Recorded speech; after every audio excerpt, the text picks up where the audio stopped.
Hey, hey, SBG solution-based gang, like, share, subscribe. Say no to rim, brothers, mothers, fear and sell no good suckers. Hype him up, hype him up. Shouts out, Sharon, Bracy, and the Waters. Wake up, morning show, salute, big dog, shout out to the Lurk. PH, Diva, salute, Brownsville, SBG solution-based gang.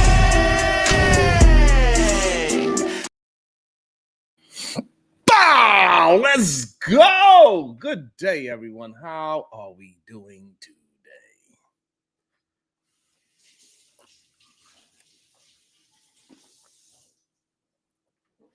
Yesterday was a really interesting show. It took some turns. It went up, down, left, and right.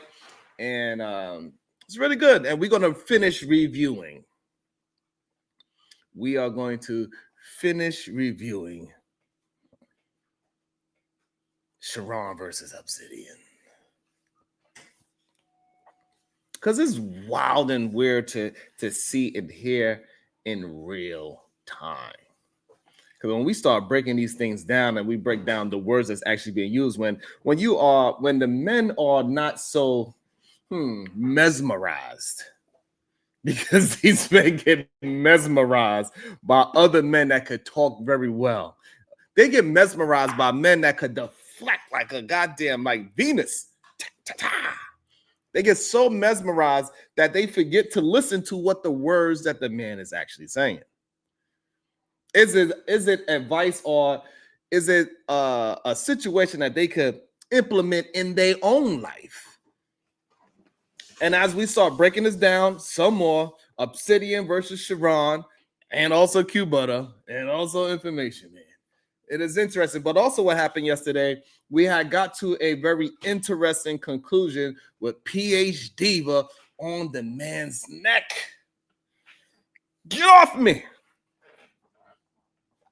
And what she said was that what women need to realize is that men, black men specifically, are not the leaders in our community. The women are the leaders. And I wanted to have a conversation about that. Are they really the leaders in our community? And we backtrack it to time. Who was the actual leaders? Can we 100% positive say that the men in the black community were leading black families? Yes, we was married at a higher rate, but were we leading the family?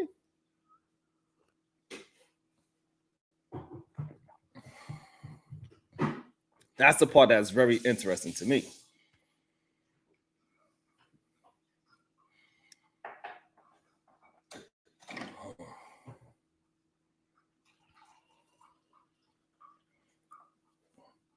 So, man, in reality, we all know Big Mama was the one running shit.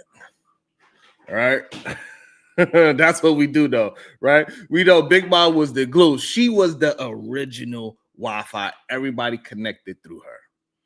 You didn't need no password. You just show up with a plate. You know what I'm saying?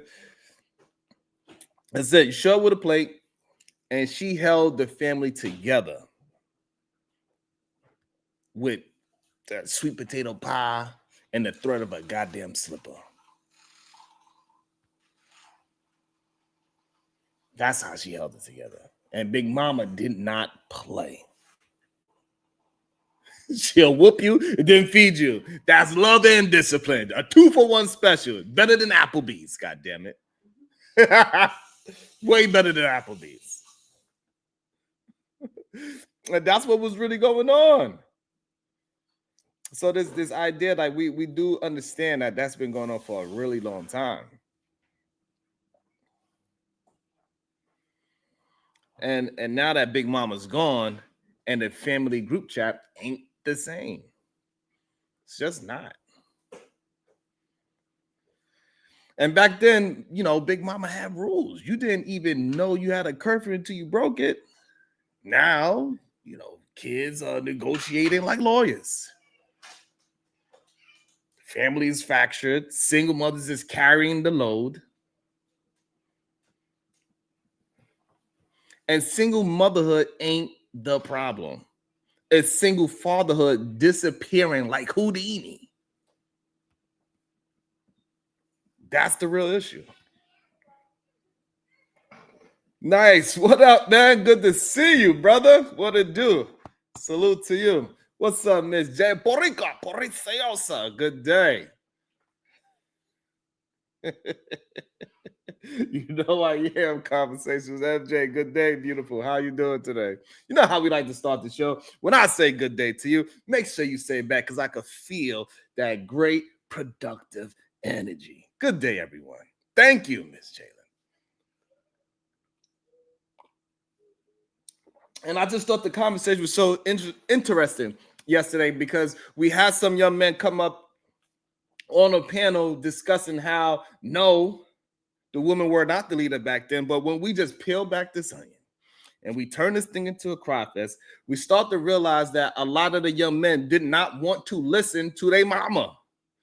And your mama didn't want nothing but the best for you, Savage. That's it. That's all she wanted. What up, We Unlock Nation? Shiesty. You know what I'm saying? That's what we know. We know that, well, for the most part, from where I'm from, I was a part of the hard-headed group. My mom was telling me to do the right thing. I was being hard-headed. So this whole idea that our mothers was not doing the right thing and our mothers could not lead the family. No, we did not want to be led. And majority of the men today, they don't want to be led. They believe that they have the right way. That is the issue. With no proof behind their right way. Now the family is falling apart. Single and single mothers everywhere, right? And people say that the problem, and that's the problem. And the problem really is, to be honest, is the fathers disappearing. And mama out here raising kids, working 2 jobs, and still finding time to tell you, baby, go to school. And what do young men say? Yeah, put it in the chat. What do they say when Big Mama say that? Or when their mother say that?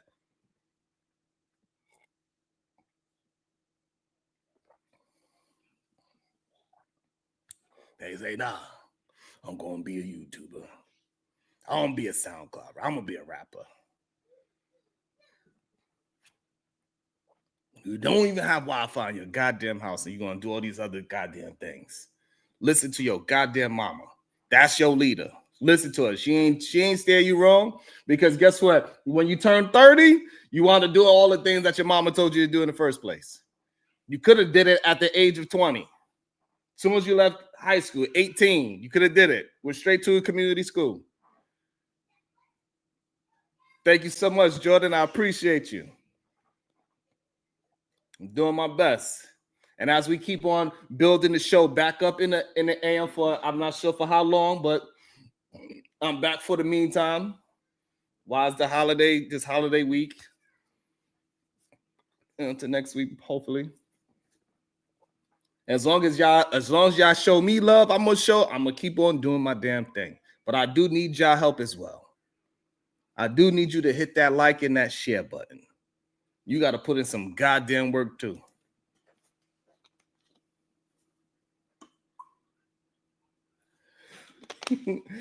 Shiesty, but go ahead and show them how it's done. Show them how it's done.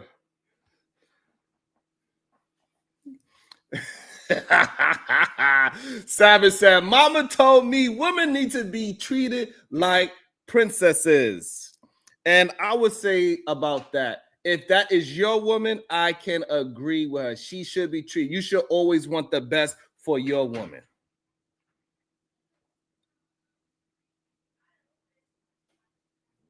Thank you, Lighthouse. I appreciate that. So your woman, you should be giving her the best that you can possibly give her. You should always want the best for you and your family. So if that is your woman, you should want the best for her. You should be, and if you are treating your woman like princess or queen, because a princess is a little girl, so we should be saying queen, right? So if you are treating your woman as a queen, she should be treating you as a king. Now, if you are treating a woman like a queen and she's not being, she's not, you know, then you know what you got to do.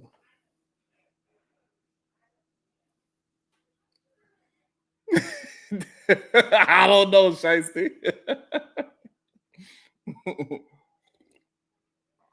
What I do believe happens, Shiesty Bum, is that sometimes they fall into the charismatic manosphere man, and he says some great talking points, and that leads a lot of our men into a victimhood mentality that women are doing something to hurt them.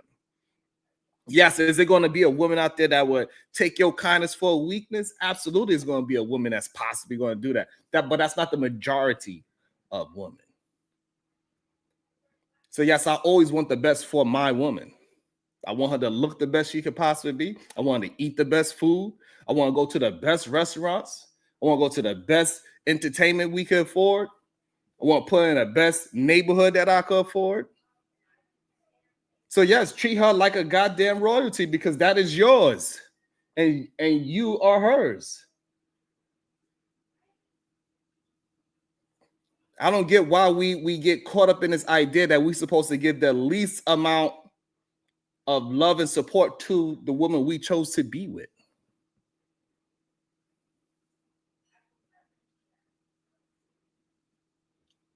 Why wouldn't we want to give her the best? Why wouldn't we want to take away stress from our woman? The less stress she has, because stress is made for goddamn shoulders. It ain't made for hips. So if your woman got some beautiful hips, you don't want to put no damn stress on things. Put that thing on your damn shoulders and carry the goddamn stress and move along. And she's going to treat you the same.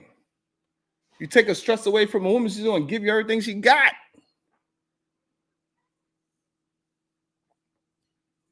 That might be true, Marvelous. That might be true.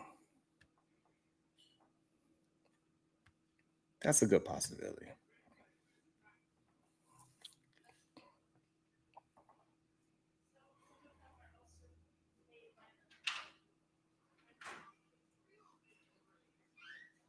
And so as we peel back the onion, and everybody's crying, right? We see it. At least as we peel back the onion, everybody's crying. Not because of the onion, but because rent's due. God damn it! Mothers trying to steer their sons towards education and stability. Mama be like, "Go to college, baby." Son be like, "I'm going to be a SoundCloud rapper. Watch till you see." And then when you say, "Okay, son, you want to be a SoundCloud rapper? Give me a hot 16 right now." Or I'm still working. If you don't sit there talking about you'll be a SoundCloud rapper and you don't got no bars, you can't even do a hot 16. Get the boy.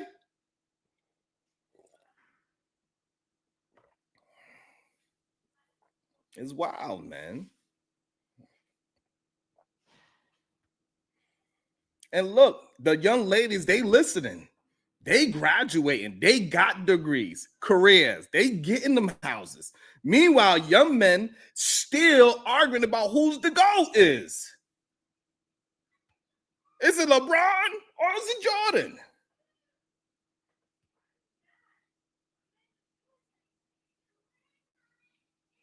About to be a situation. Hey, hey, hey. Good, man. Thank you so much. I appreciate you so much. Thank you for all that you do. Marvelous 0071. This is for the rent. Hashtag rent is due.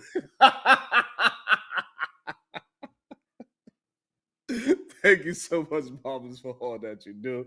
I really appreciate it. Make sure y'all be just like Moms and hit one of the support buttons, whichever one. There's a few. You got a few options to hit the support button. You have a like, you have a share, you have a super chat, you have a cash app. All those things work in our favor as we attempt to build up different conversations and have different opinions. And everybody is welcome to have the conversations as long as you substantiating your argument and not just regurgitating remedial talking points. You got to be able to substantiate it because you're going to be held accountable here. We're going to talk about it. And we invite everybody to have a conversation with us. Thank you so much, Marvelous. I really appreciate that. So, yeah, man, we have these, and we see it all the time. They quick to talk about sports and who's the best and who's this, that, and there. They know their stats more than they know they work. Sisters got a goddamn master's degree. Brothers got a goddamn mixtape called Masterpiece. Y'all don't hear me though. Y'all don't hear me though. My sisters have master's degrees, while the brothers have a mixtape called Masterpiece. Boy, if you don't sit.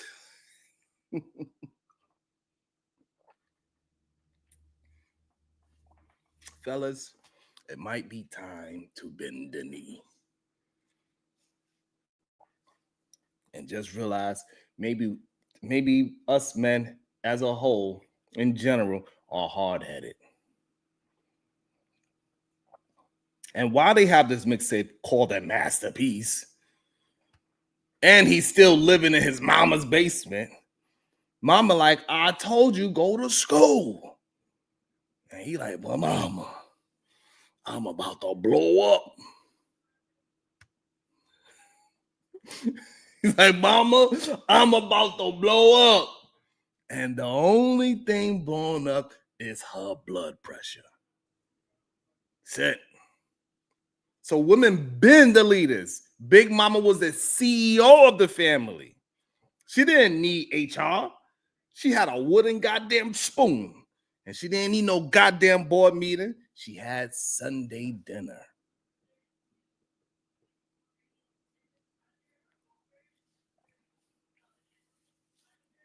That's what was going on.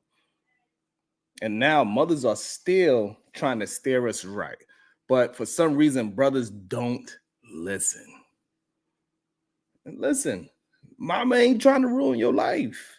She's trying to save it. She wants you to be so successful, you can finally pay her back for all the goddamn Jordans she brought you. So if women are leading, maybe men need to stop acting like passengers and start driving with them. Because if Big Mama was still here, she'll tell you to straighten up. You need some damn straightening. Boy, you need to get your ass in gear, brother. That's the truth of the matter.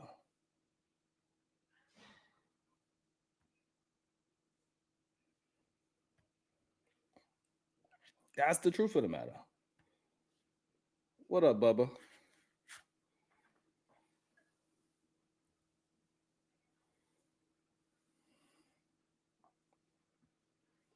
Boy, Bubba don't stop.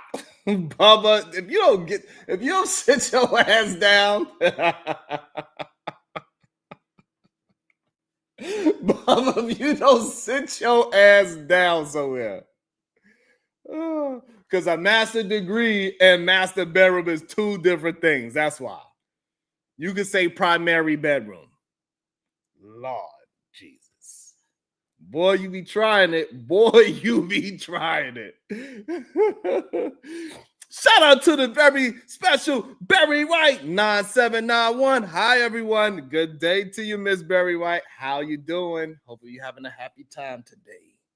Good day to you.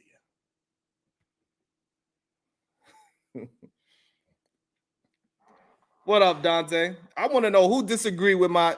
Anybody want the link? Go ahead, say it now. Forever hold your peace at all. I'll just jump right into the review. We go right back into where we left off yesterday. Who got a disagreement with that women are the leaders and you men need to start listening to the goddamn women and do the right damn thing like Spike?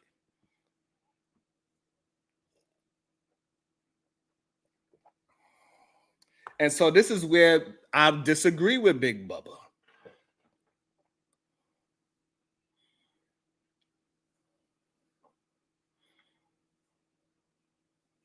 I don't know what you mean by that, ignorant. I don't know what you mean by that.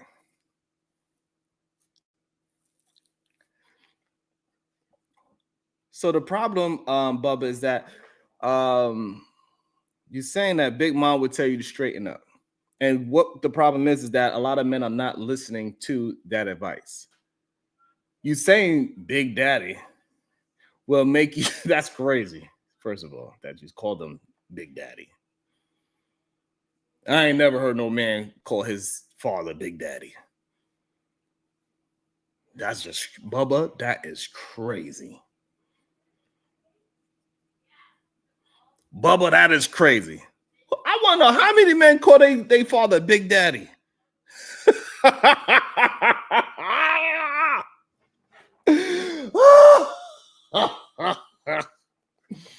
Oh shit, that's crazy.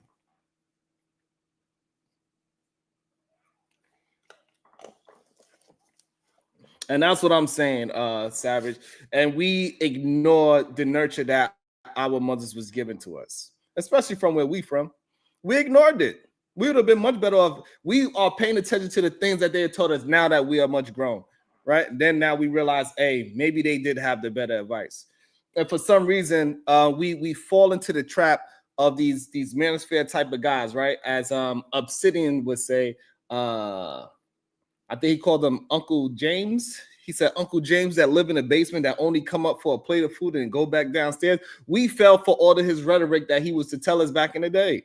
No, you should do this to women. You should be like this. You need to go out there and hustle and do all the negative things that put us in arrested development. We follow that for the majority sense when we're young.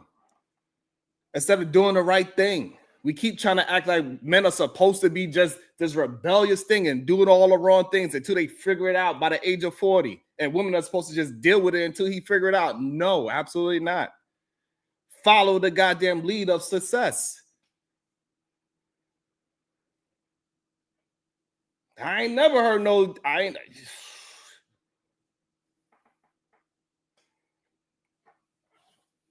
Bubba out here calling his father Big Daddy. I don't know why you call your father Big Daddy, but that's strange to me. Maybe that's something normal in other places. I don't know. But I just never, thought about calling my paps Big Daddy. I think that'd be weird if my son was, they said, "What's up, Big Daddy?" What, son? Son, what the hell, son? See, it'd be even more strange if my daughters was to say it.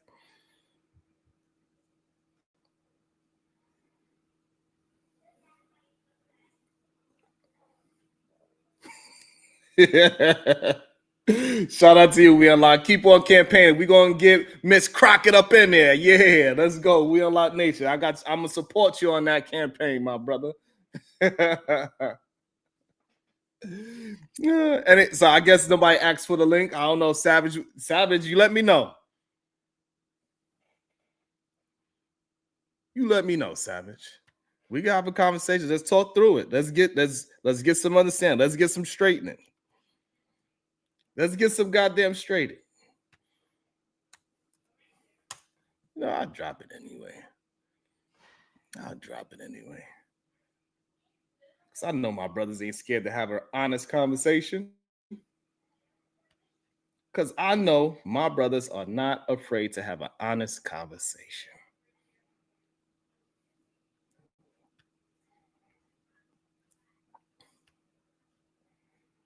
That's what I do know. And hopefully, my brothers, if you can, please come up because it makes for a better show. We can interact with each other. We can see each other's cues and everything. So it will be better if you can. Savage said, give him 2 minutes. All right, I got you then. We're going to have this conversation today. We're going to get down to the nitty gritty of this damn thing.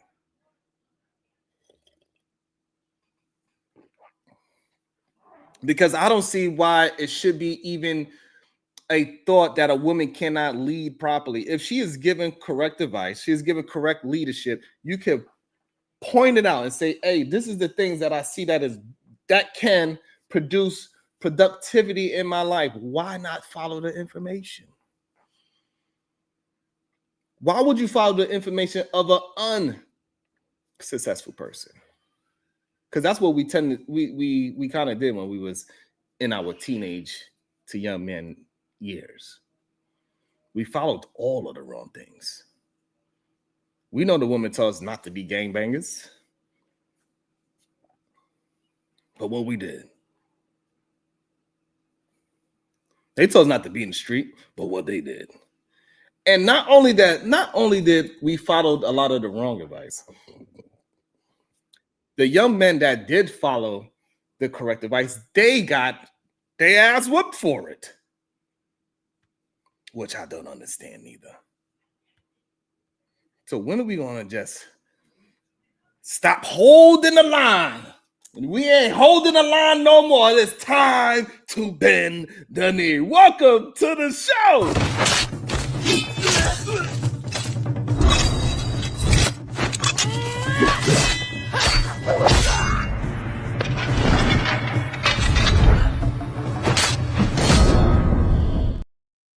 Good day. Welcome to the show. The beautiful Supreme Goddess PhD. What's up? Your ass is crazy. No, stay your ass on camera, Savage. Yeah, there we go. I ain't speak to my brother in a long time. Welcome to the show, Jim Savage. Good day, sir. How you doing today?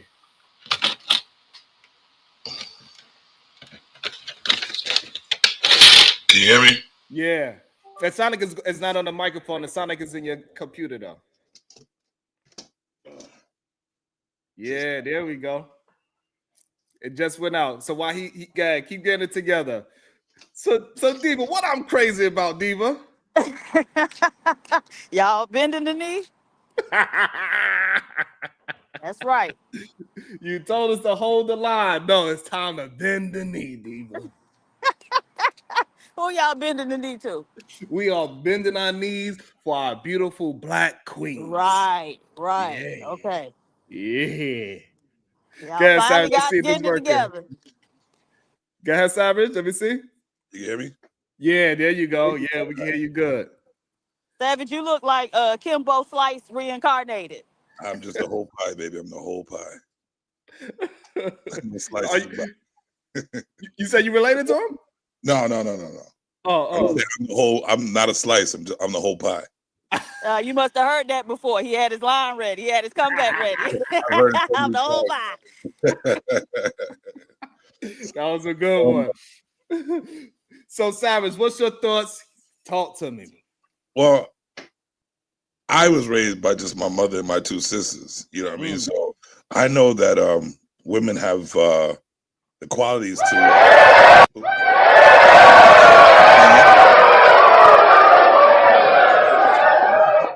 My bad. They have the qualities to lead boys, children.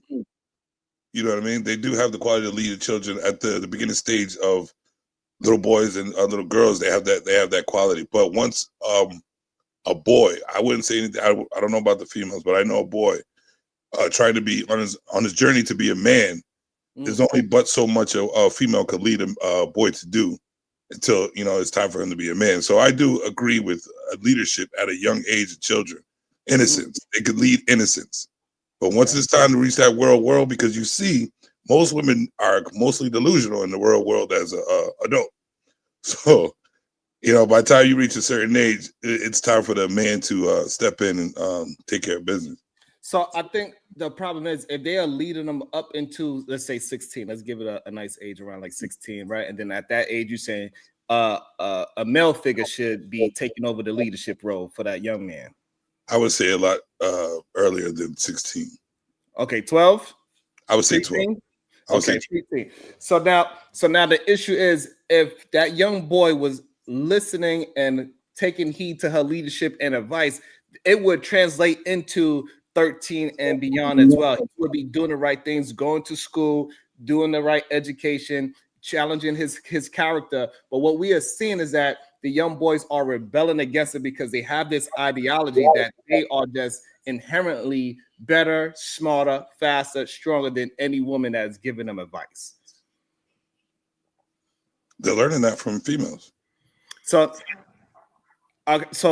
how would they learn that from a female? Is she been raising him to be an upstanding young man? Hey, you need to have manners, you need to go to school, and you need to get a higher education. So where is it that her teaching him that it translates into him rebelling? Because I'm just going by my once you reach a certain age, it's in your like DNA to be like I'm acting really soft. Like, you know what I mean? Like, you're going around and you see teenagers or young men who you could tell have had men in their life. They're acting totally different than you. You know what I'm saying? If you're like raised just by a female and they're acting totally different than you, then you're like, how come I don't get this privilege, or how come I'm not how come I don't know about this? He's a guy just like I am. He has the same policy, same, build as me. How come I'm not how come Give I me don't some feel examples of what a young man might possibly be missing from being raised around his father. At this, we talking about around the 12 to 15 age, and the version of where he just raised around, like how I guess your example, mother and sisters, for example. Well, my mind is like when it comes to relating to other females. That's where I went like kind of like downhill, because I was raised, like I said in the chat, I said mother taught me how to treat women like all women, like princesses. Mm-hmm. She never in my life told me anything that a female could do to you to like destroy your thought process or your feelings about women, or how to be in a relationship. You know what I mean? All we did was watch her deal with what she had to do. All I had to do is deal with her and watch what she dealt with. And I'm like, well, I feel like I need to be a man about things, but I'm always stopped, and I'm always, sit down, do this. I'm up by a female just telling me what to do all the time. And you're like, why you keep telling me what to do when I feel like this is the man thing to do, to protect my mother, my sisters, or, just to be a protector, that I feel like I should be one. And it's always suppressed by the female nature. Okay. So it's that feeling of like that. If you're a natural born man type leader, alpha, and you don't know until you realize it until you get older. But I'm saying, like, if you could feel that, there's always a rebellion against, like, why are you suppressing my manhood? Because that's what they do that at a certain age. Because you're starting to get bigger, you starting to get taller than your mother, or you started question things, and they're like, no, shut your fucking mouth, listen to me. And you're like, hold up, I'm asking a logical damn question, because when I ask it in school, they tend to take their time to answer it and tell me something different. But my mother or my sister is like, oh no, you need to shut your mouth and listen to the woman, what women say. I'm like, all right, I'll do that for now, but this doesn't seem right. So then when you start learning from the outside world, you start getting rebellious against your mother, because you're like, you're not teaching me what this man down the street just said. So I see, if we talking about just leading the young man into the right things versus leading him into a character building and confidence thing, it seems like we are talking about that your mother was trying to suppress your confidence for some reason, and that will be an issue if any female is doing that. Do you believe that in majority of mothers are attempting to suppress their sons' aggression instead of steer it in the right way? I don't think they know how, once they reach a certain age, to steer it in the right way. Like I said, they are natural born nurturers, so they know up to like how to take care of you to the point where you can take care of yourself. You know what I mean? To a point where you go on and shit by yourself. You could probably do your wash your own ass. You know what I mean? They nurture you so you could take care of the basis of taking care of yourself. You know what I mean? Like you said, the manners, so you won't go around like, move, bitch, get out the way, and you know what I mean, expect respect. Clean up, they teach you how to clean yourself, how to dress nice. All those things they teach you at the beginning. And then there's that age like 12, 13, 14 maybe, where you're like, you just, it's a feeling. You're like, hold up, I'm like, I can't move the way I think I should move, and then I see all the. Because I see boys with their fathers moving differently, you know what I mean? And I'm like, damn, I feel like a fucking female out this bitch. What the fuck is going on?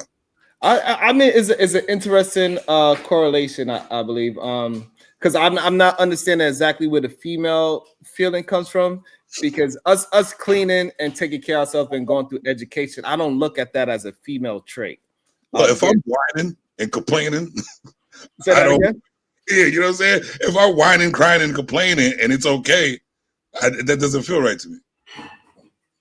So right, so like with the whining and crying and complaining, I do not recognize majority of women saying that it is okay for young men to cry. They usually say, "Hey, don't cry. You're a young man." They'll tell you not to cry. They'll tell you to straighten up. They are a little bit more aggressive with the boys. So I don't, in my personal and though experience, right, of seeing mothers around their sons, I don't see them saying that it teaching them to be whiny and crying. All right, but do you see that in like the? Because I'm an '80s baby. I was like, you know what I mean? I'm in my 40s, so now I see women yelling and shut up, little boy, get up, stop crying, stop being man type shit. But it's usually met with verbal abuse, physical abuse. So like as a child, you get confused. Like, all right, so what the fuck should I do? You know what I mean? So it's just me growing up in the '80s. It's like it just started where like you see kind of women like acting like they're the fathers. You know what I mean? When I first, because I remember now that I'm older, I was like coddled a little bit. Okay.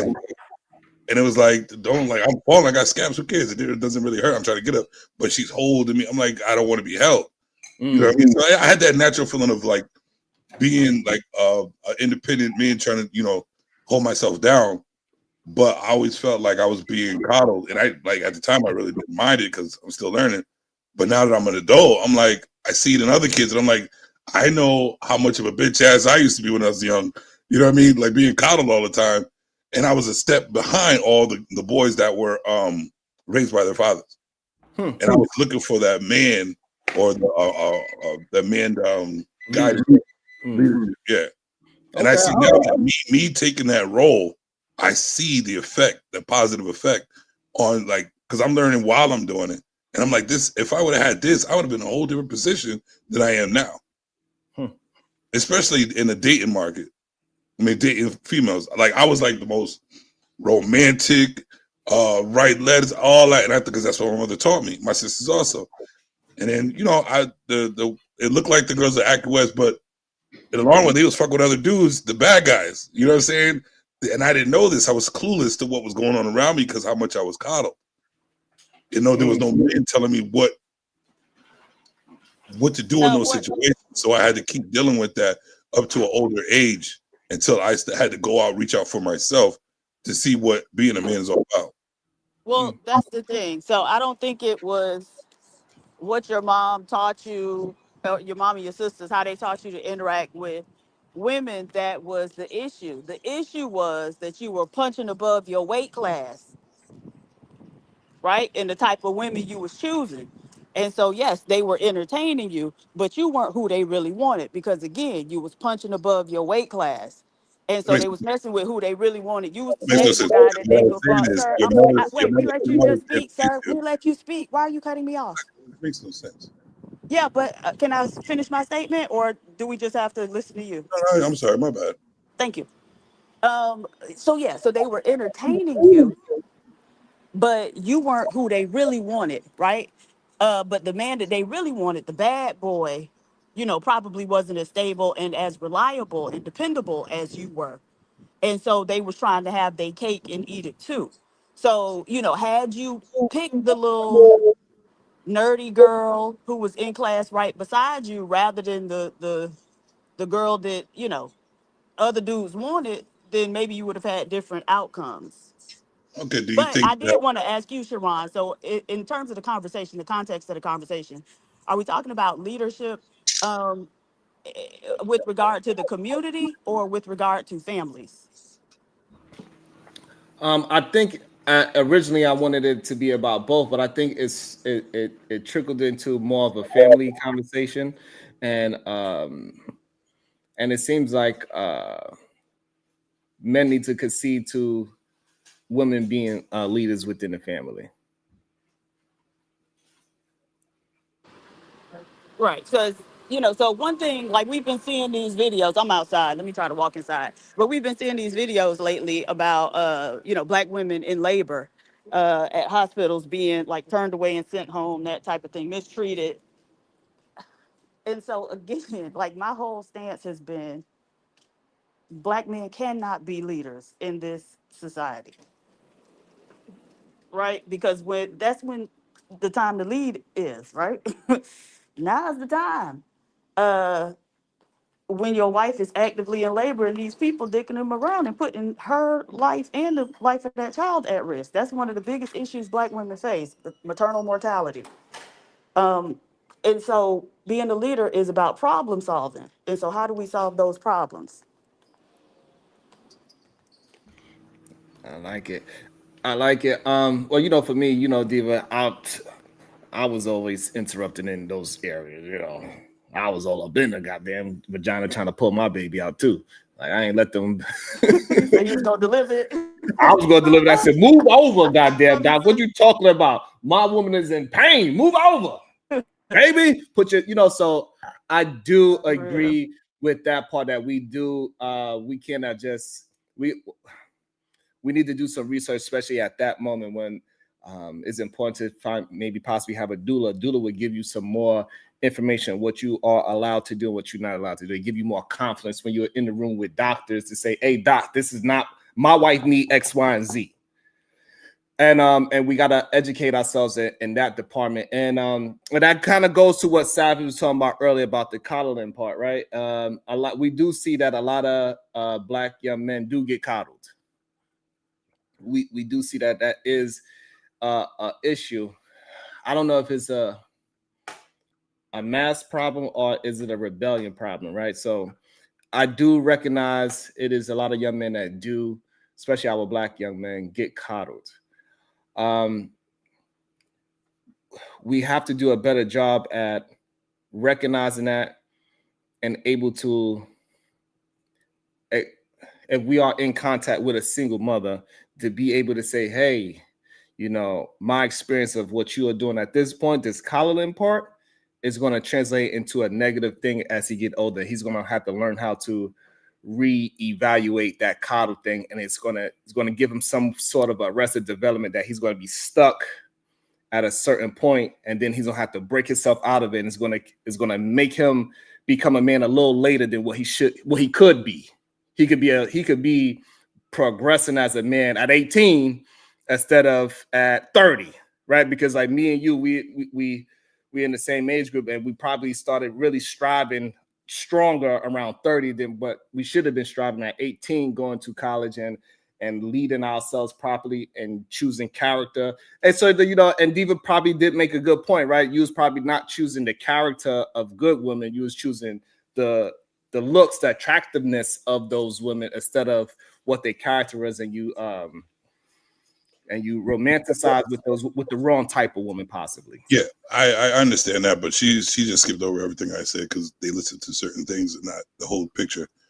But what I was saying is, if your mother is there is the one that leading you and teaching you, she's leading you, wouldn't she to solve that problem? Wouldn't she give you the knowledge on how to treat that problem or give you the information about how women do the things they do, and that I am picking the wrong one instead of just keep treating her right, and there's somebody will not saying that is the right girl that you treat, because of course we're gonna pick because we don't know, they have a mask on most of the time, so of course I'm gonna pick the wrong person. Of course I'd have picked the wrong people, but where is the guidance of this is why you're picking wrong? There are girls that are going to do this. There are women, but why are you not looking at the nerdy girls? There's no advice for how to go through these. You have to do it yourself.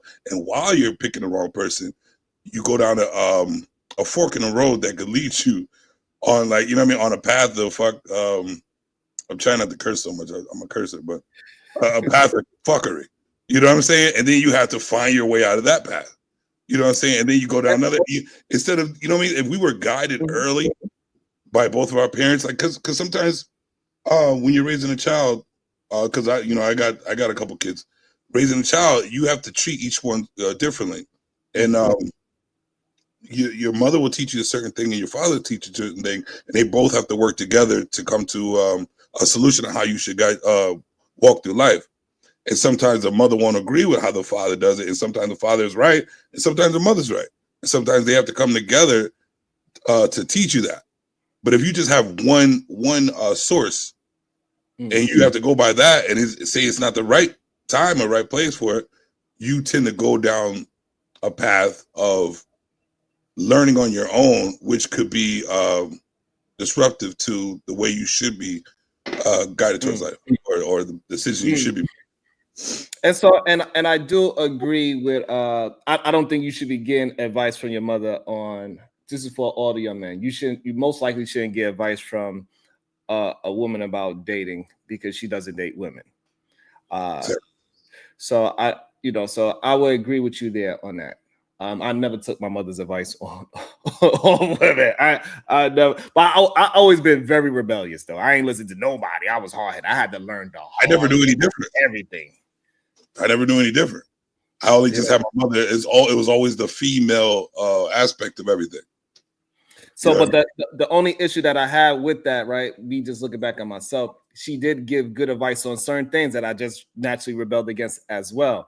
So like with going to school, I should have just took my dumb ass to school and become a little bit more educated because it would have just made my life better. I had colleges ask me to come into aviation school. I would have been a pilot probably, right? So, so it is a lot of things that women lead that we try to act as if they're not great at leading young men into those things. I think on relationship wise, yes, they probably would fail at that. But that's only really one aspect I think that women could possibly they should not lead men into. But all aspects of just normal life situations, your mother is trying to guide you to make more money and be smarter and make better educated decisions. So in totality, I believe that the mothers were giving us the proper leadership and guidance. Yeah, that's what I said. That's why I said they can be leaders, of course, but for, like I said, certain things. We talk about, like, when we say leadership, we just put it in one box, like, you just lead. No, everybody could be a type of leader for certain things. You know what I mean? When they say that men aren't leaders, we're not until we learn how to. You know what I mean? But we have it in us to do so, and with a logical. So that's the issue to lead. And that's the issue that I have, Cyrus. Right? It's so that for some reason we majority of men. Let me not say we. Majority of men, they have an issue with blaming the mothers instead of blaming the person that was not there attempting to help out the mother. Right? She was supposed to only be there, like how you saying, right? Let's just say that's a generalized say. Women should be there leading the young boy up until 12. And then from 12 on, the father needs to be doing more of a characteristic build with the young man so he could reinforce all the things that he learned from 12. And then now he know how to shape it into real life situations, right? And so we have to understand that it ain't the mother's fault for not being able to execute from 12 on when the father wasn't there. She just trying to do her best with the situations and handling stress. And far too many men in general in these spaces, they are just putting blames on women for things that should be properly blamed on the lack of the fathership. But there's also context to all of those too, because most of them, like, everybody keeps putting a blanket statement, like they say blame the father, but what did the father have to do for him not to even want to lead? Or, you know what I mean? Because what I've seen, most fathers want to be in their kids' lives. Most, or our majority, want to be in their kids' lives. But there's always how hard, like, how much do we have to fight to be in our kids' life just because there's an emotional mother that doesn't understand that the father needs to be there. You know, you could take the kid till 12, but understand that the father needs to be there at a certain age so he can understand how to be a man. And then you want to complain that he's not a man. Well, you took the father away from him. You're not taking away, but you made it hard for him to want to be a father. And most men, I don't have time for that. I gotta work. I'm still trying to be the man I'm supposed to be. I gotta work my ass off. You making it hard? Listen, take the damn kids then, bro. You know what I mean? Take the kids then. Because I can't deal with your fucking bullshit. And so, that's the issue that I think majority of men need to learn how to navigate better. Is the breakup in between after you have the child. Because we tend to, especially when that happens, we tend to get a little bit more too literal instead of understanding what the woman is going through and navigate that woman through the breakup and how we're going to both co-parent with this situation. Both Because of them help navigate. yeah, you know what I'm saying? Because she's gonna have her, you know, y'all already clash your heads because y'all breaking up.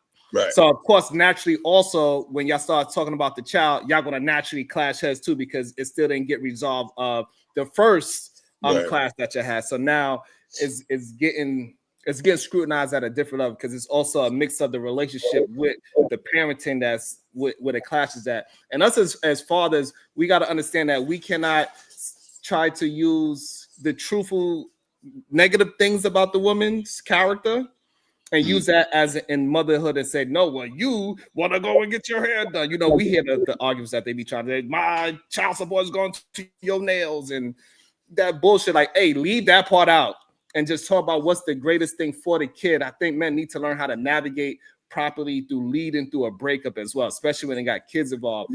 And oftentimes they do what you just said. You making it so difficult that F it. I'll wait until the kid come to me later. And we gotta get men out of that mentality and learn how to navigate about just parenting a child and not parenting the child Dealing and with parenting the mother. yeah. But I don't blame. There's no full blame on any sides. It's blame on both because, and it's not faulted really because nobody's learning. Nobody's really learning how to work with each other, how to communicate with each other, how to even deal with the breakup. That most breakups are like, you know, dramatic and all that, where you don't want to come back to it and don't want to communicate with the mother or the father. When it comes to the child, it's just a bunch of emotion that lasts too long instead of a logical thought process on how to navigate each other to dealing with the child or trying to get outside help to help with the child. Everybody just wants to be independent or by themselves, learning things instead of working with people for a better outcome. I like that idea. And for us to get men to understand how to work through a breakup properly, they also got to understand they cannot use the blame game. Because once you use the blame, whatever you are throwing at the mother, you also throwing it at the child as well. Because you are putting your feelings in the middle of that as well. Because if you are attacking the mother and the mother has usually custody of that child, you are making things more difficult by entertaining the emotional part that she is going through that she didn't finish working out yet. And then now it's going to make you emotional. Now y'all talking about y'all beef again with each other instead of actually talking about the real situations that how we going to communicate better and do what's best for our child, because that's the most important thing. Way too many times we see that the fathers use the child as a way to control the mother within the relationship as well. And that's a big issue that happens on a majority scale. Ron, cut that out. Cut it out. You know it's true, brother. No, it's not. That's let me hear your retort. Let me hear it. We're gonna hear. Look, Savage. Savage, this is what we're gonna do. This is what we'll do. We're gonna hear you substantiate the opposite of what I said. I want to get Jay in there. She's gonna have some thoughts as well. And also my guy, Truth, he's gonna jump in there as well. So I want to hear your retort. Go ahead. This is gonna be good. I like this. Come on. You want to hear it now? Or? Yeah. Oh, okay. So you said the majority of men use the child against the mother to control the mother. How is that possible when most women get the custody of the child? They have most of the control of the child. So how is the man having any child control when the child's always with the mother? So, that doesn't make sense. So usually when we hear the back and forth between what the father's beefing about, right? He is using the child to say, hey, he would say, I want the best for my child. But in reality, he says, I'm not going to do this. I ain't going to do that. You got your new man. You got your new this. You got your apartment. Look, you want me to pay this so you could live your best life and get your hair done. You want to give the kid to me on the weekend so you could go out and party. This is the things that we hear these men say. And it is not a minority is the problem. See, the problem is that you yourself, you are not in that category, and you are looking at it as majority of the men have your mentality that just worry about the children. But what you got to do is look at it in a generalized sense, and that it is a ton of men that use the child situation as a way to control the mother. Okay, all right. I'm thinking logically here. All right, now if we're gonna say that, what is the age group we're talking about? Because it differs. I would say so. This way you can form your full statement, because I don't want to keep cutting you off, right? So I would say let's go with 25 to 35. That age range is where they start using the child as a way to control the mother. Okay, get your statement, then we're gonna go around the table so everybody get their thought in on this part of the topic. Go ahead. Well, let them go. I need some time. Okay, you got to think about it. All right, that's fair. That is very fair. So we're gonna start with Jay. We're gonna go with Jay. We're gonna go with Truth, and then we go with MJ. Let's go. Let's get it. Can y'all hear me? Yes, you sound good. Coming in clear. Okay, cool. I saw there was too much testosterone on the panel, and I don't like that. So I'm kidding. Oh my god, he shook his head. Take a joke. It's what 8 o'clock where I am in the morning. I have no hate for people at 8 a.m. Most joke. women get up here and say so I'm used to it. It's annoying. I have dry sarcasm. You'll get used to it. It's okay. So I fully agree with you, Sharon. I think there are plenty of men who are fathers that tend to, and it may not be intentional, but I think it's intentional. They try to put confinements around what they can and cannot do as that child's father. And it's crazy because you didn't put confinements around the sexual activities you were doing to get that said child to begin with. I feel like if it is confirmed that that is your child, you should be doing everything that you can to help take care of that child. It shouldn't have to be legally forced on you to take care of that said child.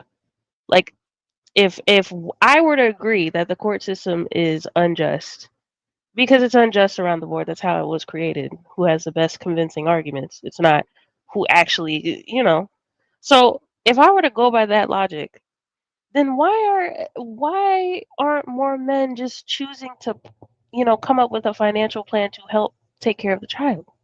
You don't need the courts to do that.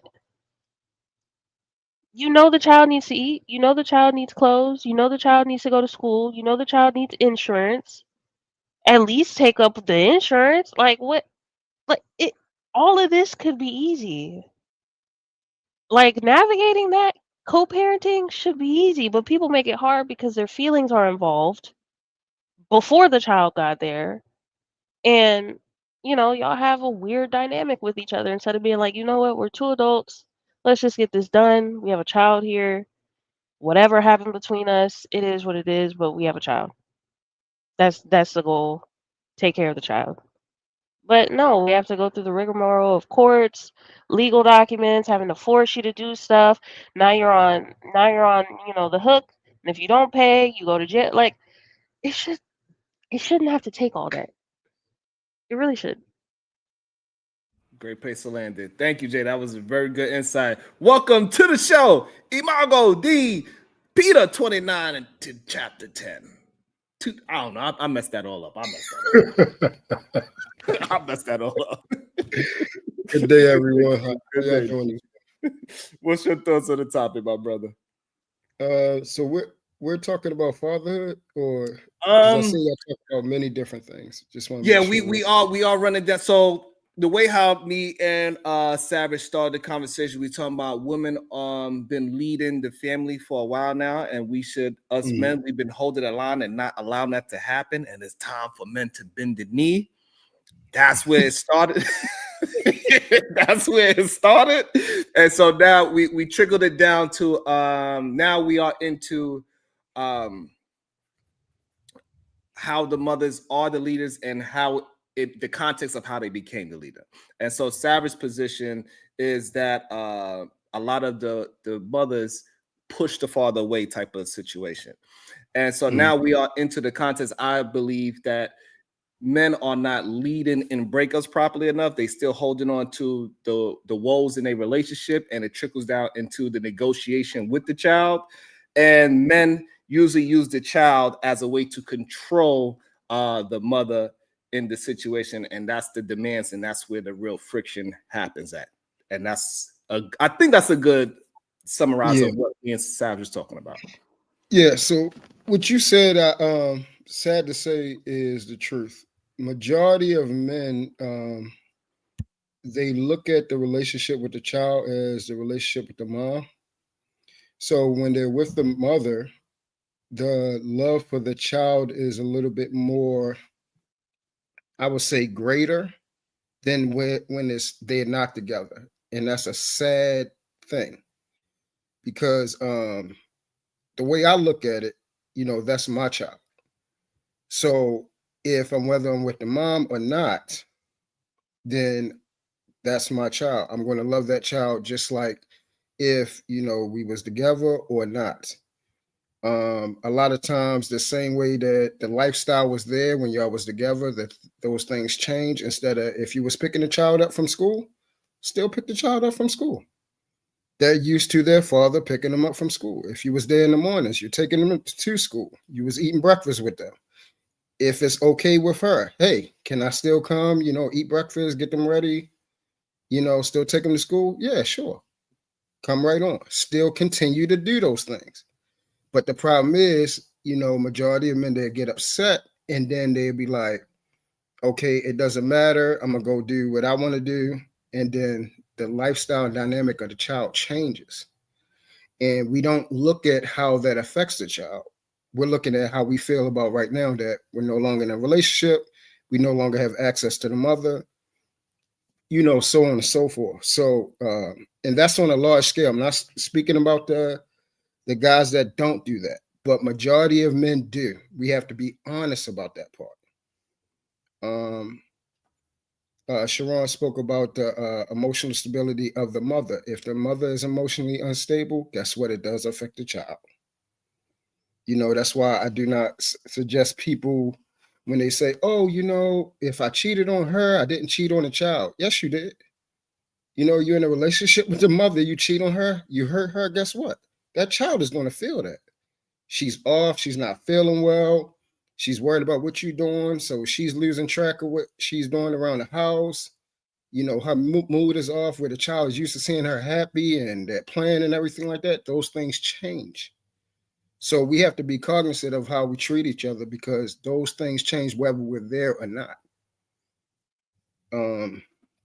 And I think if we had the chance, I'm glad we have, Miss MJ up here, and hopefully she'll touch on, her dynamic because it's a beautiful thing.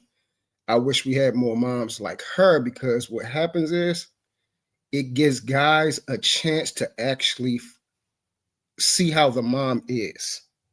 You see what I'm saying? Where we have to take care of the child daily. Be the person that wakes up. Be the person that takes care of one sick. Be the person that take them to school. Be the person that pick them up after work when we can't, downgrade from the job and relax and get our minds together. The weight that the mom have to do where the child is there all the time, 24/7, and they get no break. I think men need that so then we can understand. And some of us, we are relishing that. We would love to have our child, that way. But majority of men, they're not that way. We have to be honest. Oh, nice place to land it. Welcome to the show, MJ. What is your thoughts so far on the show? Hey, what's up, bro? Hi, everyone on the panel. How you doing? Good morning to you. Good morning. What's going on? Yeah, so from my standpoint, I'm a boy mom, right? And sometimes, I understand. I understand that I had to get out my ego like a long time ago when my son was young, and I knew that my son, I wanted that male figure in my son's life. I'm fortunate. I'm not like a lot of other women who did not have an actual father for their child. I always had a father for my son. You know what I'm saying? Even when our intimate relationship ended, he was still my best friend and we was able to codependent with our son. And it was all about our son. Everything that we did was for our son, setting up accounts, setting up this, setting up his school, making sure that I got a car for him, waiting for him when he turns the age 16. He don't have to worry about that. He don't have to worry about school. But this was something that was a mutual effort between me and his father, because we didn't have to worry about, I guess, how we felt about the relationship ending, because it was something that we mutually decided. We both agreed, you know? So we could get back to friendship and knowing that our son is our priority and the best for him. I had my son up until he turned a teenager. Now my son is living with his father from teenager to manhood. And I agreed on that situation because I felt that there was things that his father can teach him going into a young man, into adulthood, that would be better for him than me. Mind you, it's not like me and his father don't have the same background. His father is retired military. I'm about to retire. You know, we both in law enforcement. So we still have that same type of sternness. You need to get this done. Also, with the nurturing aspect of it, listening to his feelings, communicating with him, not, not shunning him, not saying you don't know what you're talking about because you're young. You know what I'm saying? We can both have that type of conversation with our son. He's open to express himself with us. I'm fortunate, but what I do agree with Truth and a plethora of people. A lot of these situations that happen with these young men who end up getting their women pregnant, some start to get these women pregnant to hold on to the relationship. It's the same thing that we try to say about women who try to, quote unquote, trap a man with a baby, right? That whole terminology that came on. A lot of these people have children thinking that it's going to make their relationship better. If your relationship is rocky before the children comes in, a child is not going to stabilize it. It really isn't. And I know we have wishful thinking for people thinking that that will make you get out of your, out of your feelings and out of being selfish and focus on that child. But a lot of people are not built like that. A lot of people have to have stronger foundation first for them to move into not being selfish and be more selfless about their family, about the family dynamic, and about their children. We just have to be honest that a lot of people are not built like that, and they need stronger foundation when when they start. Not everybody can do what I've done or what me and my son father have done. Not everybody is going to have that good situation. It can go left anyway. And then to land it, because I don't want to continue to rant. When it comes down to the whole treating your children different once the relationship is over, I hate that. And I hate that for men, and I hate that for women who do that. I have a problem with that because the way how I feel about my son, he's such a blessing to me. Such a blessing to me. There's no way in hell that my view of how I treat my son would be any different. I'm going to be a mom regardless. Even though my son is not with me in my house today, I call him every day. I FaceTime him. I got a tracker on his phone. I know where he's going when he leaves his house, when he's going to school, and I'm not even in the same state. I track him. I know what's going on. I know what his test scores is. I have a direct contact to his teachers if I need to speak to him.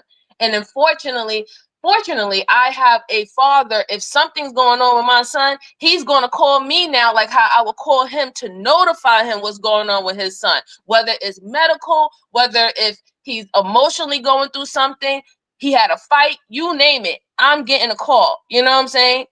So I just really believe that, when it comes down to children, if you're going to have children, please be there for your children. Do it for your children. Don't do it for the fucking front up there to make it seem like, oh, I'm a family guy, I'm a family woman and all. Don't do it for the title. Do it for these kids, because we see how these kids suffer when people only have children because they get this prestige social class of being a parent. And I dropped the mic. Nice. So That was really good from everybody. Everybody did a really good job. And Cyrus, hopefully you got your thoughts together. I'm not gonna go ahead because MJ made me very happy, so I'm not gonna go ahead. We need so many. Oh my gosh, we need more women like you, straight up. As far as I wanted to go by what Jay said earlier, I was trying to remember, but about us not holding it down financially. I agree with her.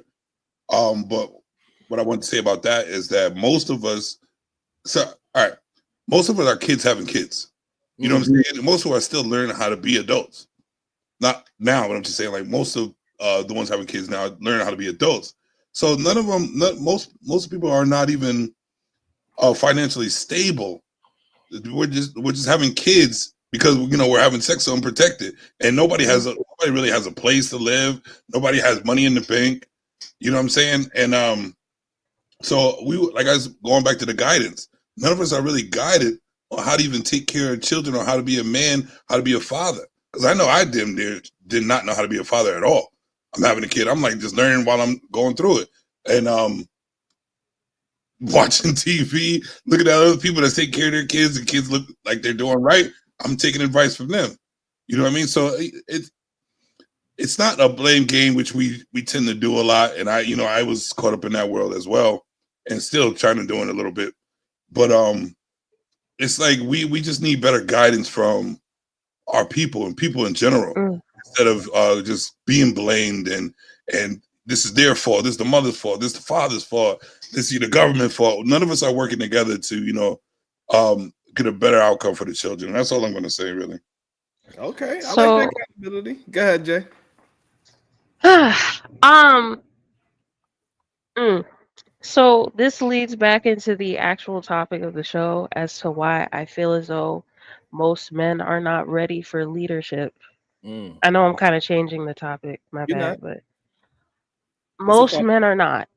If we're speaking about the general populace of men outside of like, if you 40 plus and you still ain't figured it out, you done for, in my opinion. I don't. We can't help you. But if you still in your 30s and your 20s, I feel like most men should be in a dynamic that also you're leaning on your woman because you don't know everything. Like you said, there's a lot of men still trying to figure things out, still trying to figure out what being a man is, their identity, because a lot of black men haven't had their fathers. So okay, if you have picked a great woman to be with, why not lean on her guidance and advice? Sometimes it's okay. Like the fact that the propaganda is that men should know everything. Like if you, it, like you shouldn't expect 20-some-year-old men to know everything, Right. to automatically just jump into leadership. That's literally putting too much Pressure. pressure. Exactly, too much pressure on some 20-some-year-olds get married trying to figure shit out. They should be leaning on each other. It should not be this you forced to be in this traditional relationship, and if you do it, if you don't, you a simp, you gay, you doing it wrong. Like what the fuck? Like, ain't nobody got time. Ain't nobody got time.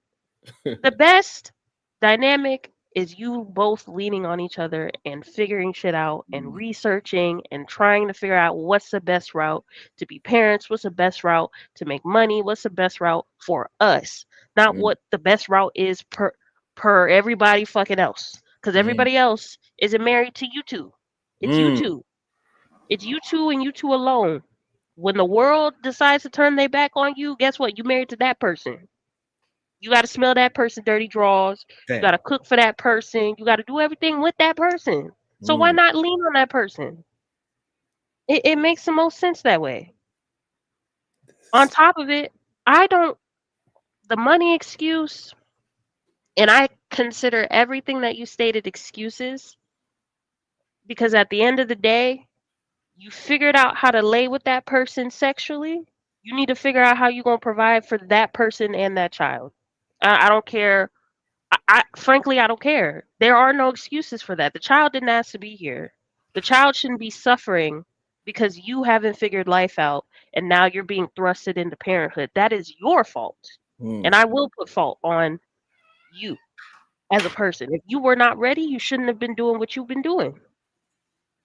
And frankly, you don't have time to figure it out now. Now you just got time to do what you need to do.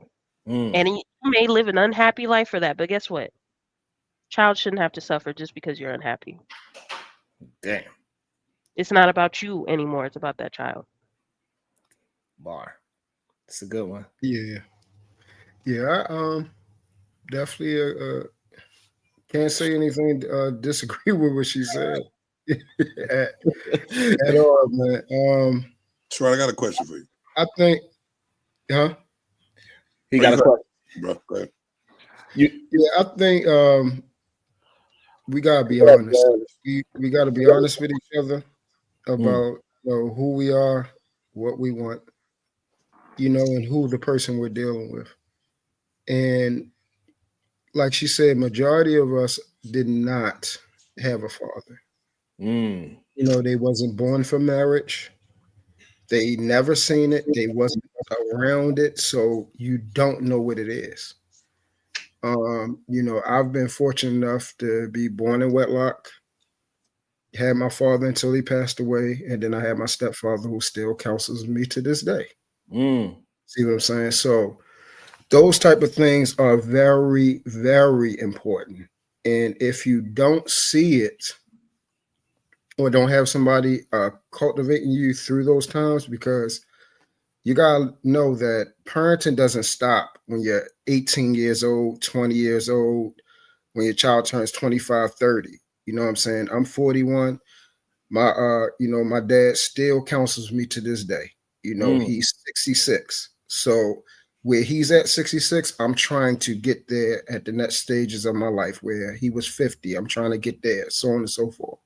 So you need somebody to counsel you through your levels in life.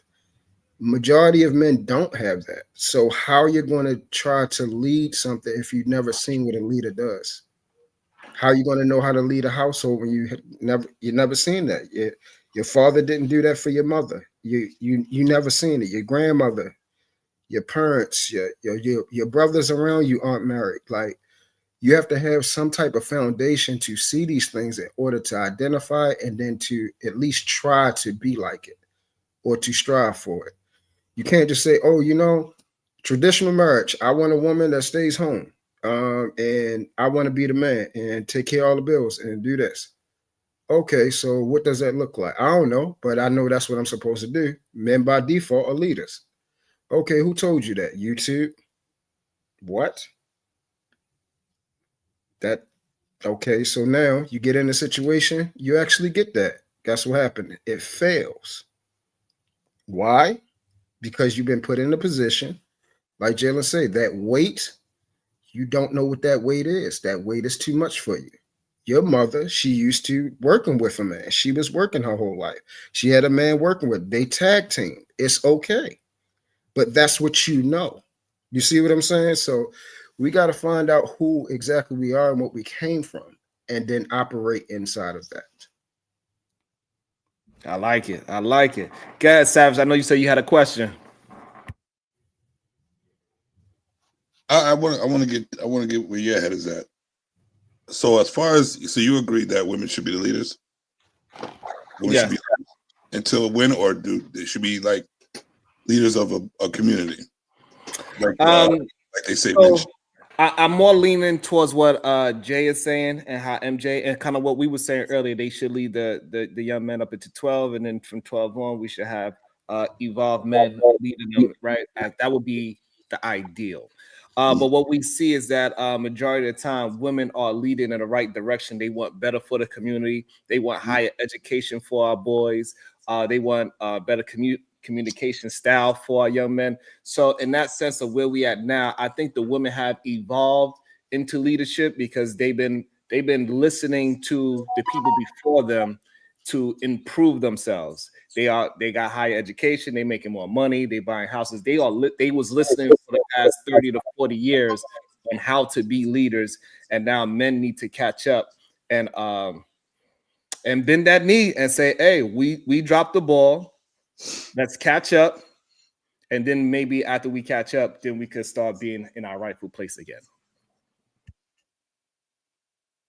So a leader solves problems, right?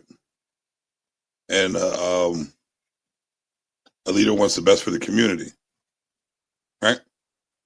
So if the statistics say that fathers usually are the best parents, right?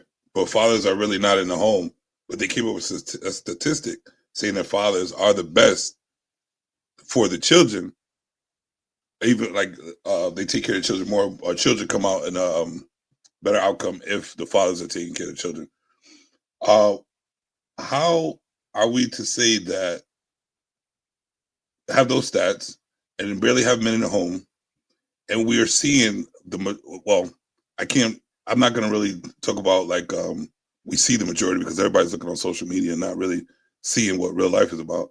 But if it's out there that the majority of what we see is women be doing some ratchet shit, men too, but we see that, like, how are we to believe that the women are the leaders if we're not really seeing that, or it's not being portrayed as they are, like, you know what I mean? Because no matter what, even trying to have a sometimes having a logical conversation and trying to get our point out, and even trying to like prove what we've been through, we're getting idiotic comments or dumbass responses from people who are saying that women should be leaders, but they're not even giving you a chance to even get your story or even pay attention to your story about, you know, why isn't it this way or that way.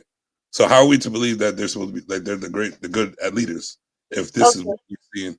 Okay. I would like to ask you something, Savage. Mhm. Okay. I understand what you're saying. I understand what you see on social media. I see it too, right? Do you think that all the nonsense and the foolery that you see happening to black men, with black men, do you think that that is the minority or the majority that's doing that? Well, that's why I said I don't know because it's mostly portrayed on social media, and we Okay. don't really see everybody in real life. So Okay. I don't. To be honest with you, I believe that it could be a hit or miss on both. But Okay. So let's just put it like this. Let's just say.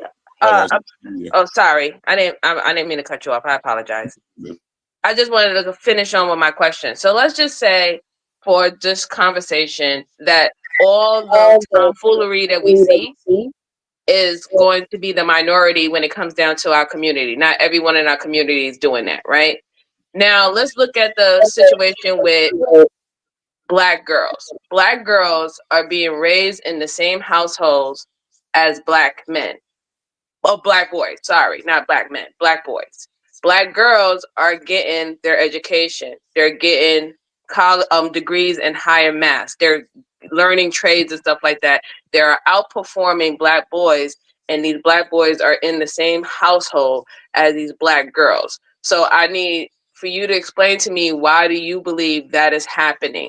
Do you think it's because black mothers are only focusing on black girls and not focusing on black boys? Or can you admit that it could be possibly that black boys are looking for leadership, on the outside of what's going on in their household, and it just so happened that the leadership that they're following is not producing the fruits that we would want to see in the community? I didn't say I didn't believe. I was asking Sharon, what does he think about it? Like, how are we to believe that? How are we to believe that?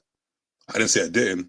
I'm just saying what we see, what people see, and consistency we tend to gravitate towards that or believe those type of things. So how are young people, if this is all they see on social media and they only see is fighting between us and no solutions, how are we to believe what's right or wrong or where to go or who to look for guidance if nobody's showing the best of themselves? No, I know, I understand what you're saying, Mr. Savage. What I'm talking about is that if black women, black mothers have black sons and black daughters, they are in the same household. We can see by the stats who is getting higher education or going after higher education. Mhm. I'm trying to understand where do you see why do you think that that's happening to Black girls and it's not happening to Black boys? I'm giving up two options. Do you believe that no focus are being done on Black boys the same level as Black girls, or do you believe that is more outside influence by that could possibly be men outside influence that's not producing those type of degrees or that type of going for higher education in Black boys? I think that like I said earlier, that every child is different, especially parenting a child of a boy and a girl.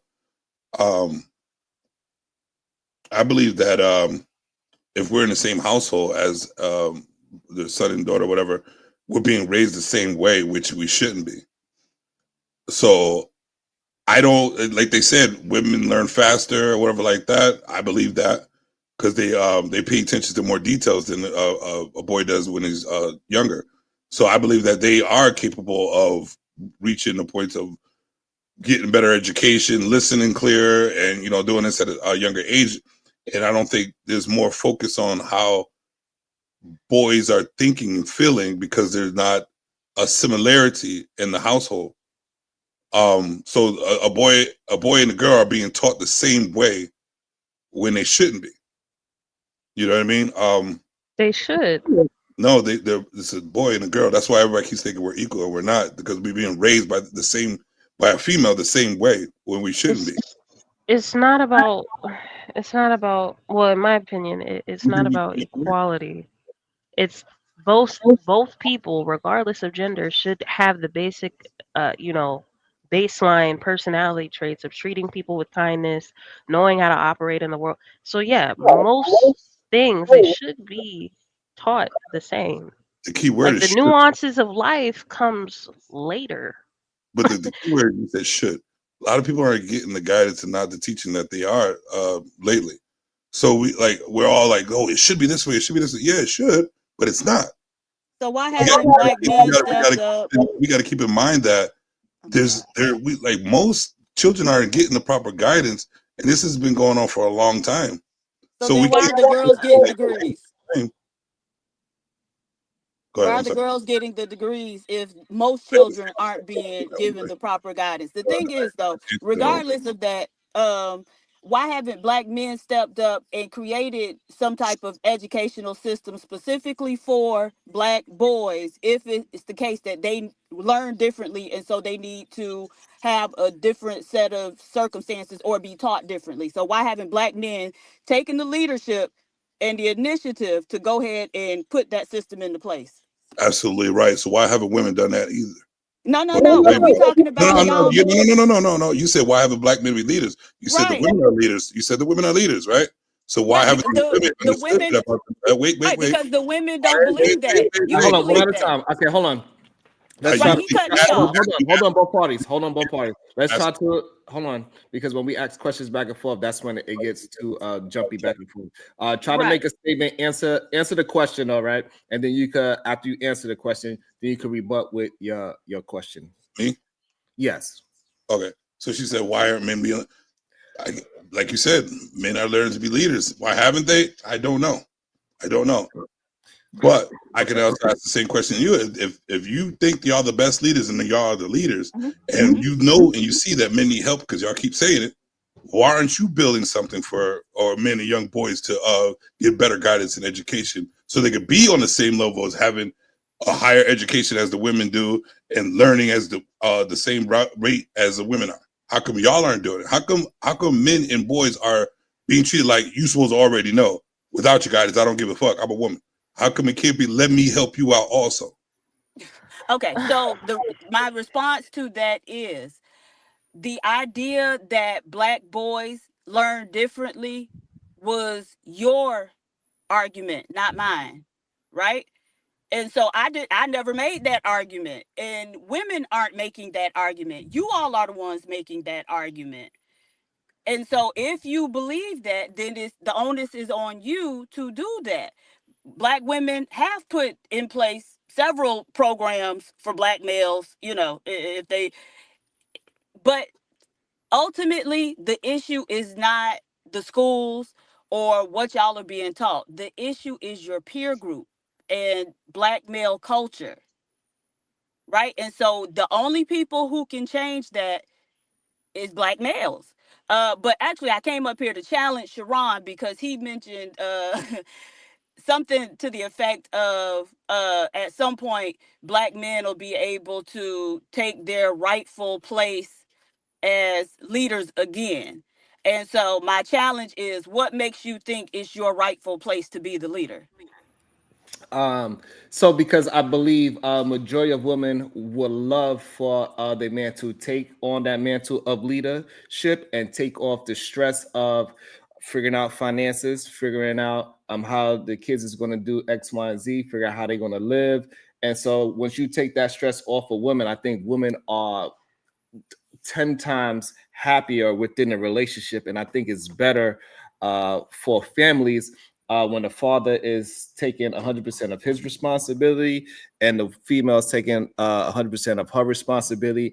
And it matches better when a female is under less stress. She gets to be more free, happier, laughing, joking, and be motherly. And he could be manly, because I believe stress is built for shoulders, not hips.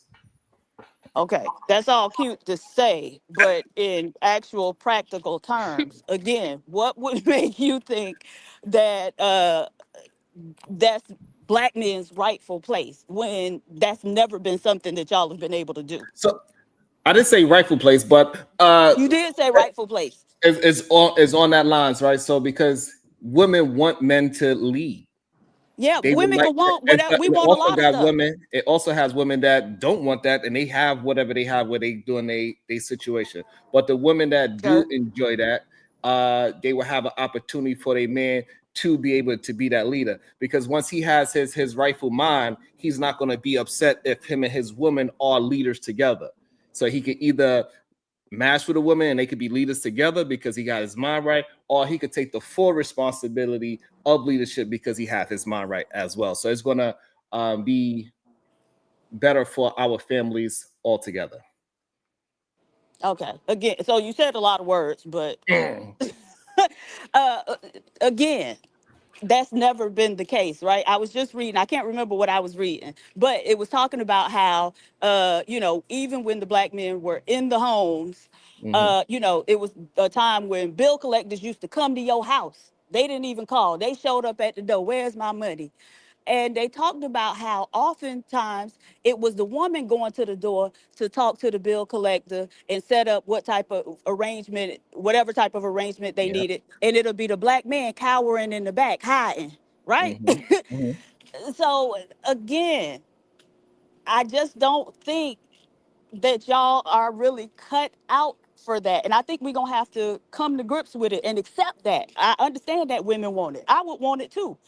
But capability is the issue.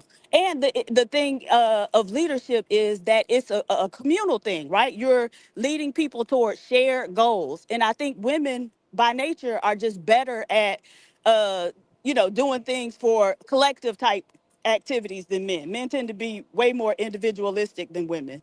And so I Mm, think because we have to go towards a common or a shared goal, that women naturally are better for that type of thing. mm. Um, and I agree, and that's why I was saying big. That's why I used the example of Big Mama to show, man, that hey, for a long time women have been steering us towards the right path, and we just been rebellious towards that right path.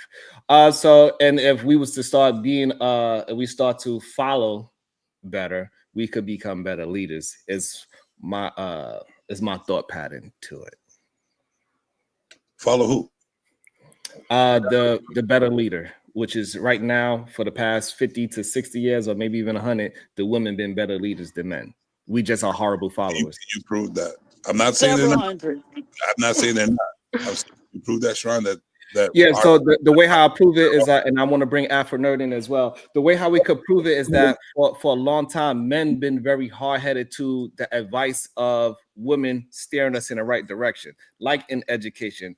We know that majority of the time our mama was steering us in the direction of higher education, steering us away from criminality. They was attempting to get us to get better jobs so we could have money in our pocket.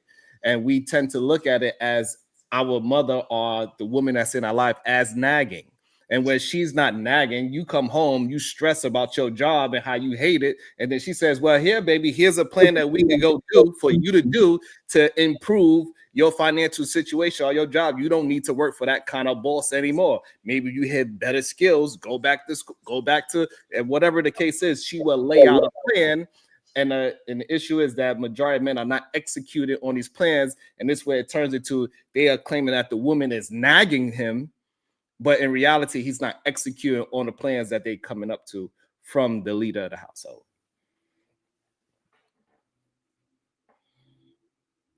Good. All right. So while he gathered his thoughts, he's writing it down. He's going to have some more questions to try to cook me up, but I'm cooking him and PhD up. God damn. Honestly, I'm not trying to cook anybody. I'm just trying to understand, like I always do. I'm not like everybody else trying to debate on everything, and I just want some understanding. That's why I'm going to ignore the try to get at you type things. I'm trying to understand. That's all I've ever tried to do. I agree. Welcome to the show, Afro Nerd. Good day, sir. What is your thoughts? What's up, Sharon? Good morning. So I'm just coming in. I'm just kind of gathering what you guys are talking about, and I heard something about black males underperforming and so forth, right? Okay, what was that? I was talking shit to people in the chat. Go ahead. Okay, all right. So I'm just going to throw out a couple of things that I know. One, I know there's a PhD who passed a few months ago, I believe. Jawanza Kunjufu, Dr. Jawanza Kunjufu out of Chicago. He's been around for many years, and he has been forecasting this for a long time, right? So he said, like in the late 80s, a statement that I will never forget. He said that black mothers raise their daughters but love their sons. So he said that's 35 years ago. Much of what is happening with black males has been ignored because they're black males, because of their positioning in society.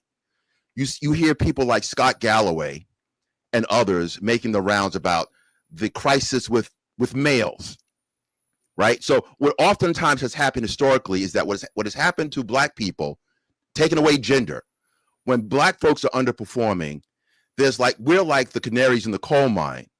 And then all of a sudden something has to be done when white folks start to get afflicted by these same issues. So that's what's really going on. So focusing on black men, we have issues, right? We do have issues, but at the same time, you're hearing more. The overarching thing is men have issues, right? There's the manosphere, there's the black manosphere. But we have to be honest. I hear oftentimes on these programs, people just kind of just fly without Googling AI research. They just kind of make these black men do this, black women do that, and then we ignore the pockets of success that are going all around us. I know Jeffrey Canada in Harlem. You're probably familiar with him, Sharon. There's a gentleman, I forgot his name. He even reached out to me out of Connecticut. He runs a charter school in Connecticut where these black males are performing. There's a charter school in Chicago where black males are performing. So there are pockets of black males actually doing the do, right? But we don't focus on them. We focus on the dysfunction. The dysfunction is big business in the black culture right now.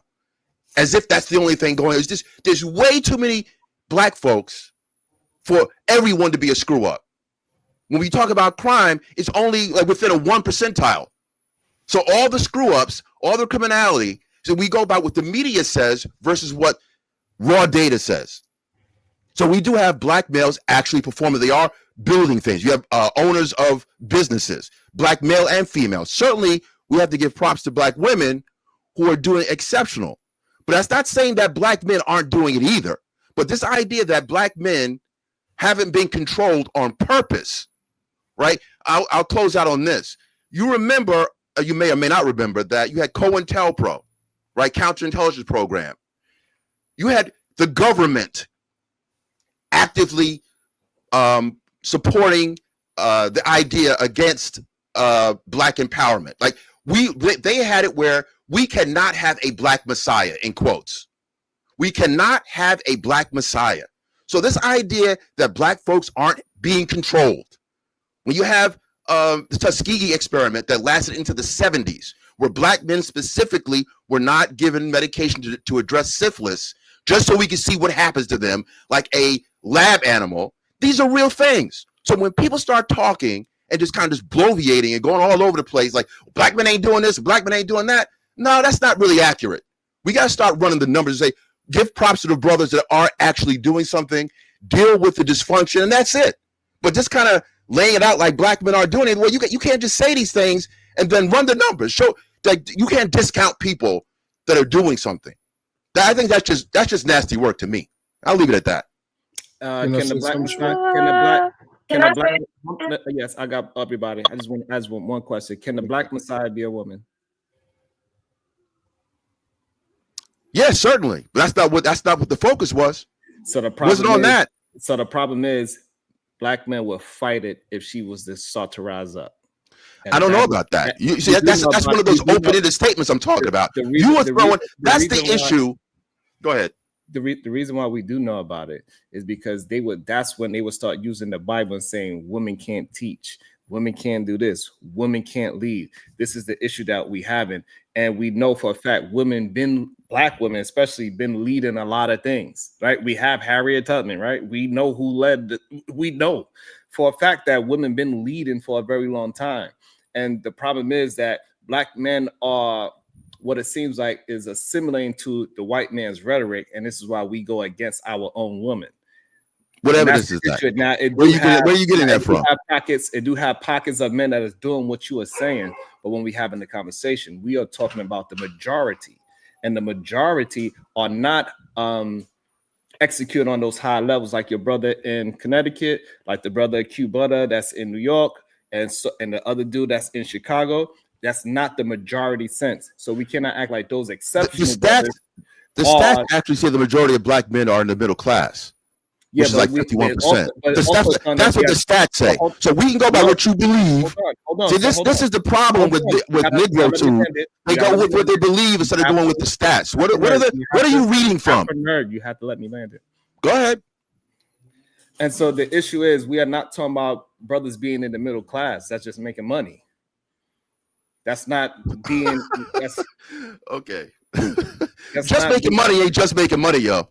Money makes the world go around. You're being very flippant. You're being very flippant about something that's serious. Not having money, not having capital is half our problem.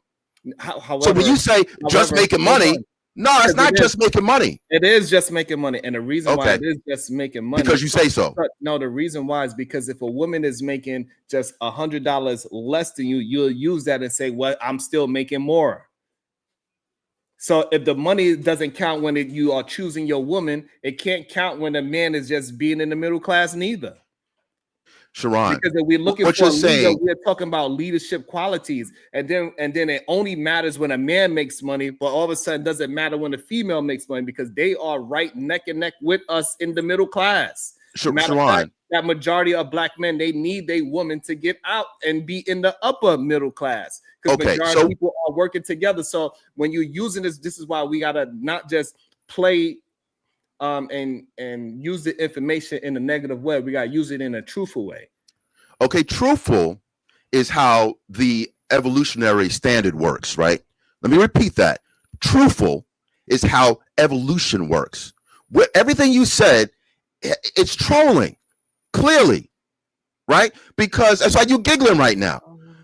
If what you said is true, then women would not be asking for certain metrics from men.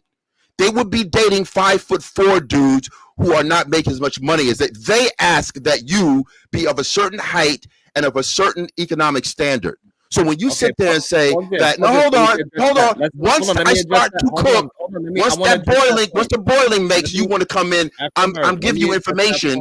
It's going. Hold on. Let me just land on this. Let me complete the thought. What I'm telling you is, women are asking for these metrics. You say that men are asking for. Women want. Yeah. Why do they look for the tall dude? They're not. And I'm tall, so I'm good. I'm not worried about it, but I see it in my own time. Pause there. Because in reality, women are not. In reality. Your dog is going to tell you BS. Can I say something, please? Come on, man. They are not looking for this. They are not looking for it because regular. They're not looking for tall guys who make a lot of money. I want somebody who makes more, as much or more than me. Hold on. Women date regular sized men, and they date men that are not making. Okay, you're being bad faith, yo. Hold on, please. Bad faith, man. No, you are not having good faith. You are just regurgitating information. I'm out of here, man. I'll catch up with you, man. You trolling today. You trolling, man. When you want to get serious, we can have a conversation. Allow me to substantiate my argument instead of just making claims instead of substantiating things. Right? So you said something, and I'm trying to refute it. You cannot say that I'm trolling because I'm on the opposition of what you're saying. I'm substantiating my point. I'm not trolling you. I don't have no reason to troll. And when we see men on a day-to-day basis, we see plenty of men in these spaces. Guess what? Chaotic Truth is married. He ain't no tall human being. DJ Hamp is married. He is not a tall human being. Trigger Mite is married. He's not a tall human being. There's plenty of examples of these men that are being married with women choosing and being productive women that are not these things that you are talking about. Majority of them also was chosen when they was not making any money. And a woman helped them build them up to where they at today. So all the things that you are saying is just not truthful. It's just remedial talking points. And we need to dismantle those things so we get to the honest of the conversation and allow us as human beings to grow, especially as Black human beings to grow. Because as long as we keep holding on to this idea that Black men are just the natural leaders with no proof behind it, that is the issue. Yes, do we have some dope ass men that are great leaders? Yes, but that's not the majority of us. And once we start handling that, this is why PhD was cooking me, or trying to cook me, but I ain't ready to cook yet. Let me just do my slow sip. Listen, I say something strong. Hold on, this is oxtails today, so I'm taking my time with it. You know what I'm saying? Hold on, Alfred. You know how long it takes to cook oxtails? All day, nigga. So this is what we are doing.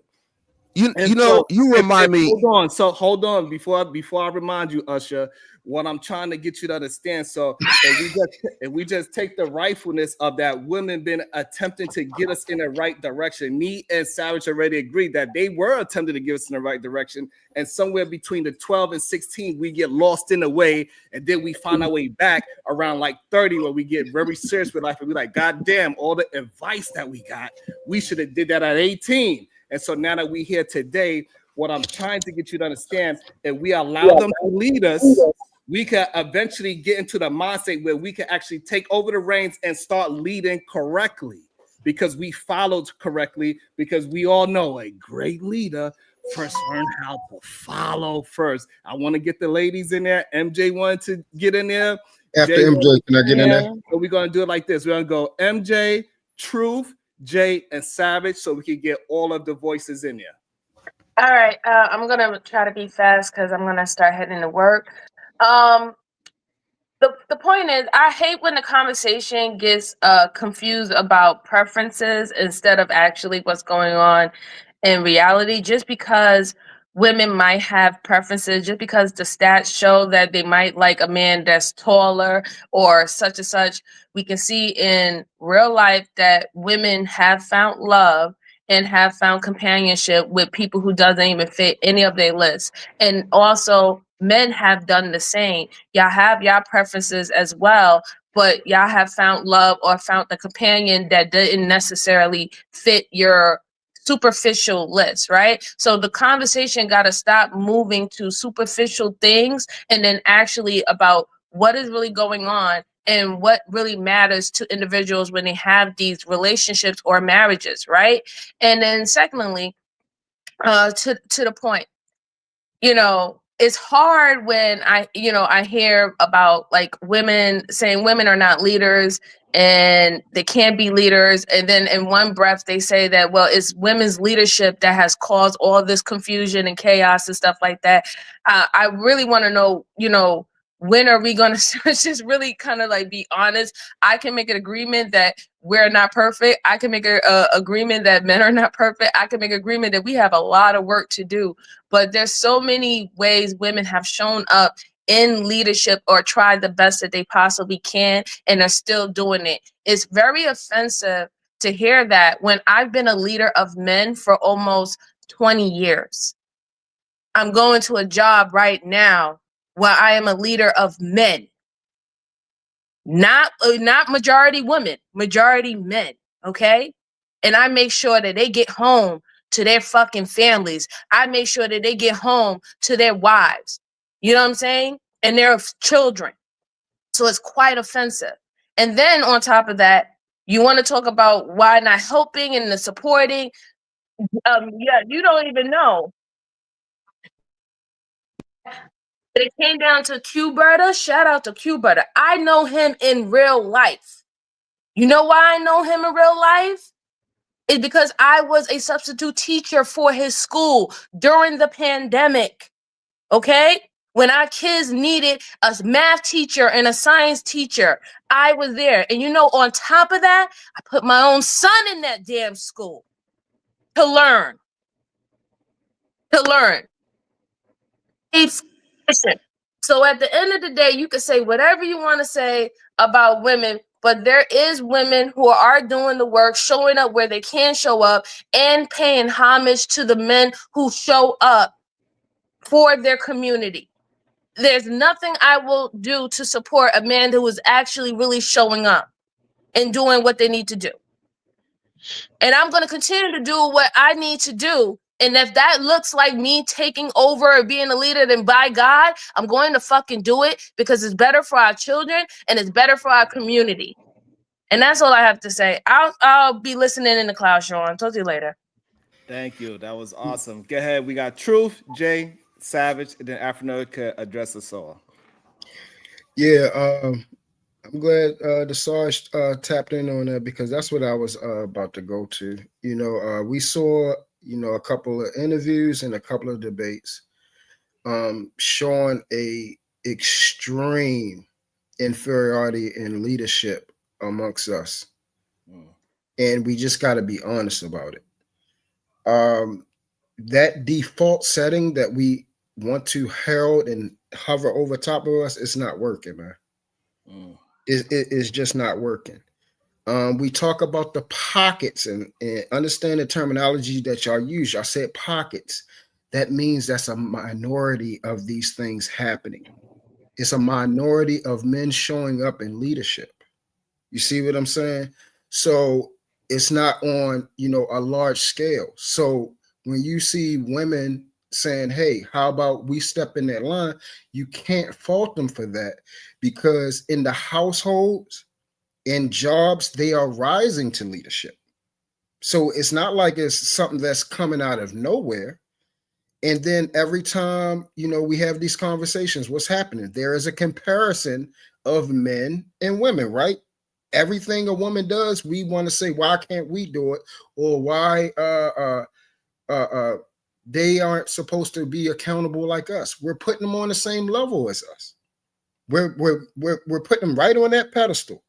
So essentially, by default, we have put them in leadership. If you look at how everything is happening. So it's like situations that we have caused upon ourselves, we are now trying to fight against it when it has already settled in. And I'm glad she brought up, you know, the situation about Q. Once again, that gentleman right there, for me, that's a great man. That's very far and few in between, bro. Yeah, we have other men great in their own right, but what he's doing, that's another level. And we can't make it seem like majority of the men are moving like that. We're not. I wish we were. I wish we were doing following that example. But you had two men up on a panel. We had Q and another man, both of them claiming to be leaders. But we see clearly one that has afforded and benefited their community, one that had afforded and benefited, you know, younger men and children. and help them grow. And then we had another man talking about, I'm trying to help men get enough money to screw women, to F on women. And we're claiming that to be leadership. Y'all don't see what's like, it's like how screwed up that is. We got one man, and then the man that's talking about let's screw on, get money and screw on women. Guess what he said? He said, Q, your school is shit. What? And that's leadership? You told another man that's helping children, boys try to become men, helping us learn, actually doing the actual work, putting his hands, not as just his words, not his thoughts, his hands, and have created something beautiful. It's shit. And this is how men talk to each other. And once again, women are watching us talk to each other like this, putting down great men when they aspire and actually accomplish things. The followers that y'all say, or the women supposed to follow us, look at the leadership that they're being presented. One of the great movies we've seen is Remember the Titans with Denzel Washington. And when the two linebackers came and had a conversation, and what he said, attitude reflect leadership. We complain about the attitude of our women. It's a reflection of our leadership at mass, and we have to be honest about that. Until our leadership change, until the so-called men trying to get enough money to F on women change, and we tell them type of men, like, bro, we're not going for that. You got to get to the back of the line. You feel me? The Q butters, the men that are out here actually putting the time in. You know, if we're going to use them for example, we're going to follow suit with them. But you no longer can stand in that forefront and fake that facade with us no more. It ain't going to work that way. Until we remove the frauds, we're not going to never get nowhere. So we can't come to the table talking about a woman can't be in leadership. And then and I'm going to close it like this. I'm so glad the Sarge shared that. She actually put her son in it, in that program to show that it works. Y'all don't see, like it's right there. She took the initiative to show, hey, not only I'm going to back up this brother, not only do I believe in him, I'm going to actually show and put the most precious thing to me in the program to show that it does work. If that ain't leadership, I don't know what the fuck is. Bar, perfect place to land it. Go ahead, Jay. Then we got Savage, and then Afro could address us all. Okay.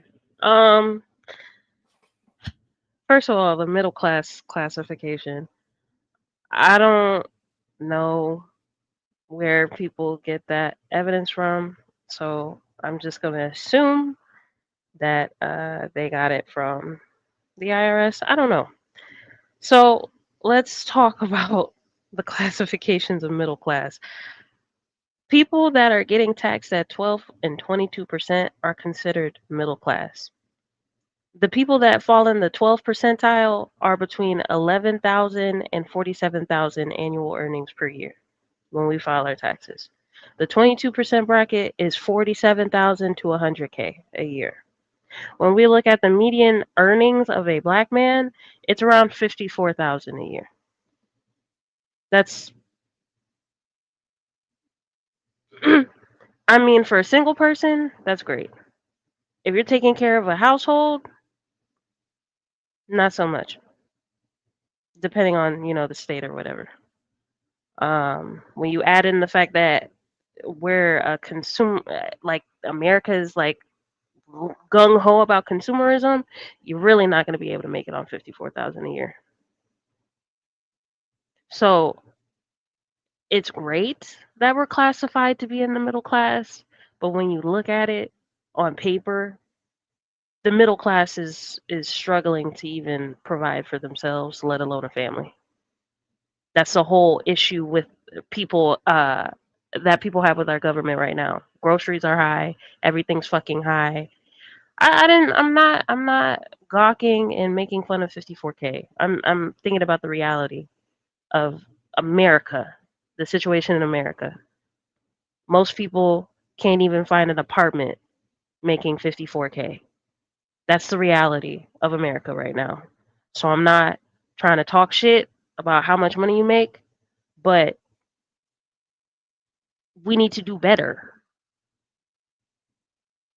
I'm not a man. I don't know what that looks like, but hopefully y'all can figure that out. I know as a woman what that looks like, but I don't know what men should be doing. Because I feel like every time women bring up any type of suggestion, advice, it's the, well, you don't know a black man's plight, and the black men are actually doing good. Look at these pockets of black men. Like, sure, we can look at those pockets of black men. That's great. I am happy that there are pockets of black men doing what is right. However, the reality of most people's situations is that they're not there. They're not at that point of being able to provide leadership financially, spiritually, emotional, none of it. People are still trying to figure out how they're going to eat every day, how they're going to pay rent next month. Like, that's the reality. And that's not shitting on any black person. We just know, we should know that we need to do better instead of focusing on the fact that we're bringing up the reality of things. It might hurt your feelings that we bringing up the reality of things, but guess what? That's what it is. How do we fix it though? It's not going to be fixed for 100% of people, but for the people who are ready to do the work and be consistent and be confident in the fact that it is possible for you to make it out, what is the solution for them? That should be the focus. All right, go ahead, Savage. I just want to agree with Jay. I want to say I agree with Jay on that. It's we see a lot of people trying to talk about reality, and then what gets misconstrued about the whole reality check is that people have feelings. There are too many feelings about what reality really is, and yeah, we have our opinion about things, but reality is just reality, and a lot of people are not going to like it. That's your problem if you can't handle that. You know what I mean? I also wanted to talk about there's no way we can say that men are just supposed to be the leaders at all, because we were, like I was saying before, we were led by our mothers, and most of us know how to survive, know how to clean ourselves. You know what I mean? We're doing what's right for ourselves, and I would never be in a position of survival skills if it wasn't for my mother. You know, the only thing I learned from my father is that he took well care of another family, so he was able to lead that family. So obviously he was a leader. Just wasn't my time, I guess, for him to lead, me. And that's the reality. You know what I'm saying? And if I was an emotional person, I'd be like, oh, goddamn, the fuck you, daddy. No, it's not about that. It probably wasn't his time to leave. And that's what I'm saying. Like, everybody has their time. Everybody's capable. I can't say everybody. There's a lot of people out there who are not leaders right now who are capable of being leaders. And there's a lot of women who are capable of being leaders, just like men. It's a lot of people just don't know their position in life. You know what I mean? Just because you're a leader doesn't mean you can lead a whole community. You could lead people on things that you're good at leading at. This guy could lead people on something he's good at. You know what I mean? We just need to know our position and where we need to lead. Everybody's saying, like I said, everybody's putting a blanket statement on everything. Oh, you're a leader, so that means you have to control everything. No, you only know but so much to lead this way, that way that you know. You know what I mean?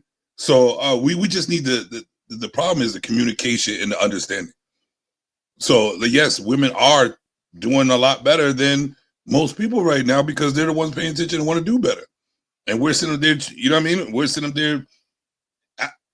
To be honest with you, I'm gonna blame more of the men because we know what the fuck we're supposed to do. Why are we doing it? You know what I'm saying? And I understand, like I said before, when we're younger, we didn't have the guidance. But once you reach a certain age and starts looking at the world the way it is, reality check, we need to start stepping up and try to be that leader. And if the women are talking shit about us, that means we're not doing what it takes to lead. And I'm just, realizing that it's not, like I said, I'm not trying to at you or get at you or have a debate. I'm not, you know what I mean? Fuck all that debate shit. If it comes down to a discussion, a conversation on how we could do better, I'm down for that shit. You know, because sometimes I may not know something that I need to know to better my wanting to be leader skills. You know what I mean? So it is what it is. Like men and women could be leaders, and I'm not trying to get at nobody. It's just what it is. Reality check is what everybody needs. That's what I'm about. A reality check. And most of the time, sometimes I need that also. And that's why I'm up here saying that I want to understand and not try to battle or debate nobody. I'm just trying to understand. Shout out to Republic Tea Room with the 20 ball. Thank you so much. I appreciate you. About to be a situation. Hey, hey, hey. Thank you so much for all that you do. When I did research on Creole plantations, especially in New Orleans, historically they gave the reins to the smartest child, most capable one. Wasn't about sex or gender of the child. You earn respect. It is not given. Woo. Some powerful words. And women should have by now earned the respect. They should have. And for some reason, we are dropping a bomb on giving them the respect that they have earned. Afro Nerd, you have the floor. We're going to, hopefully you can address everybody. Go ahead, Afro Nerd. Okay, so I'm going to start calling you Derek Jackson 2.0.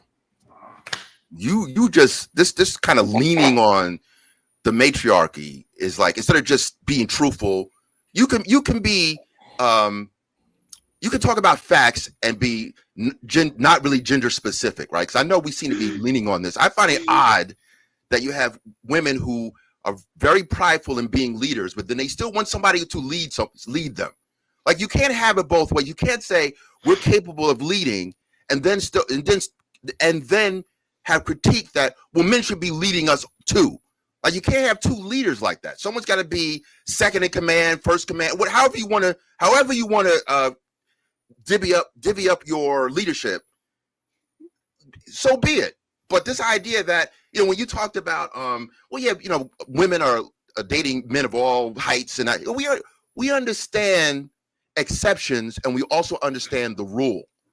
And there's all littered through social media, YouTube, and in real life, you see, even if the guy is not tall, he's still taller than the female. There's a submissive and then there's a dominant, right? So what you're doing is you're kind of playing favorites when the data doesn't really support that, right? So again, I acknowledge that there are exceptions, right? But there's also the rule. Now, when I go into black male success, right? Just as there's black female success, let's actually start to run down some stats as to what's actually happening with us, because I think black folks don't even know this stuff. I think black people don't even know this stuff. I think we are clearly misled by the media, and we know why. Just like J. Edgar Hoover had a thing about Malcolm X, he had a thing about Dr. King. This has been verified. Just like you have the Epstein files, there's files on black people, right? And we pretend that these files don't exist. So let's go into, because I'm not into this negative confirmation bias. Like, some of male and females on this program and on YouTube, they have a negative slant and they won't listen to the positive. So I'm going to run down this real quick. So this is what's going on with black males in America, right? It says high school graduation rates. Black male high school graduation has risen for 20 years straight. National black male graduation, this is 2023, 70 to 72%, up from 48 to 52% in the early 2000s. Black boys have shown the fastest improvement of any group since 2000. Then it says college enrollment and degrees. Black male college enrollment has nearly doubled since the early 90s. More black men are in college than in prison. Now, we've known that mantra has been corrected, Sharon, because we used to hear there's more black men in prison than in college. But when you run by age, well, no. You're not going to have a 40-year-old college student necessarily, right? So when you run through 18 to 23, all right, well, actually, there's more black men in college than they are in prison. It's STEM growth. Black male STEM undergraduate degrees have increased 65% since the early 2000s. Engineering degrees earned by black men rose 20% in the last decade. Computer science degrees for black males have risen steadily for 15 years. Then he goes into income and wealth. 60 to 65% of black males aged 25 to 54 are in the workforce full time. Black middle class households have tripled since the 1980s. Earnings 50 to 80 grand median, depending on the field. Black male income has increased every decade since 1970s. It goes into entrepreneurship. It says black business ownership, especially male founders, has exploded 40% since 2020. That's in the last 5 years. And I'll leave it at this. It says black-owned employer firms generate over $200 billion annually. Real estate, tech startups, logistics, freight, entertainment, professional services. So there are things that are happening when you run the numbers. There are things that are positive about black men and black women. We do not want to. We rather talk about little Dirk, right? We'd rather talk about the minstrels that are on these programs where black women are pulling out their hair and black men are talking nonsense and they're cursing, and even on YouTube they're cursing. They're vulgar instead of talking about the actual sad things that we can be proud of. There is a business like World Star Hip Hop, like Media Takeout, to keep us like dancing monkeys. There's a lot of money. There's a lot of money in that. I'm coming in with the facts. We know Negroes are out of pocket. We know that too. That's happening too. Two things can happen at the same time. Can you deconstruct what I said, or are you going to keep on pandering? I dropped the mic. That's it. Yeah. So today, all the things that you are saying that people are doing, we didn't do that on this panel at all. So does those things happen? Yes. But for the most part, we are attempting, like today, we are being focused and we are sticking to the topic. We haven't been actually throwing any insults at anybody today. We have not been part of this minstrel thing that you are.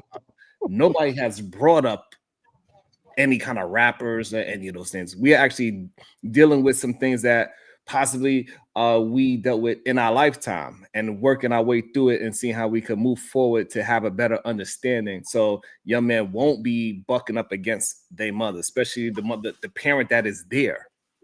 And how maybe if it's possible that women do take care of the child from 1 to 12, and then the father have enough wherewithal and he's evolved, he could take over from 13 and to 18.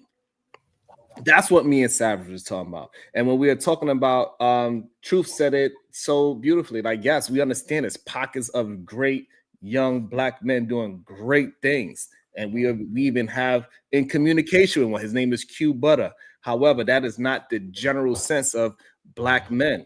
He is an outlier. And it is okay for us to recognize that as well. And if we are going to deal in the truth, then therefore we as black men, we need to be pushing leadership in a proper way. And one thing about leadership, you got to learn how to follow first.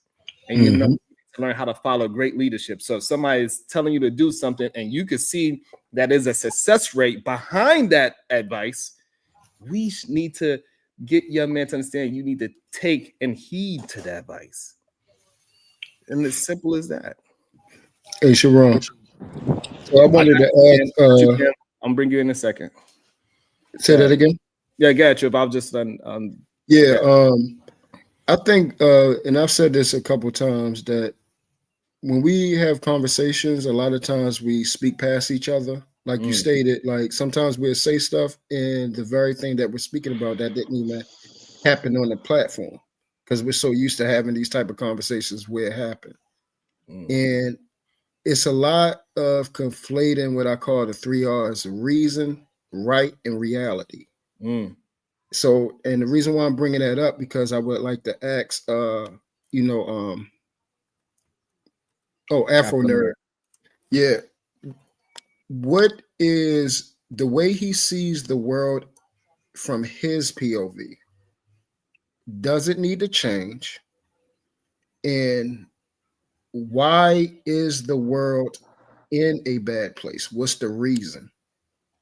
What's the reality of the situation? What does he see as a whole? And what would be the right way to go from there? Okay.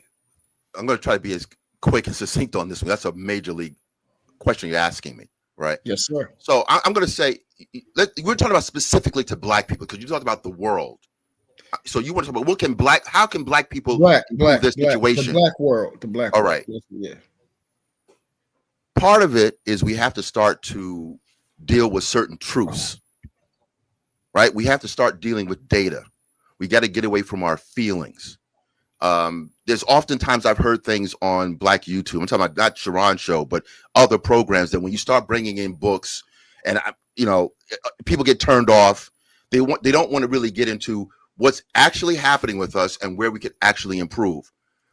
Part of our problem is we have to understand that there's been a centuries-long campaign on black folks. There's such a thing as anti-blackness. Just like there's anti-Semitism, there's anti-blackness. And it permeates in all kinds of areas in our lives. Now, it doesn't mean that you leave that as an excuse that, well, I can't do anything. I can't get a job. I can't wake up in the morning and go about my business because of anti-blackness. But you need to be aware of what it is and how to address it. There are things that we're told to do and expectations for black folks that are distinctly different from everyone else. That's a problem. I heard something one time where talking about how black boys are raised differently than black girls. See, that's an element that was discussed on the show that no one wants to talk about. They think that we're just one gender and that there aren't differences in the genders and that we're not treated differently. Even with black boys and black girls, even though they're coming from the same household, they get different instructions. With Shaquille O'Neal about a year ago openly said that, well, I'm going to help my daughters. I'm going to take care of them. They're going to get their degrees. I'm going to make sure they're straight. Then he says in the same breath, well, my boys, whatever with them, they'll figure it out. So he said, well, okay, I'm giving different rules for these two. And he says that as a successful black man, I don't have to worry about my boys. I don't have to worry about them getting educated. I don't have to help them. So, but I'm actively going to make sure and give enough focus on his black girls, which is right. But why can't he have keep that same energy with his black boys? Because the white males in there are doing that somewhat. Trump became who he was because his father gave him $1 million like 50 years ago. Right? So we're not even doing what other people are doing. The Jewish father helps his Jewish son. He's not giving these weird gender rules. Right? But in the black family, we kind of, well, you got to get it out the mud. And then our sisters, we actually help them. There's focus on them. Right? So we have to be honest about that. But with black, to get more into your question, black people are going to have to figure out how to circulate their own money and to appreciate legacies. Because what's happening is I see things all the time that are money making. But what we do is we dismiss it. We call classic hip hop old school. Oh, that's old school. The white man calls his rock music classic rock. And classic rock sells. You never stop seeing Kurt Cobain t-shirts. You never stop seeing Elvis t-shirts. You never stop seeing the Beatles t-shirts. The Beatles are still alive to white people, right? To get your point, can you land your plane? I'm going to land it, but the black, and I'm just giving you the differences with how some people succeed and how we're not. We have to start changing our programming and our framework so that we can succeed. And part of it is we're going to have to be honest about our situation. We're going to have to actually start to list our accomplishments so people are aware, okay, black folks are actually doing certain things. And we need to start to cut out the things that are dysfunctional. We have to start addressing it directly. The dysfunctional stuff that's holding us back. And one of it, and I'll land the plane here, is we have to figure out a way to capitalize on our own product. Everyone else makes money from us, but we don't make money from us. Not directly. It's always somebody else with their pockets, with your hands in your pocket, but you're not allowed to put your own hands in your own pocket. I'll land the plane on that. And and I just want to say this real quick. He did not answer none of the 3 R's. And I just wanted to make that clear. I don't know. I don't know. Well, he asked me about what can black people do to change their condition. and I mentioned you just Okay, overlooked pause there. So maybe you misunderstood. So tell them the 3 R's again, and then we're gonna give it to Jay, and then we're gonna introduce pan mulattoism into the Right. conversation. So you Like, said Savage has something to say as well. he is me. I asked you, what's the reason why we are in the situation that we're in right now? We're Reason. talking about the state. The reality, what do you see from your POV, and what would be the right thing to do to make things better? and I answered it. You just didn't listen to me. Oh, no, I listened very carefully. You went on a spew and things. You went on a tangent, but you did not answer it. But it's okay. If you felt as though you answered it, that's fine. You know, I told you that we have to recirculate the dollar in the black community. Right? I said that we have to actually focus. I said that we have to actually. I heard you. I said, right. So that's not answering your question. So that's not answering. Okay, hold on. Black business recirculating the dollar. After nerd. So recycling the dollar is what part of the 3 R's? Recirculating. No, right. What part of the 3 R's is that? I'm confused. Why do I have that? That's a general answer. Like, why do you mean it? And so, that's the point. Yeah. So what does it say one time? Reasoning. The reason why. Reason, reality. Okay, that too.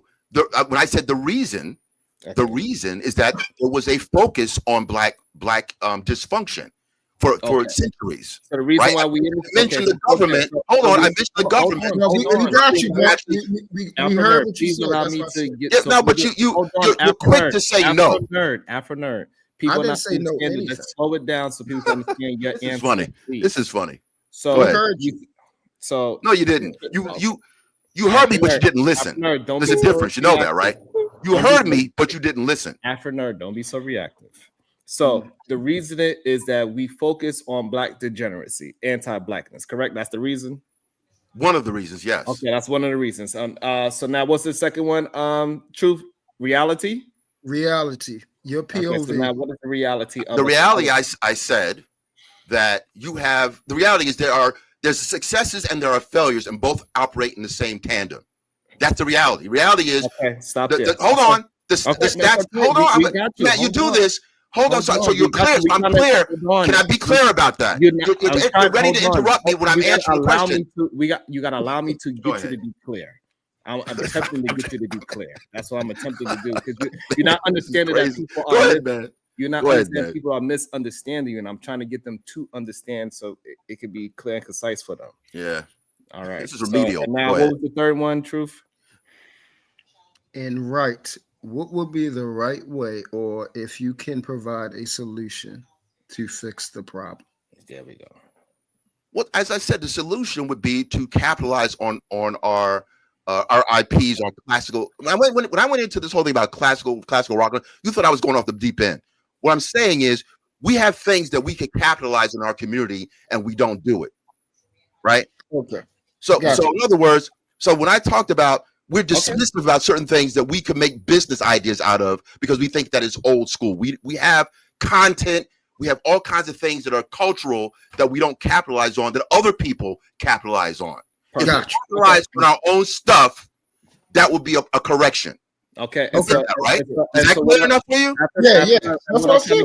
So what I'm trying to get you to understand is that, like, I wasn't trying to stop you. I was trying to get you so the audience could understand what was your reason, so they can have a agreement or disagreement about your 3 R's. So that's all I was attempting to do. We are not attempting to attack you here. Nobody is attacking nobody. We are just getting out our thoughts today, and it is okay. You are not being attacked. You are not on the other channels where they just dive into attacking your points.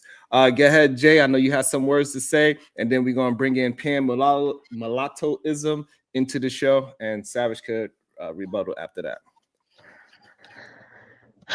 What I don't appreciate is that when we have this conversation, people just want to stick to their own perception of what reality is. I was asked that though. I was hold on. I was asked my POV. Please let her land her plane. I know, but when she says people, he literally asked me my POV. What is my POV? Afro nerd. I'm not done. Do you know what self-control is? I'm not done. Do you know what POV is? Okay. Afro nerd. I'm not done. Self-control. Self-control. Did you kick him off?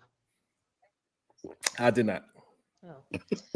Well, he left. Don't be giggling. So, um, yeah, he was focused on the I was talking about his perception before, y'all asked him his point of view on, like, before that, he was talking about his perception of the reality when it comes to black men and their height. Meanwhile, most black men fall between 5'7" and 5'10". Right. Over half. That's 60% of y'all.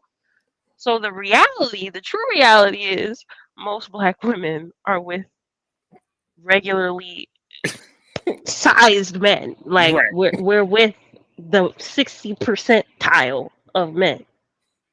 The minority of y'all are below 5'7", and the minority of y'all are above 5'10". Right. So I don't know why. Like, it's like the emphasis is on like deducing. How do I explain it?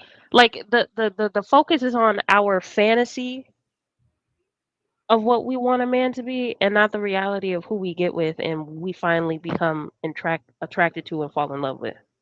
They're just focused on the sexual attraction, because obviously a lot of men see love through a lens of sexual attraction and nothing else.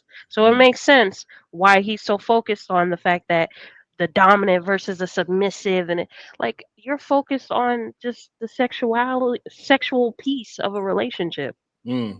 And you're not focused on the fact of why women truly do fall in love with the men that they fall in love with. And it's not because this nigga was 6 feet tall.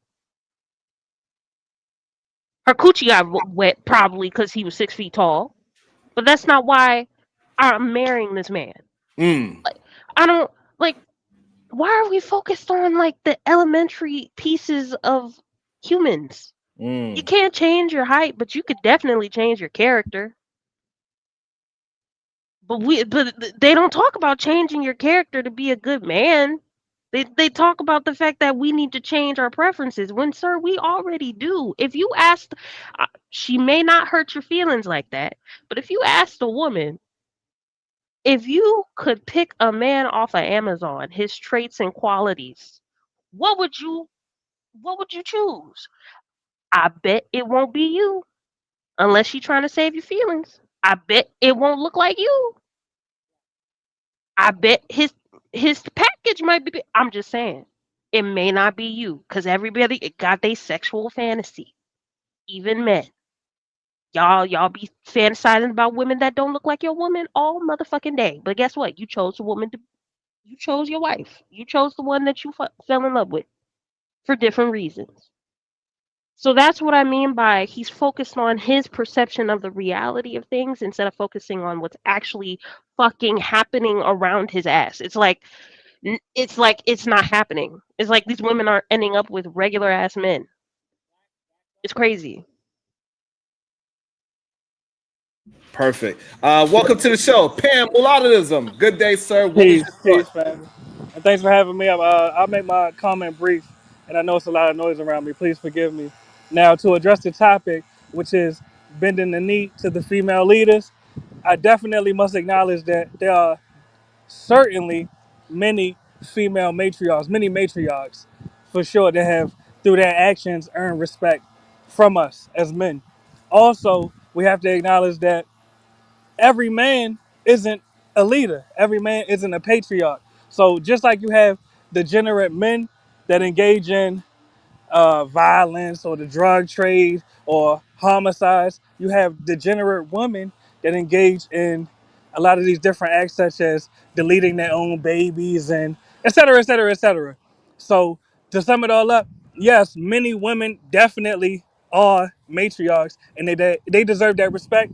And every man is not a patriarch. So I actually agree with the title, but I just would not say all women are leaders. No, never. I would never say that. But many are, and they deserve the respect of being a leader. All right, that was clear and concise. I like it. I like it. Hey, we always been on the show for 3 hours, and we got 3 financial supports. That is up to y'all how y'all feel about the show. Appreciate y'all. We didn't even get to. We got over 100 people watching, but we don't have 100 likes. We could get some shares. It's a lot of things that you can do to support good productive builds, because I believe this is a great productive build. Everybody's getting their thoughts out. We have proper pushback. Everybody is attempting to substantiate their arguments without it getting too crazy. Savage had a couple of moments where he was about to, then he reeled it back in, and so I want to shout out to Savage for that, for keeping his composure as well, because a couple times he almost lost it. He said, you know what, we are having a productive build. So I just want to acknowledge when because in these conversations sometimes when it feels like we're not getting our point across, it almost feels like we attack, but when we allow the person to get their full thought out, maybe Afro would have realized that we were not attacking him at all, right? Because he somehow he felt like he was attacked in this moment, and nobody actually attacked him. It was a very interesting situation that just happened. It's weird that keeps happening, Savage. I don't know how we're gonna cure that that idea that just because we have opposing arguments, it doesn't necessarily mean that we are attacking each other. You know what I'm saying? I think just people just need to be checked and silenced sometimes. And sometimes give them an opportunity to check themselves. Just like like I said, I did. I was about to go, but I was like, let me just listen to everything. Let me just hear it out, because I'm not the type that want to sit there and be all like wrong. Mm-hmm. But if I am, I want to be able to know like what I'm wrong about. You know what I mean? And then fix it. I'm all about critiquing myself. So it is what it is. And I could be, going ham on the chat right now if I wanted to, but I'm not going to do that because, I grew up from when I first started my YouTube channel. You know what I mean? I used to just spaz on everything, but I realized that there's going to be people in the chat who are idiots and just say shit just to say shit. You know what I mean? And they try to get their only purpose in life is to get a reaction out of you. You know what I mean? I love it because I do the same shit. They haven't seen the savage part yet. You know what I mean? So I think it's interesting today, right? So today I didn't hear not one person today say Sharon is attempting to have a productive and positive bill to get cash apps or super chats. Not one person said that. I will say you are attempting to have a productive conversation, but not to get the cash apps. And that is the issue that we have as a people. Why they never assume, right, that I'm attempting to have great conversations, great builds, also to make money as well. Why they believe that I'm just trying to create. When if we would have gotten to some argumentative thing, right? If we would have been screaming and yelling and calling each other out our names, they only doing that for cash apps. But when we having a whole 2.5 hours of productive build, no one person would say, damn, Sharon is doing a productive build for cash apps and super chats and likes and shares and likes and views. And this is why I don't pay attention to the chat, because they'll pay you for yelling and screaming and they'll say the dumbest shit ever. But when it's productive, they sit back, still say the dumbest shit, whatever, and don't pay for it.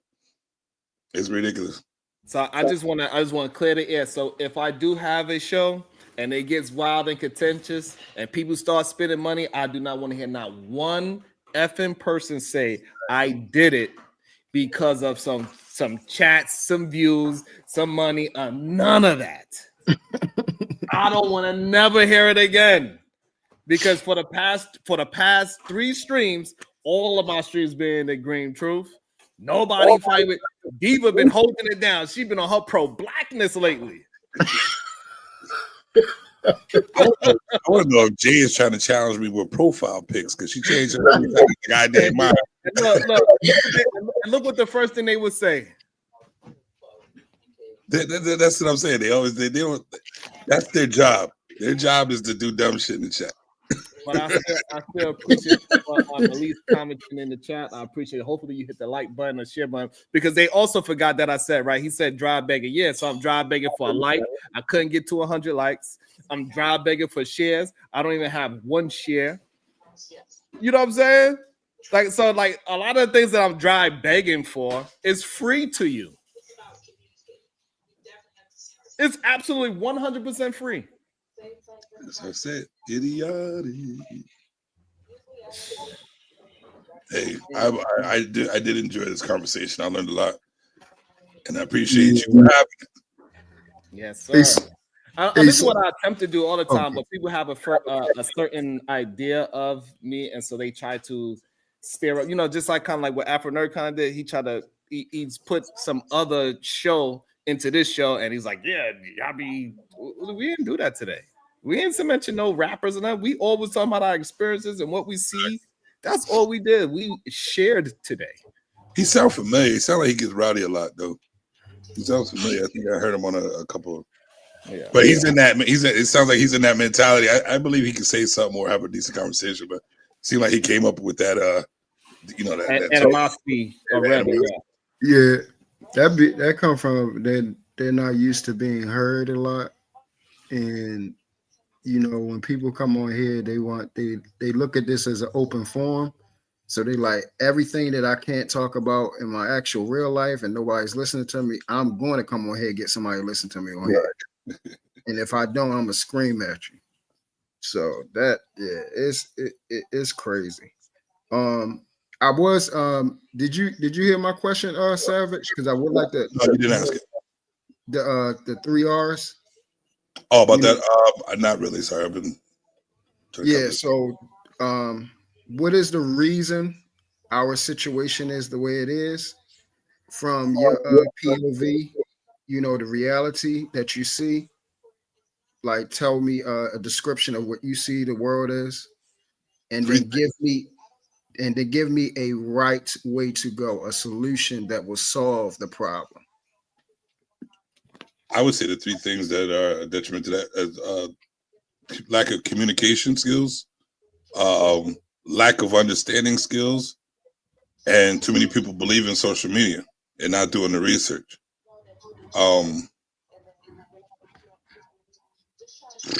How we could improve. You said that's the reason. All right. What was the first R you told me? So you said the reason why, you know, our situation as far as with our community, the division between, you know, men and women, you know, the problem of fatherlessness, you know, the problem that, you know, men aren't leaders, you know, so on and so forth. What's the reason for that? I'll start there. What's the reason for that? It's a lack of communication and understanding and guidance of who we are, of what we're supposed to be. Like, we're not the same as African Americans are not the same as everybody else. We already know that. And we need a different community. Like, we need to be a community of our own and realize that we have to work together. We stop worrying about comparing ourselves to everybody else. We're different. So we have to start working with and for each other and stop acting like we should be segregating ourselves when we work better together than anything. So you saying so basically I'm gonna try to compact it. You're saying the reason why we're in our situation is because of lack of communication and because of division? Division, yep. Division. We don't want to work with each other. Okay. And we don't want to see the good. Like, we're not trying to see the good in the people who don't know how to act out there. You know what I mean? Like, because these people they're not guided well, so that's why they're acting this way. And we're not willing to sit down and work with those people. Okay. And from a reality situation, what exactly do you see? Like, give examples of the problems that you see in the world. Every example is on these panels, and like I said, even in the chat, there's nobody are spewing. You know what? I see that you didn't see this part. I see that, you know, maybe you need to be guided on this one, or maybe some solutions. I don't see too many solutions in the chat, and those are the people that are watching, and that's why we're up here, for people to see like different perspectives and try to come up with a solution. But I had that conversation with Nidus last night, and he's like, nobody's here for solutions. They're here for the hit to the likes. They're here for the drama, the action, and all that stuff. That's why I'm saying. That's why I wasn't at. That's why I'm saying I'm just dealing with you directly. So what the reality of what you see? Like what do you see in the world? Nobody wanting to help. Nobody cares. Nobody cares about nobody. Give me an example of that. Give me like where you see nobody didn't want to help somebody. At the smallest degree is just even advice. Just advice instead of arguing or seeing who get the one up on a debate is advice, is looking for advice or looking for a better solution or looking to understand your situation and say, oh, because a lot of people are stuck in their own situation, right? And not trying to look outside the box or someone else's feelings or someone else's state of mind or someone else's upbringing. They were just willing to just be like, hey, it doesn't work that way in mine. That's not what I saw. So fuck you. You don't know what you're talking about. Actually, I'm dealing with this. So what can I do? Oh, you don't know shit. Oh, I guess I'm just going to be a shitty person and maybe I'll treat you like shit. You know what I mean? So that's what it ends up being. Nobody's there to just be a better person. Everybody just wants taps and likes and no solutions and wants to talk shit. All right. I'm good at that, but I'm just saying I'm looking for I'm trying to better myself. I'm looking for solutions. All right, so I do it like this. Am I not answering correctly? Yeah, it was kind of it's kind of sort of like what Afro Nerd did. So I'll give you an example. We saw the Greg Adams and Andrew Wilson debate, right? I didn't see that. Sorry. Okay. Well, Sharon covered it, and I'm gonna use this. This is the reality of the situation. So we had two men that would consider themselves leaders. You know, prominent figures in YouTube, has large followings. And when they came to the forum, came to the table, so to speak, to have a conversation about marriages and, you know, the problem with it or how to make it better or how it can be beneficial to men, we had one man using ad hominems, couldn't answer questions directly, didn't know what terminology was, didn't know the definitions of certain words, could not properly use them in a purposeful way, could not contextualize, kept repeating the same thing over and over and over again for every subject matter. And then we had another person that actually came there, provided definitions, used things contextually, gave the person you know, ample time to get himself together, wasn't using a whole lot of ad hominems, and was trying to ask them, please, could we get to the subject matter? Could we address what we're talking about? You know, do you have a solution? If you do not have a solution, why are you rejecting mine? And they could not give a concise answer. This is the reality of the situation. So from my POV, that was a reality thing that I saw out of my eyes to show the deficit of leadership in the Black community. That's one of the examples. That's what I was saying. Okay. That was an actual living example that I saw, a reality that happened. I don't know if y'all will agree, but what I see is a lot of people don't want to admit they're wrong. A lot of people don't want to admit they don't know. Like I see in these spaces, people look like they feel like they're forced to know everything, and they really don't, and they're not willing to bend the knee, and you know, say that, you know what, I really don't know that. Explain to me or help me get to know that. Everybody's just like, no, that's what it is. That's what it is. No, like, you really don't know. You know what I'm saying? And then be like, what's your resources? Well, you know, I don't have to get well, you expect people to listen and take your advice and follow you like the leaders were looking for. So give us proof and give us a reason to follow you. Give us a reason, give us some proof to show that you are right. And we have a chance to follow you. And that this other person that you're trying to debate is wrong, or y'all on the same page. Okay, so all right, let's just skip over that because I'll probably. So am I not, like, I don't understand. So let's skip over that. Okay, give me a solution. Your answer to that question, so I understand. Huh? What is your answer to the question, so I can understand what you're trying to get at? Yeah, I gave it to you. So I'm not answering it correctly then. So I gave you a direct situation that actually happened that we all recognize, and that it actually happened in reality, and that it clearly shows a problem and deficit in our leadership. You get what I'm saying? Like, it's a reality-based thing. It was something that we could see, we heard, we can remember. So give me an actual tangible example that, you know, we could hear, we can see, we can research. It's factual. Well, I right now I can't come up with something Okay, that. great. Okay. But what I can do is give you a basis to look at down the road of panels that people don't want to concede on what they don't know. They want to act like that is the truth and not try to get the truth. But if I'm not answering right, then it is what it is. That's awesome. Yeah, sometimes we could just Yeah. say, you know what, I don't Yeah. have an example right now, because sometimes the example we know we have examples, but the exact one to prove the point is just missing. I don't know. Time of Right. I just know that people don't also, let me just shout out to my girl Corinne. She says for the church donation. Thank you. She sent that yesterday after the show. Thank you. I really appreciate that. Shout out to everybody that's doing whatever they can do to show love and to support the show. Every last little bit of it count. The likes, the shares, the dollar amounts, everything helps. The comments, all those things help. So I appreciate every last person that do any kind of contribution to the show. I truly appreciate it a lot. It's not easy. Thank you so much. Let me pass the ball into Detroit Coalition. Good day, sir. What is your thoughts? And then we're going to attempt to finish this goddamn review of me versus Obsidian versus Q Butter versus the wrong class. I'm going to give him his props too, because he put the beats on Obsidian as well. Wrong class. Sometimes you're correct. Hey, Sharon, I'm going to go get breakfast, man. I'm going to holler at you. Thanks for having me on. Appreciate y'all.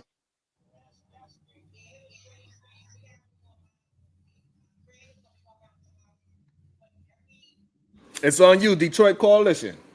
Oh, my bad, brothers. Hey, good evening or afternoon, everybody. So,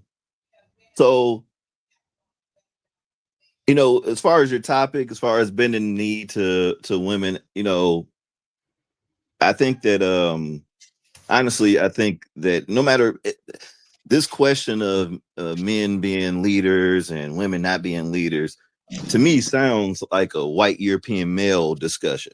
And what I mean by that is the ones who are promoting that like men are superior the most, in at least in the last, like, let's say 2,000 years, have been white men, because their power structure was built on that, where they have to be in control the whole time of everything, right?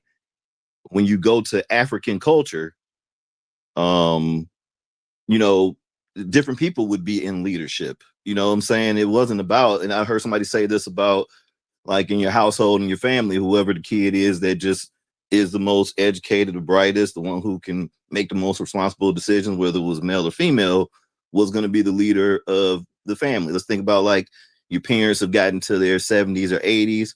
Those kids of those parents, it was going to be the one kid that was like the smartest, the most dedicated or whatever, disciplined. That was going to be the one that was going to take over the family. This conversation about males having to be the leaders, that's not something that has originated out of the Black community, because the Black community has always looked at women as, not, let's say, you can't share everything. Obviously, men are, have, more physical strength and things like that. So and as far as security of the house and things like that, those are things that just naturally would be in nature. The male is the natural protector of the family, right? But we're not animals. Well, some act like it, but we're not animals, right?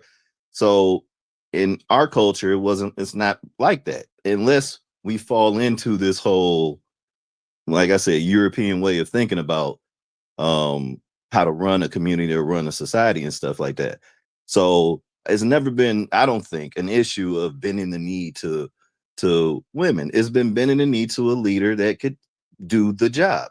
And sometimes the one who can't do the job is the one who's pushing the most, saying that these other folks are inferior and I'll do a better job of it. And then we get caught up in it because of this American experiment, where it seems like everything that's European is the right way to go. And then we'll have these males, these Black males now, that fall into that same thing, where they think that this is the way of leadership. This is how you're supposed to run everything. And the reason why we're not successful in this and that is because we gotten away from these core values. They'll tell you that, since women have gone to work, in the 40s and 50s and 60s or whatever, that our economy is tanked and everything like that, and things are so bad and the home isn't that good.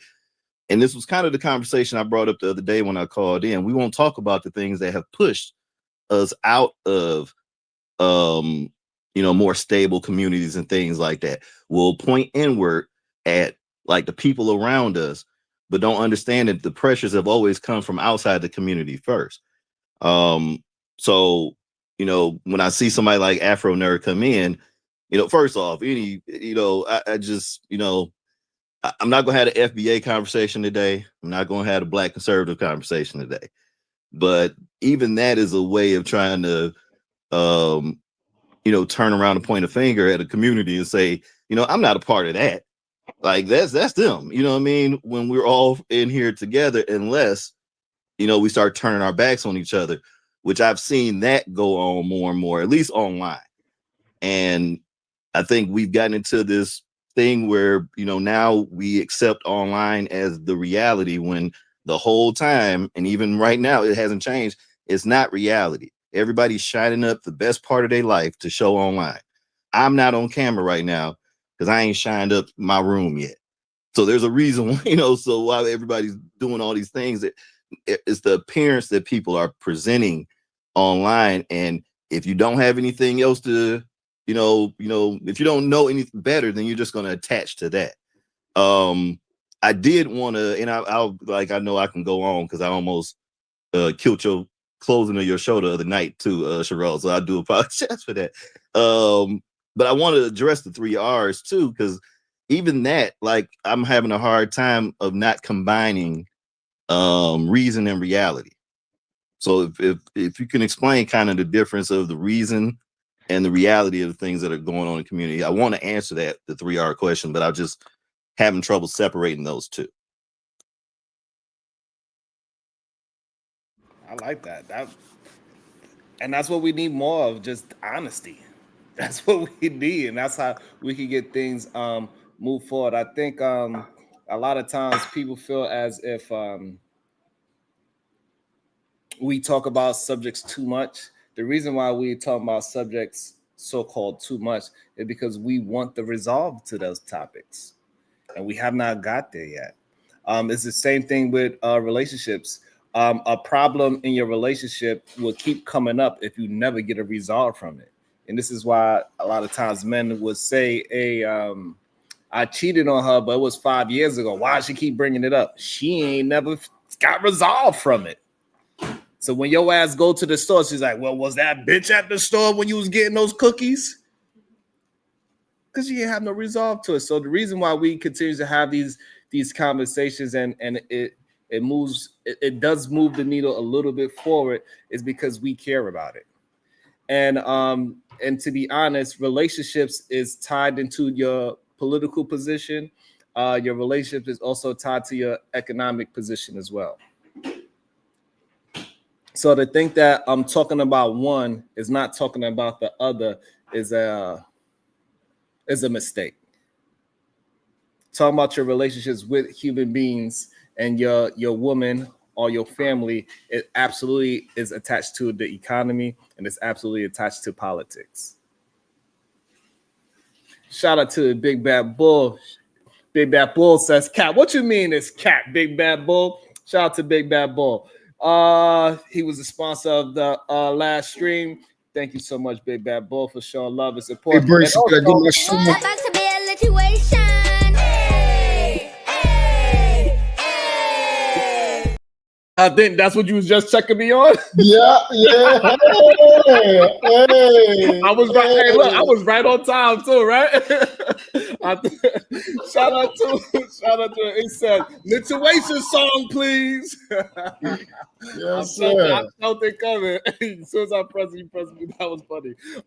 Shout out to you. Thank you so much for your love and support, my brother. And I do appreciate the amount that you said. Let me make sure that's out there said too. He said $3.14. That is a representation of something. Now, can y'all understand what that's a representation of?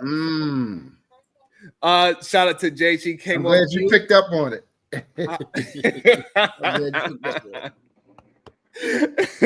Jay, and it is important too, right? Like Appreciate you. Jay, what is your thought? So you hopped off mute. What's your thoughts before we get into back into the review? Because people do want us to finish the review as well.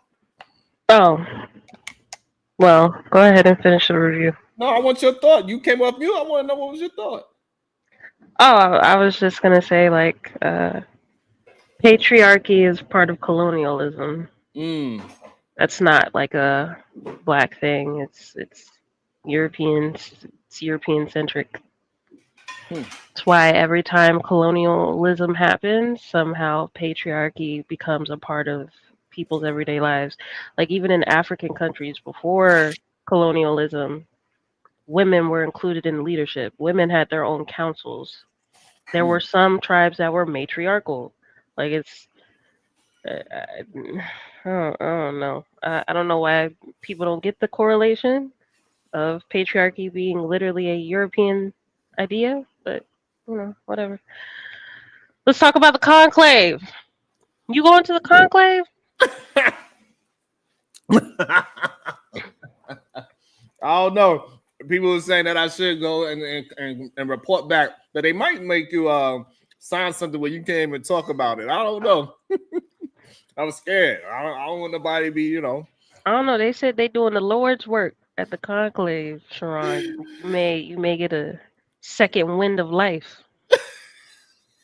They it sounds a little, baptize people in the word of the manosphere. It sounds a little sketchy to me. But if they could, they probably add the book of Kevin Samuels might have had into the Bible. They could.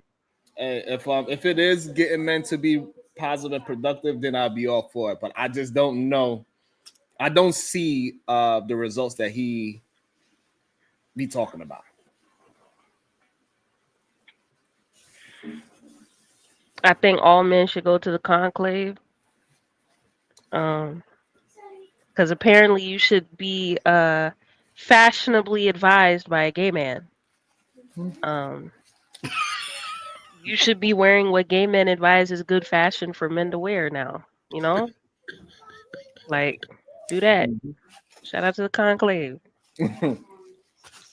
I'm so thankful you brought that up. Y'all so scared of gay men when it comes to them possibly flirting with you, but be in close proximity with your clothes off. Makes sense. But you want to bet the grinder crash around that conclave.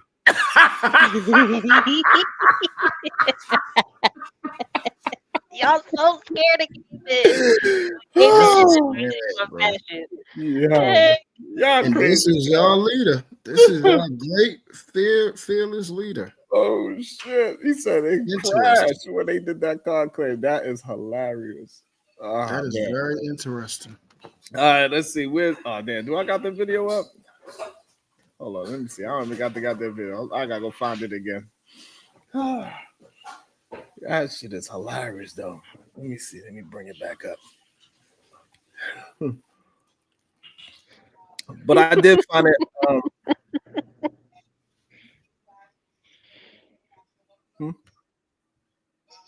What that means? Oh, and we could have ate that without cleaning it? Oh, no. Yeah, that'd have been crazy. That would have been crazy. But what the hell? I'm struggle streaming. Struggle streaming right now.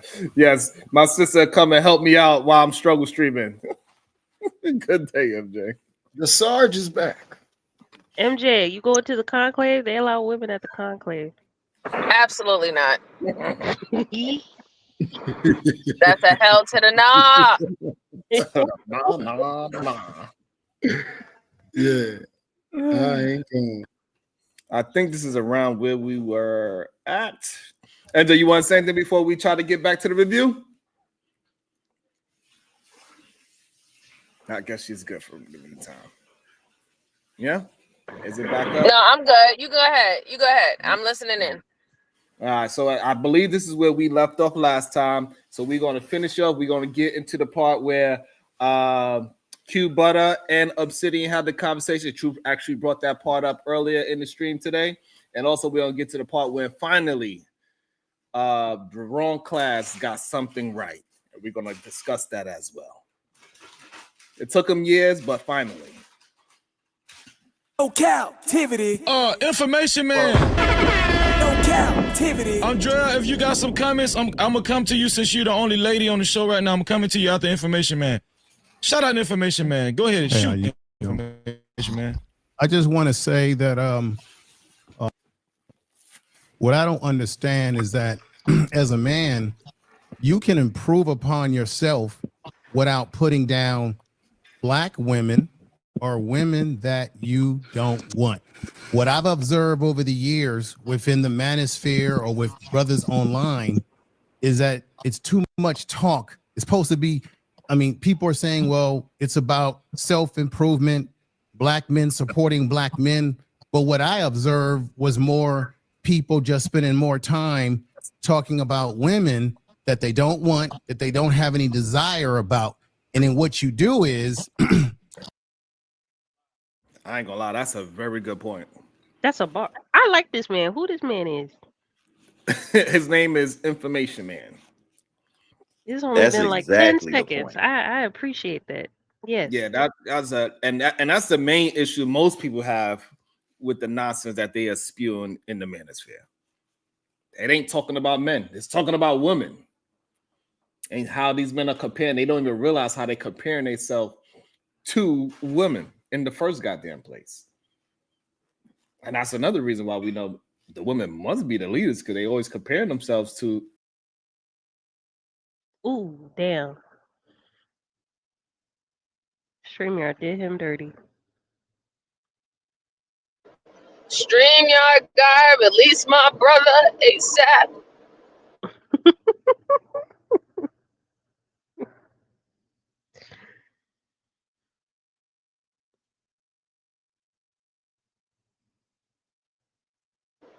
He should come back in a couple of minutes. But yeah, I mean, Information Man was right. We've been saying it so many times. A lot of men in this space been saying it to these other men as well. Like, if you're so against these women, right, or Black women or whatever not, why are they always on your mind though? Like, why are you stay talking about them? Like, I don't talk about people I'm not interested in. I don't talk about people Because I they don't fuck desire with. these women and they want to turn that hoe into a housewife, but it be acceptable. Because he don't want to deal with the extra baggage that she got. They just want her to be a hoe, but in the confines of being his wife. Because they sexually desire that woman so Absolutely. much that they're willing to trap her in a marriage. That's why. You know what? And I totally agree with that, Miss Jalen, of Jalen. It's because, like, these men, like, if you really look at what type of women that they're interested in and what they talk about, is always the ones that they want to crucify, though, right? Like, if you ask them what their perfect or ideal woman to do this and do that, she literally is for the streets, if you really think about it. But now you will put the label of wife on her and think that makes her any different. You think her character is going to be any different. It's not. And that's a problem, because it's like you're convincing, you're trying to convince women it's okay to be a hoe, but you have to be somebody's wife to be a hoe. But you know what I'm saying? But as soon as you try to be a hoe for yourself, oh hell no, women, we need to condemn your motherfucking ass. You only have a problem with the women who own up to what they are, and they're not having you control her and what she's doing. She gonna do it and she gonna make her own money. You know what I'm saying? Like, that's why they was mad at Cardi B and Megan Thee Stallion and the Sexy Reds. These are women like, listen, if I'm a hoe, fine, I'm gonna be a hoe, but I'm gonna make the motherfucking money and I'm gonna be in charge of my image and you're not. They was out with their pitchforks. Out with their pitchforks. But look how many women we see who are married, who have the symbol of being a wife, performing and doing the same thing that these women outside who are not married do. But yeah, it's like, oh no, well, she's a wife, so it's okay. Okay. Great point. Welcome to the show. AR, you got something to say? No, I'm just listening for now. Be careful. What? What? Right, I ain't do nothing yet. Not yet. I agree with You want to fight? You want to fight, AR?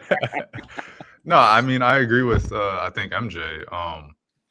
Well, more or less, I think a lot of these dudes they don't really have what it takes to make a partner happy. And the only women that they really go after are the ones that they can get, or the ones that find them attractive, or that want to mess with them, are the ones that aren't really in a committed type of relationship, that aren't willing to commit in a one person relationship, or a monogamous relationship. And so, to her point, I think that they want to turn a hoe into a housewife, because those are the girls that they can that they're able to get. Like, they don't have the maturity to keep a woman that has her shit together, that wants to have her shit together. And I think that's kind of what it comes down to for a lot of these dudes, if not most of them. That's an interesting point right there. I like that point. Anybody else got something before I go back into it? Absolutely, he's telling the truth. If the quote unquote hoes and the quote unquote easy women and all the stuff like that, and when you break it down, they got this woman, or this woman was able to do all these things because this woman genuinely likes them, right? Or she, or they say that she has insecurity about themselves. They use that like, okay, I got my foot in. All right, I was able to get her with my charisma, my charm, all that, whatever not. But I know that she really doesn't fit the category of what I should have as a wife and a woman. So now I have to change that, because I don't want to deal with the backlash with society when she's out there literally being herself. So this is why they push to try to control women, thought process, mannerism, you name it, even down to her clothes and her wigs. They gotta control everything, because you better not be out here making me look like a fool woman. But that she was like that from the get-go. And because you can't get women who are not like that authentically, you have to use force. Damn. Where have y'all been all my life? I've been screaming this offline for the last 4 years here about this manosphere, and how, all it is a whole bunch I've of been fighting for dudes my with no life in other game. places. That's where And I've I been at. appreciate you. God bless you. I was But in places where I was made to look crazy for thinking neutrally about, shit be happening to people. People just need to be better. Nope. We need to shame one party and one party only. Pick one. And you just get tired at some point. I know. And that's You when just get and that's tired of it. why and that's why real men are supposed to be stepping up. So some of these men that talk about, positions of leadership and everything like that, you can't be a leader without first being a protector. And if you can't protect, certain communities, not just the physical part of it, but even like the rhetoric part of it. If you hear somebody talking about women this, women that, especially the guys, if you hear guys talking about women this, women that, or whatever, if you really want to be a leader of that community, you are stepping up and talking to them right now. Like, that's not all women. Maybe it's the women that that your dick attract. That's not all women. Maybe that's the women that, you've been taught to be around. You know what I mean? And everything that we go through, I don't care what it is, if we start getting to negative areas, something trauma-wise led us to get to that point. So even men that I see come on these manospheres and talk about women so bad, a lot, and I won't bring his name. Well, I'm not gonna say his name, because I've heard him on his podcast talk about, how he his mama dropped him off with his grandparents. His grandparents raised him and everything like that. But I'll still see him online talking about like women, like black women, and it's like, the trauma that you experienced with your mom running the streets and dropping you off with your grandparents, and your grandparents raised you, has led to you having this view on all black women. So trauma okay. is Who you talking about? I want to know. Shit. Who you talking I'm about? talking about Angry Man. Oh, damn. Oh, hell no. Oh, hell no. Because Angry Man, I've seen him, you know how he talk about black You women gonna have anyway, that but man in his backyard going live about Sharon. and that's why I didn't want to say his name. So I know how he is. But it's a true point. And it's not, if let's say I'm saying this from a non-bashing way, I'm not trying to bash him. Everybody's going to deal with trauma in their life. And it's how you process it is going to dictate your next moves, not only immediately, but going forward over decades and, years to come. So all this stuff starts from trauma. We go through something traumatic, whether it's how we were raised, whether it's the community we grew up in, whether it's dealing with, you know, lack of funds as a child, and now I'll take every damn job, no matter if I'm screwing over my, you know, my fellow community. You see this go on all the time. But that's the crux of it. That's where it all starts from. Is how we deal with trauma is what leads us down this road. And some people who've dealt with trauma, they end up, you know, bending the ear of other men. And now all of a sudden you got men that agree with you about women ain't shit and all this stuff. And next thing you know, you got a whole bunch of dudes around you, which ain't the best place to find a woman. But that's what the manosphere is. I want to address the ideology of men want a freak in the sheets. Yeah, I feel like after so many generations of that being said, you know, I'm part of Gen Z. I've heard so many old, decrepit crypt keepers talk about this concept time and time again. So yes, I understand at this point after it got beat in my head so much. It feels like abuse that men want a freak in the sheets. However, to expect a hoe to just be monogamous and be a hoe for you is stupid as fuck. It is really weird. Especially if you're talking about OnlyFans models, you talk about porn stars, because they love to bring them up, right? They love to bring up these women that just be bouncing from dick to dick. How do you correlate with wanting that as a wife, though?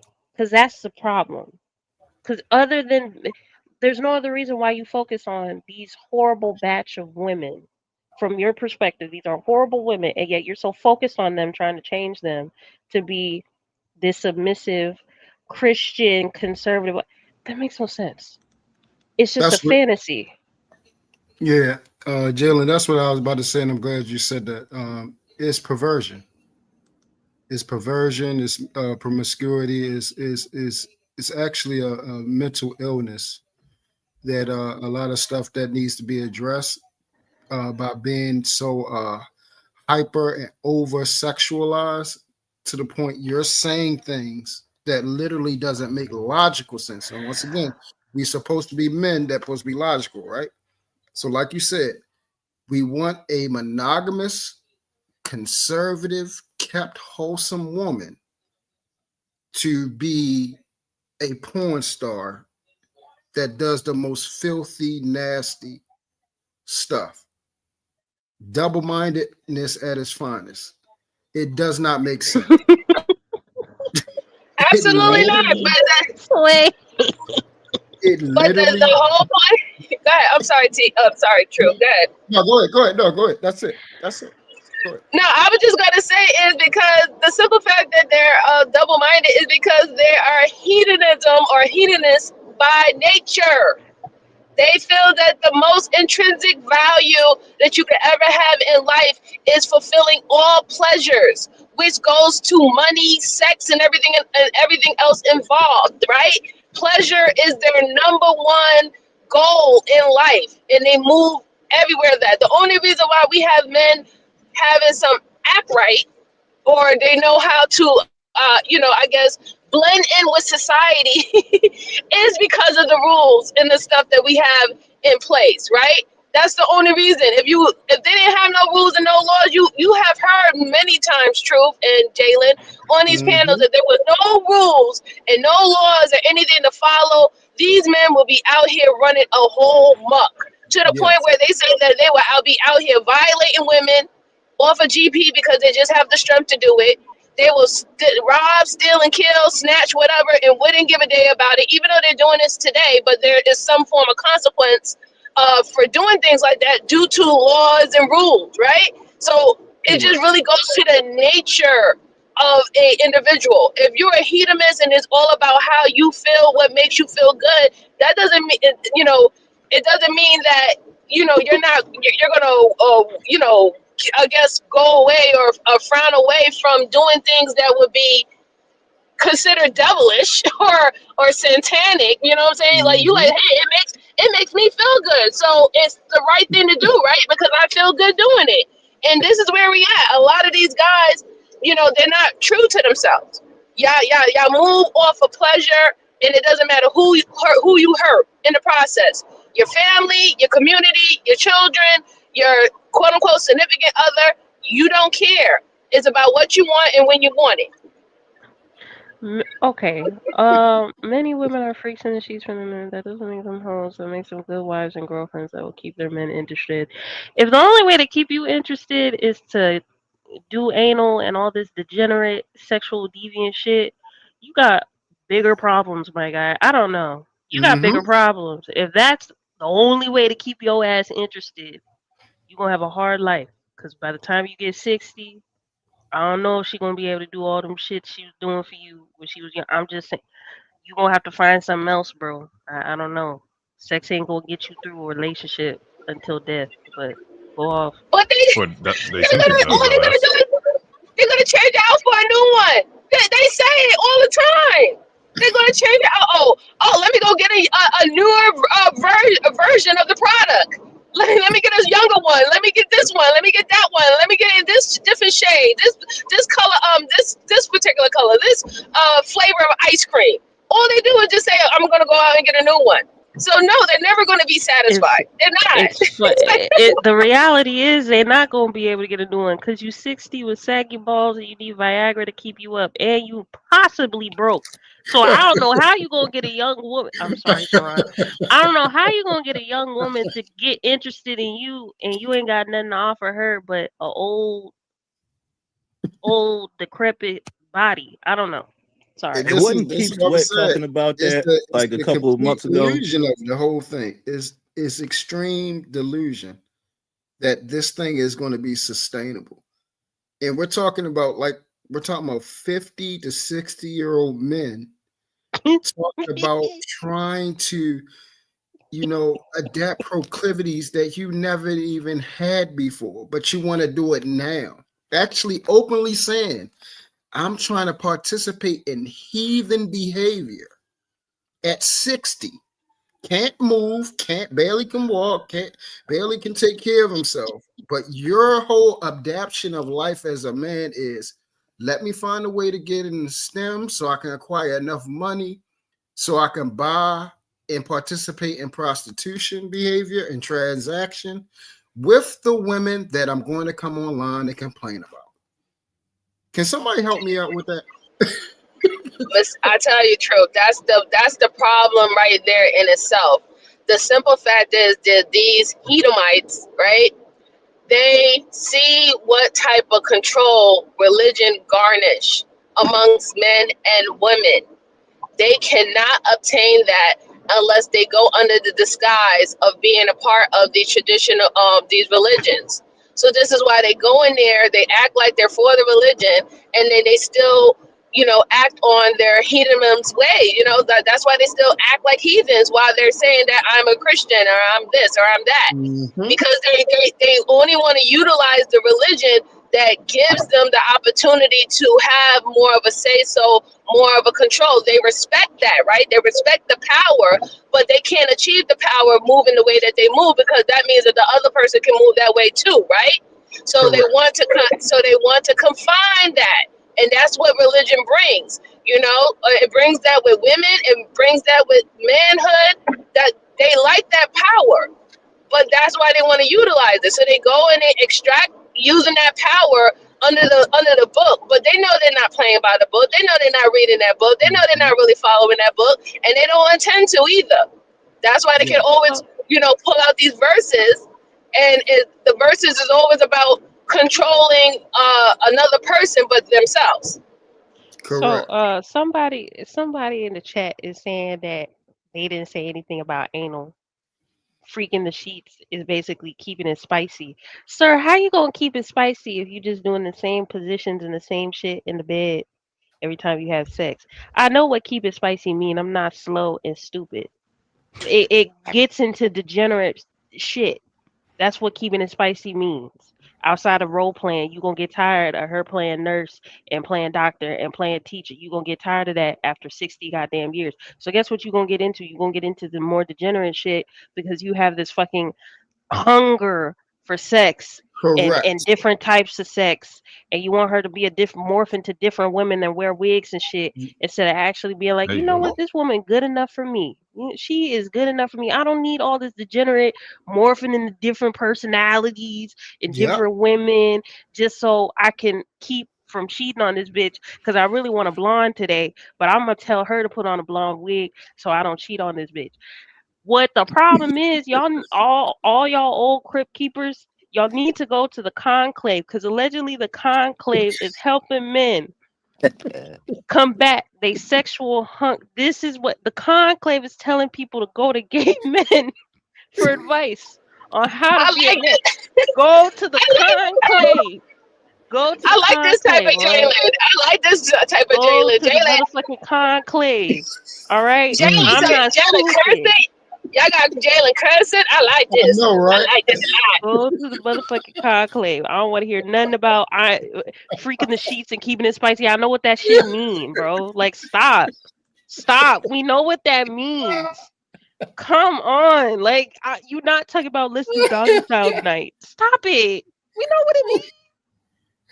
Oh my god. Oh man, y'all crazy. And so man. so I just want to make sure I'm on the same page as what seems to be everybody else. Is anything but missionary considered degenerate sexual behavior? Sexual deviancy? We know what sexual deviancy is classified as. Look it up. I'm just asking a question, man. I answered the question. It's sexual deviancy. And then you told me to look at that and answer the question. It was just you answered the question by using the same word. Uncommon, intense, persistent sexual attraction to things that aren't necessarily, usually normal. Okay? That's sexual deviancy. But I mean, there are men who are attracted to certain situations I wouldn't call that it are not anal, for example, not consensual. normal. Perversion. Listen. If y'all want to act crazy, y'all know what deviancy is, bro. How am I acting Whatever. crazy? I'm just asking a question. No, I'm looking at the chat. I'm reading the chat, and I shouldn't be reading the chat, but I'm reading it. Yeah, don't read the chat. I don't think anal is not normal, so therefore it wouldn't be anal degenerate. Okay, how is anal Hold not? on. Wait. All right, first off, I'm so glad I'm in on this stream because this is not the way I thought it was gonna go. Wait, But you mean continue. to tell me anal was made for I had sex no and idea we were gonna procreation? say. Hold up, Sharon. I'm hold so on. sorry. Sharon, Hold on, say AR, anal one more time anal, for the algorithm. You said anal is for sex? Anal cavities were made for sex, AR. Is that what you're telling me? I think God put the male's G spot in his ass, so therefore that would make it. For men to be penetrated their ass. That's what you're saying. That's normal. Okay, if we saying that's normal, I'll go with that. If you want to classify that as normal, Drop fine. AR. AR, you are wild out today. Drop his ass right now. Drop him. You need a 5-minute timeout. Go on the goddamn corner, AR. What the fuck are you talking about, man? Man, what I'm gonna get some cereal. I'm gonna let y'all on, man. You just said man. I'm going to get some cereal, man. Y'all calling me yes, gay? This weekend. Go get some damn cereals, AR. We don't want to hear about your G spot and all. Listen, bro. This do is the whatever booty you warrior. need to do, bro. This is the booty warrior. I demand that one of y'all drop money to drop him from the panel. This is a booty warrior. Matter of fact, he should be given a free ticket to the conclave. I'm gonna say you were just talking to he needs to go to the conclave. They're looking for him to fashion up people. You need to learn the fashions of other men. Matter of fact, AR, have you ever been like a fashion consultant? No, I ain't never been no fashion. You know what? You probably be the perfect one to be a fashion consultant. All right. We're gonna get back to we're gonna skip past that brief moment. AR's in the corner. He's in a timeout. Yes, he's in the corner.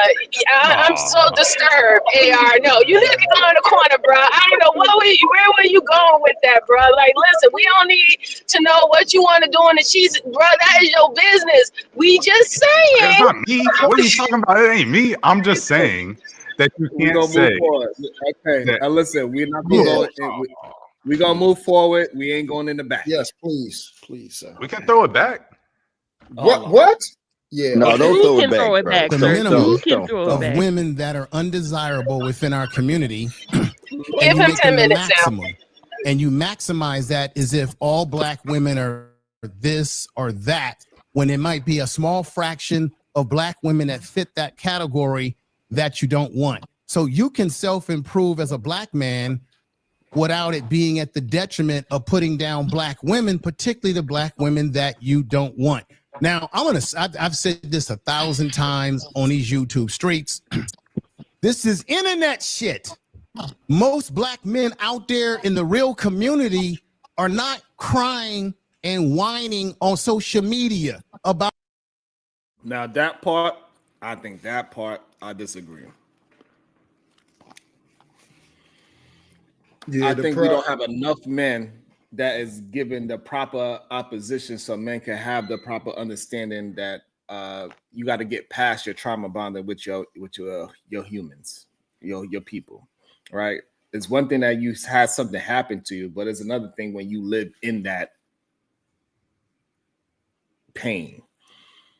So he is wrong that a lot of men that is living in the outside world, they can't have the conversation in the outside world, because usually the men that are successful at their relationship is also out there, and you start having a conversation talking nonsense like what these men they get checked. And so they find the corners where they can talk that talk. So it is real men that's walking around the street. It's just that they cannot express it without getting pushed back in the street. But online, it's not enough of men that is privy to all of this situation to give it the proper pushback that it needs. Absolutely. So that's why I think Information Man was wrong at.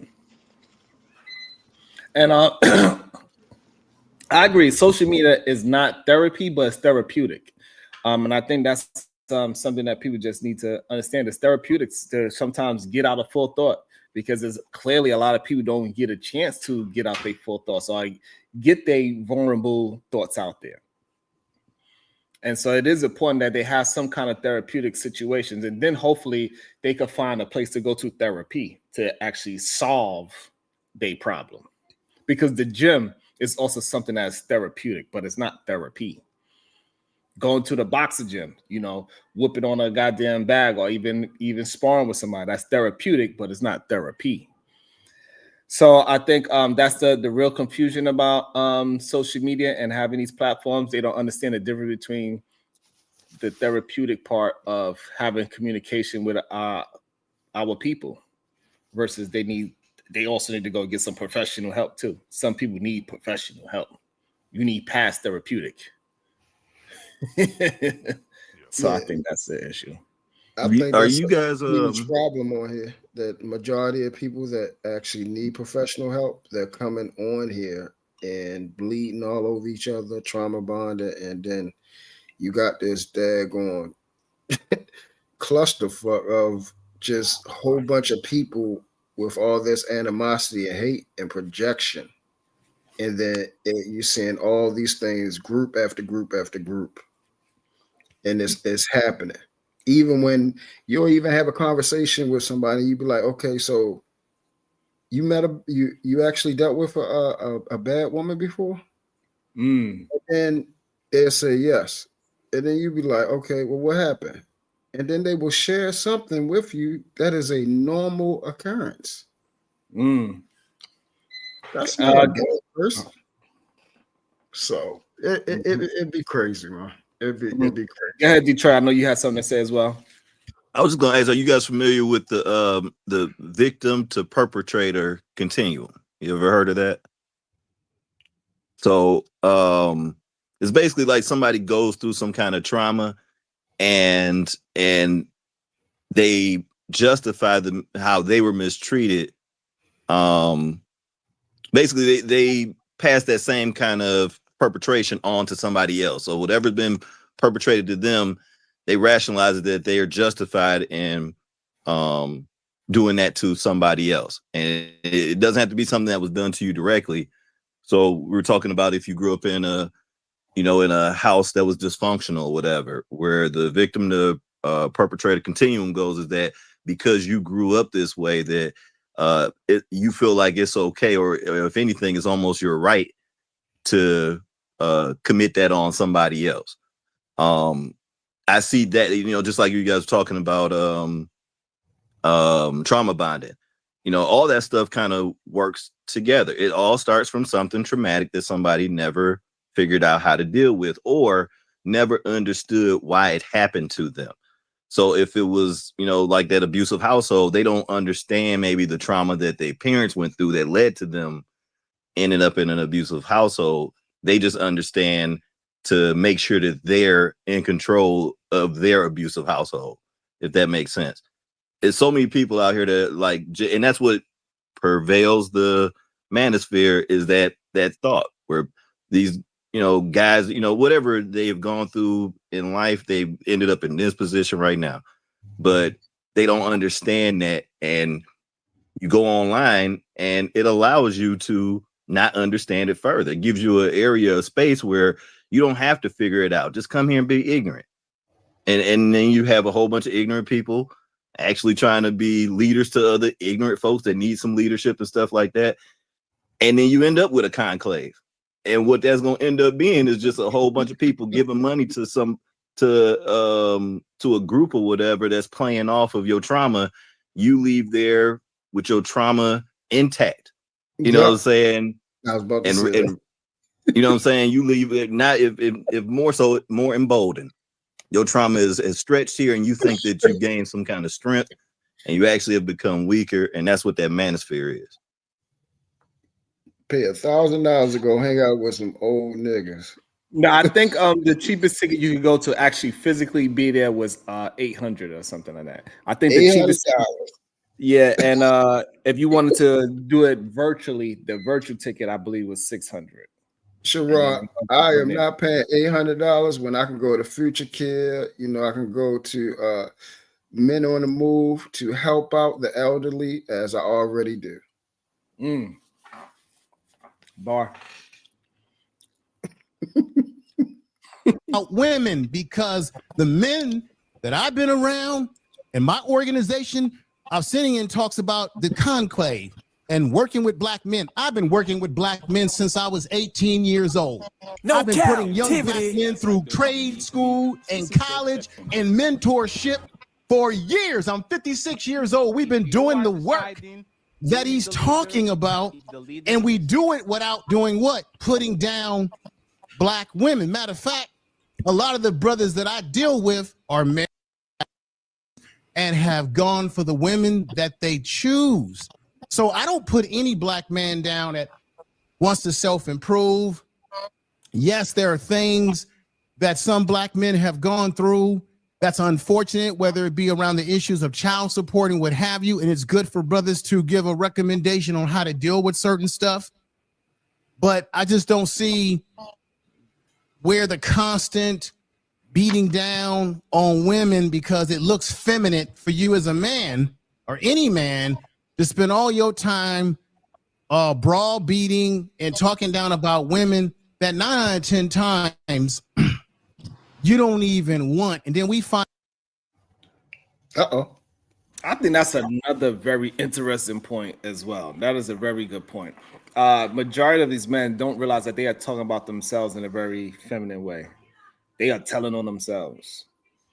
Because the fact that they are competing with a woman on why she getting drinks at the bar. I want free drinks. Why she get flowers? I want flowers. Why on Mother's Day they get all the good gifts, and on Father's Day I just get a pair of socks.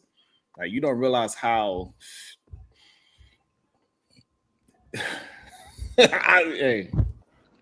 weak. How weak that is. Yeah. He said it in a nutshell, man. Like, all day long saying the same thing. And not just days. We're talking about this been going on years. So, and you don't find nothing wrong with that? Like that you haven't adopted any change, anything different? It's the same conversations, the same dialect, the same conclusion that you surmise after you give your statement or have the conversation. There's no change. And like you said, the building up of men, you're saying the only way that can happen is the tearing down of women? And you don't see something wrong with that? And he even brought up this because I asked somebody who do he sound like? When he said, oh, I'm for the building up of men, for men getting everything that they want, everything that they need for life being, for all about men. I said, bro, you sound like the so-called women you hate. Just on the inverse, you have a problem with them saying that. You sound just like what they're saying. You're promoting what women are saying. They're saying they want to promote themselves. They're all about black women and black women getting these things. But you have a problem with them saying that.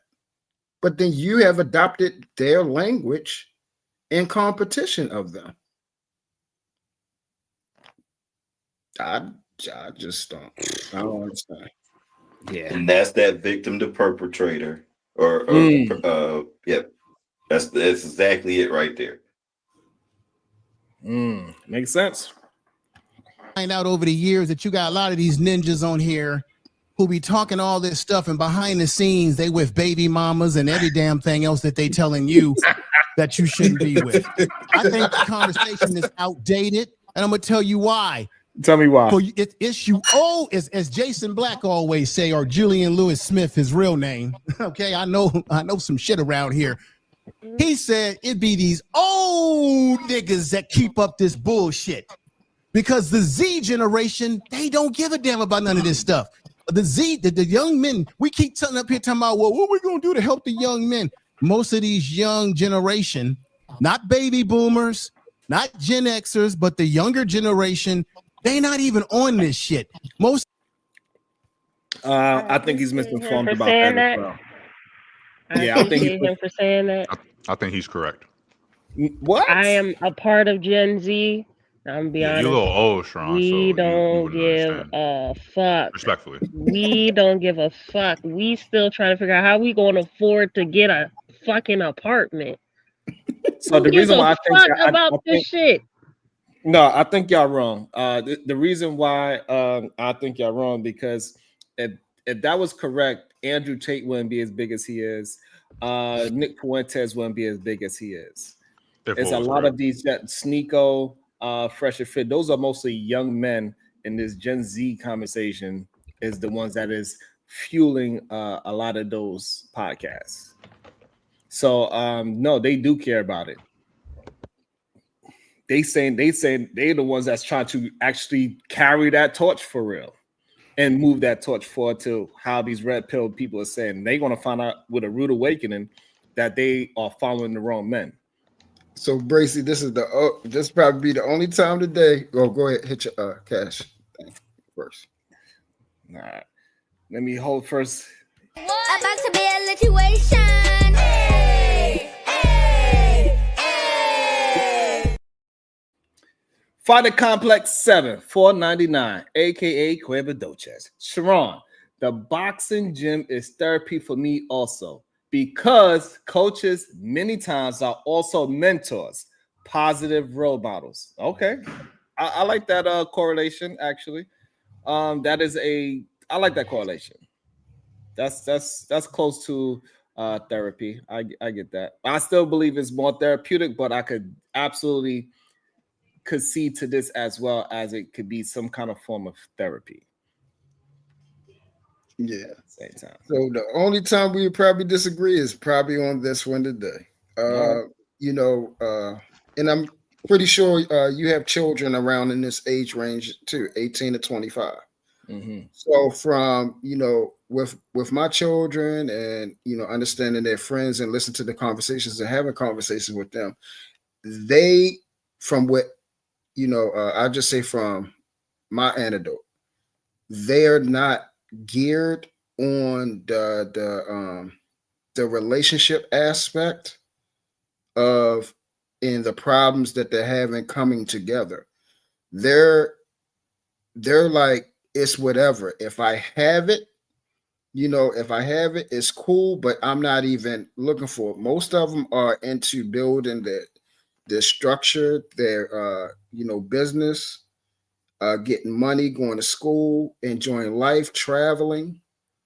They're really not into this thing. this is more of an old people problem, you know, up in ages, because we're trying to get you know, we want relationships. We want you know, to be married. We're trying to a lot of people don't want to be alone and stuff like that.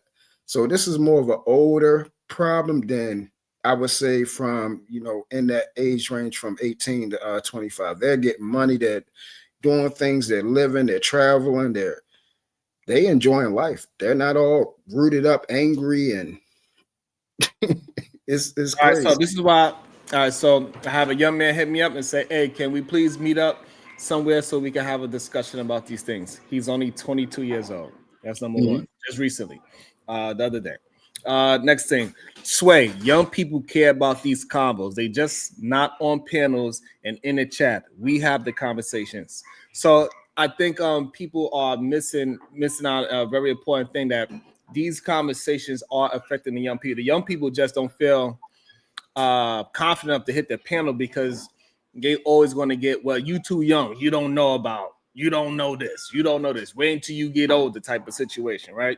Even if they have proper pushback for the manosphere, they would still tell those young, all right, wait until you have 2 kids and your woman want to leave you, she take everything, right? They always try to young boy them or little man them. And that's why we don't see them on the panels or having the conversation out loud, because they don't have the confidence to voice their opinion. However, if we get more men to give the proper pushback, the young men will have the time to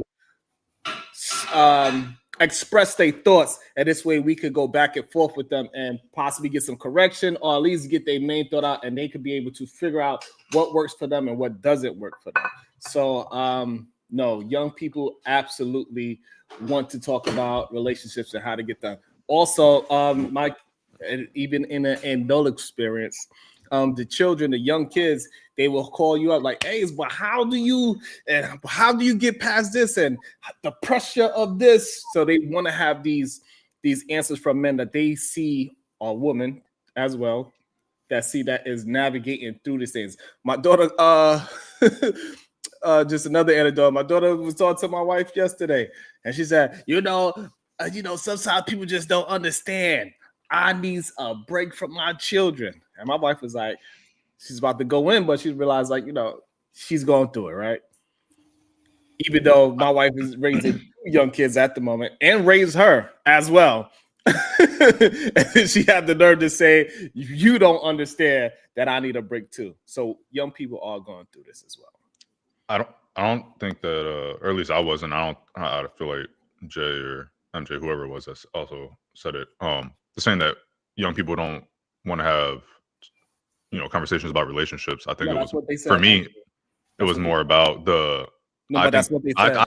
I took what he was saying, and I guess maybe I misheard, wrong. but I thought it was. Oh no, yeah, is that what it is? Yes. Yeah. I want you to get it right, sir. Thank you. I took it as him saying to talk about, like, it needs to be a traditional relationship or whatever, rather than not having relationship talks at all. I feel like that's what he was saying, or that's what I heard when he was talking about it. So not so much the relationship conversations, but women need to sit at home and do the dishes, and men should be out there working all the time or whatever. I think that things have changed because of the economics of it. That's how I took it.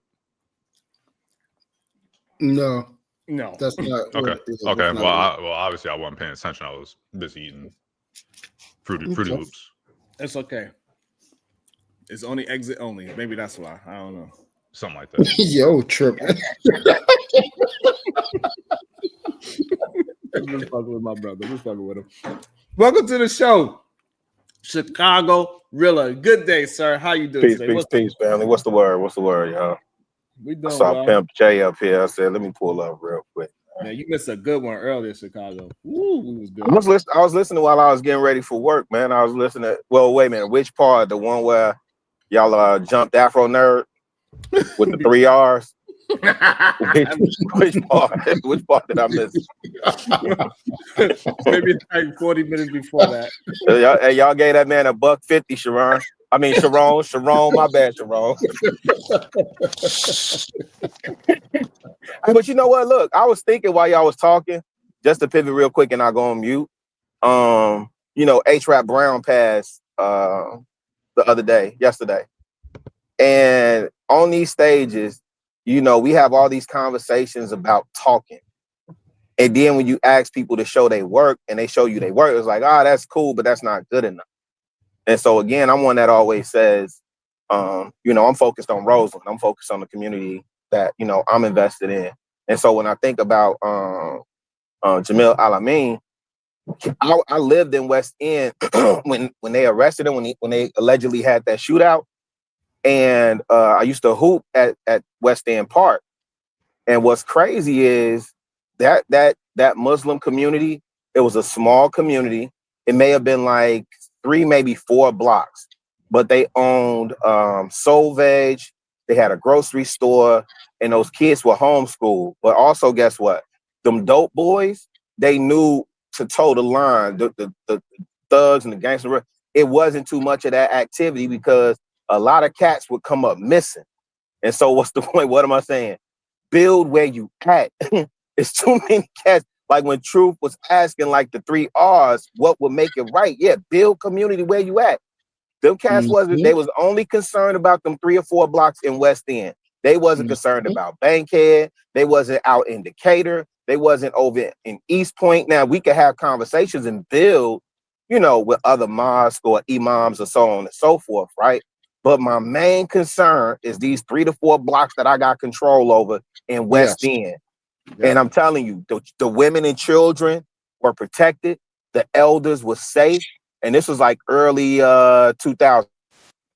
I was really thinking about the example that he set, why they were so quick to come and snatch him up. You know? I'm on mute. Awesome. That was great. My bad. One of my guys was calling me, man. I'm on mute, but you know, I'll land it here, Sharon. We do an immense amount of talking, right? And no disrespect to any conclave, any meet up and greet up and all that other stuff. It's nothing more than a conference, you know, or a Million Man March if you want, because I know people hold that to a standard and a level of accountability. I'm with all that, right? Because at the end of the day, what are your results afterwards? Right. How are you showing improving and affecting right where you are afterwards? You coming online trying to check women, complain about women, and hold these simps and betas accountable. You ain't even got that pull in your own block, let alone your city. Get it out. I'm going on mute, man. That's a great point. They can't even talk in their own community. Got some. Bro, it's crazy, man. It's like Sharon, they be scared to talk to the quote unquote YNs. You know, I don't like using that term. They be scared of them. Hell yeah. They see that Nike Tech fleece. Is that what they wear? Nike Tech. And they see that junk coming. They crossing the street with the ladies. The ladies crossing the street, clutching their purse. They clutching their purse too. Mm-hmm. Yeah, you know what's interesting about that when you say that, right? when us when we talk to them and we really listen to them and we respond properly what they are trying to communicate to you, you can see their whole face change. You see their whole body structure change. They will go from defensive and aggressive posture to when you start communicating back and forth and giving them reason that they can understand, their whole demeanor change. And they go from an aggressive, like you don't know what you're talking about conversation to you, to like, oh, that makes sense kind of posture. And I think if more productive men was to communicate with these so-called YNs, they will understand that they are just young men waiting to get proper guidance. And then if you could give them something that they can actively use, they might not even use it in the first year, but eventually they'll revert back to that information and then they remember. I had one young man call me back. Well, not call me back, but I probably seen him. We had a sit down maybe 4 years ago. And he recently called me. He's like, oh shit, you still got the same number. I'm surprised you answered. I was like, why would I answer? Anyway, he called. He said, yo, I didn't really understand what you was trying to communicate to me when we had that first sit down. But now that I attempted to do the things, I fully understand what you were saying. And I appreciate you for giving me that insight. Because now I'm married, my kids is doing well, and I also got my wife out of the workforce. Yo, them But be the best conversations. it took them 4 years to really. Yeah. Yeah. Them be So, the best conversations though, because it lets you know that the work is not in vain, right? That you didn't right. cast your pearls among swine. I got young Yep. bloods that I hired years ago. That still, I was about to say my god doggone go. I hired years ago, and they'll hit me like, "Yo, you know, I didn't catch it then, or I didn't understand it then, or I tried what you said and it worked." You know, and shoot, sometimes they say, "Hey, that didn't work for me." And that's okay too. The point is, I always try and position myself. I don't try and position myself as the old head that know it all. I try and do what I felt the OGs in my hood did for me. And then I try and add my own spin on it, which at the very least, I should be a listening ear and willing to hear these young bloods out more than I'm trying to, tear them down and castrate them. And, man, in my day, y'all ain't tough. You think you tough. You ain't tough, And also, Chicago, I also want to say this as well. Speaking of that, the way how you communicate, right? One time, it was a mother talking to her son very aggressively. She actually boom bapped him with a quick ass suitcase. I was like, damn, she must go to the same gym as Spider Complex, because I thought he was going to be missing a tooth the way how she boom bapped him. Boom bapped him. Yeah, I heard you tell this one before. And so, I waited till it calmed down a little, because the woman, she recognized me, right? So it's not like I was just being nosy. And so she didn't just jump out the window and say, mind your fucking business, right? And I was like, hey, do you mind if I talk to the young man so you could calm down just a little bit? She looked at me aggressively. She was ready to go there with me as well. And she her nose flared up. She said, yes. She gave me the opportunity. And then I was speaking to the young man, and he started to respond in a way where she seen it was fit for her son. And she was like surprised that he was being receptive to what I was saying. And then he said he's going to do X, Y, and Z. And so from that moment on, she was so up. She went from upset to like, all right, then we're going to listen to Sharon, and we're going to give you that month time. And if you don't change, you're going to get boom bapped again. I was like, shout out to the boom bap. Yeah. She hit him with the woo wop the bam. A straight up quick ass two-piece too. I was like, ooh. I was like, damn. You heard it too. Pat, pat. It sounded like the George Foreman and Michael Moore. He just didn't drop. And she had hit me up later on, like 2-3 months later, and say, hey, he's made some progress. He's not where he needs to be yet, but he made some strong progress, and he is attempting to hold himself accountable. And so sometimes if we could just have the proper words and guidance towards our young men, the women will also take heed to it if it sounds correct, because we cannot act as if a woman cannot hear correct information all of a sudden. Like they're not grown ass human beings. But first, we got to get these jokers, keep it a bean, fam. Like I heard when y'all was over there on Freezy, I heard the word community getting thrown around quite a bit. And I hate that, right? Because you act like you're not part of a community. Like your community is better than the community that we advocate for, right? Like you have a community full of men, right? That really cannot show and prove the work in the community that they have built. They don't show happy marriages. They don't show their wives. They don't show their work. They'll tell us what they made. Everybody's, it's interesting that everybody on the internet makes 6 figures, multimillionaire, and got every answer on the test correct. Yep. I have never met so many successful people in my entire life. I'm blue collar middle class, fam. That's just what it is for me and mine, right? Facts. Average at best. That's but what these but most of us are, you know what I'm saying? Like I don't take that as I'm not saying you, Truth. I'm just saying most of us are. My grandparents, my mom, we were middle class. We always been middle class. The gig is to position the next generation to build on top of what the foundation. But if you not leave a foundation, so this is what I say about these cats, Sharon. They want to have their TED Talks, man. They don't really put boots on the ground and get out here. Like, I ain't heard nothing about how these brothers get out here and mentor with the young bloods when they doing these conferences and stuff like that. And again, if that's not your bag, that's not your bag. But even for the example that was made of menswear, black menswear, something like that, hey, them jokers bring the young bloods in and suit them and boot them, and do they flash mob and whatever. There's a bunch of activities that they have for that weekend. It's not just them showing up and doing Instagram videos. There's a bunch of activities that they have for that entire weekend when they show up to a city. But nonetheless, I think the women will take note, but we keep trying to have conversations with the brothers, and the brothers keep saying, well, why y'all trying to holler at us? You ain't checking the women. Because when I'm outside, I see more women volunteering. I see more women donating. I see more women frontline than I see brothers. That's a problem for me. Absolutely. That's a fact, really.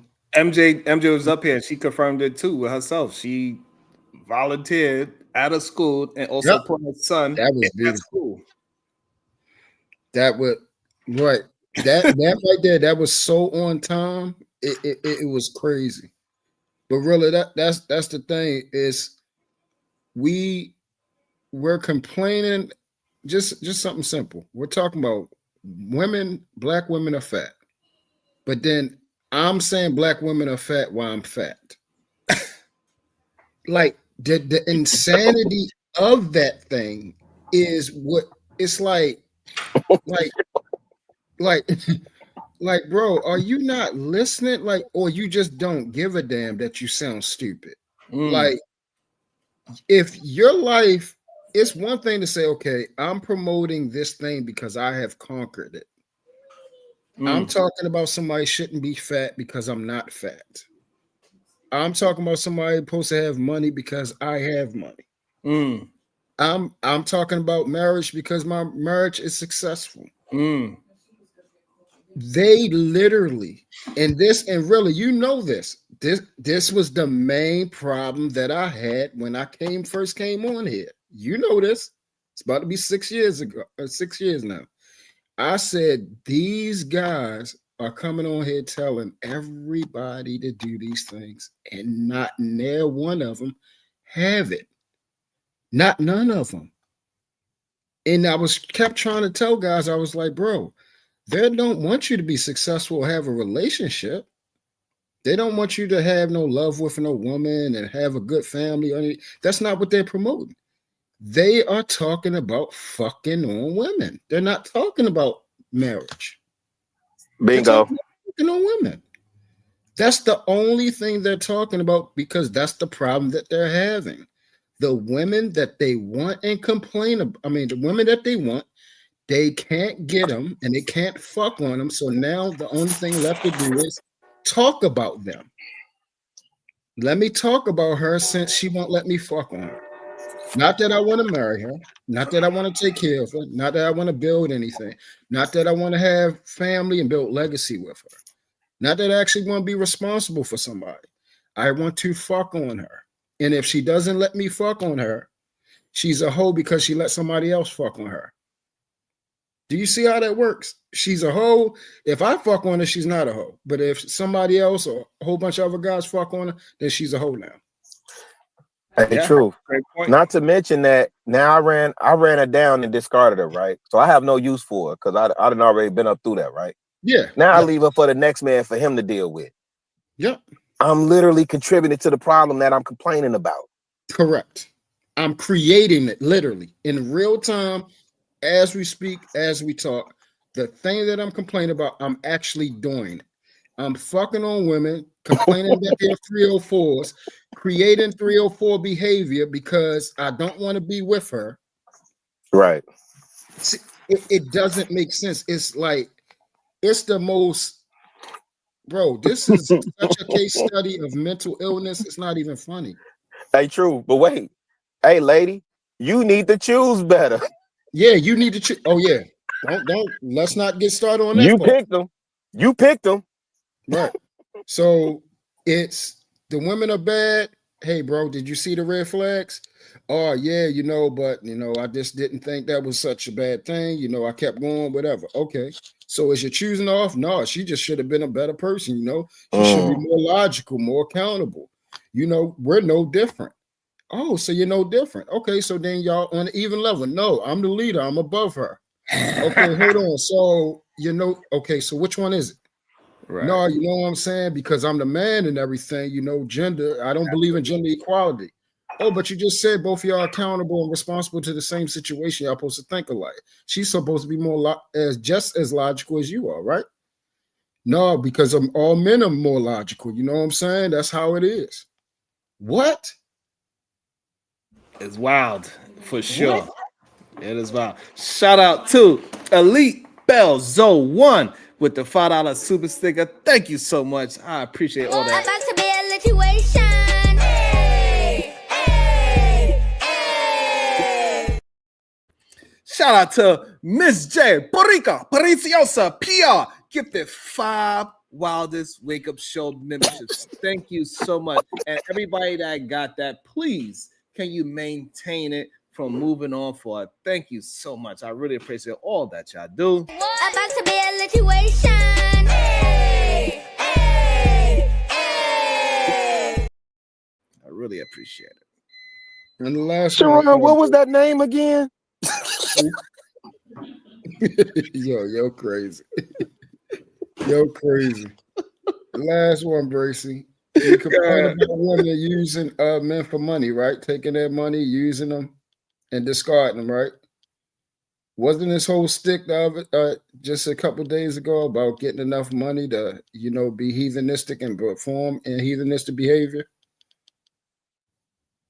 And then you found out that this person was supposed to be one of the greatest bachelors on here. And then you found out he was in a 16-year relationship this whole time. Can somebody help me out? Because maybe it's me. Maybe it's me. Oh, I don't know who's in the man. Put it in the back chat. I don't know who was in a 16-year relationship. That's what he said. I know the one about the one that preached against single mothers and ended up with a single mother. He literally said that on Freezy Show. I've been with, you know, in a 16-year relationship. You know? Yeah, that's just disappointing. Yeah. But I thought you was a bachelor. Like, bro, shit crazy. To them don't even want to either get married. They on some other shit.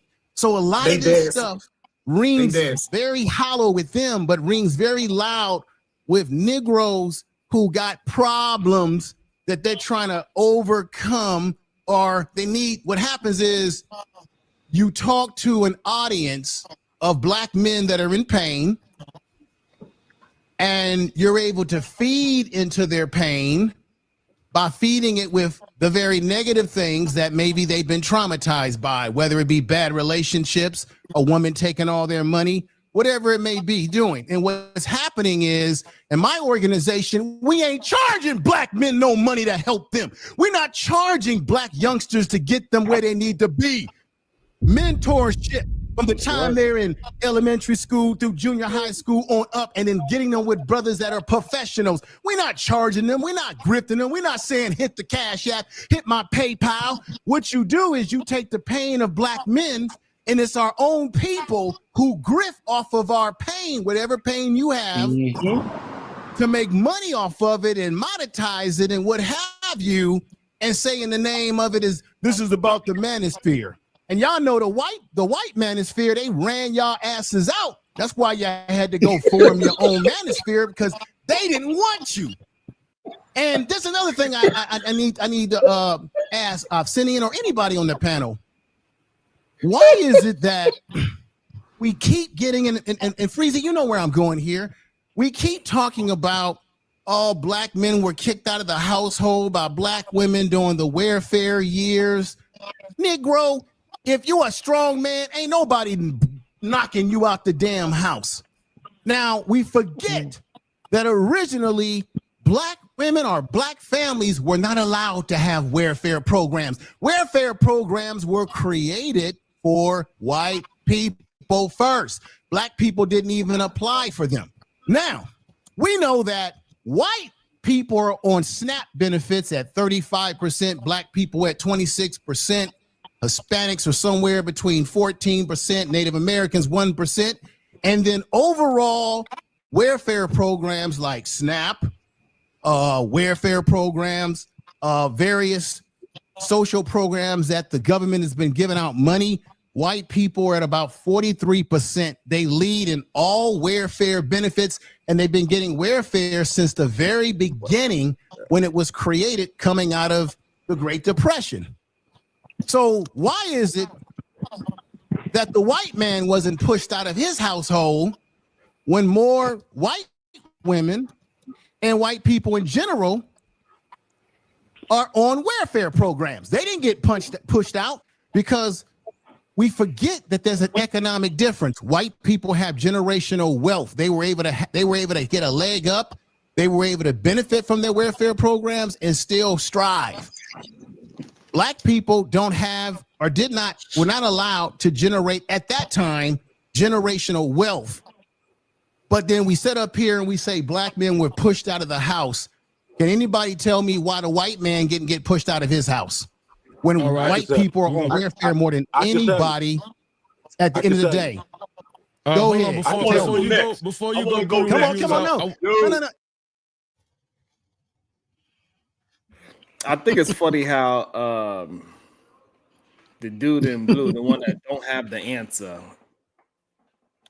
he wanted to be the first one to try to answer. Shut your ass up. The question, that's why I don't know why information try to point it towards everybody. Like that was for Obsidian to answer. God damn it, because he the main one that be having these manosphere talking points. And it's an interesting point when you really think about it. Because welfare, not welfare, I don't, it's like Sharon, welfare. I don't know. It's two different type of programs. But how did it push? Why did it push us out, but it didn't push them out? That is a great question. What's your thoughts on that, Rilla? Why it didn't push the white man out his household? I don't know.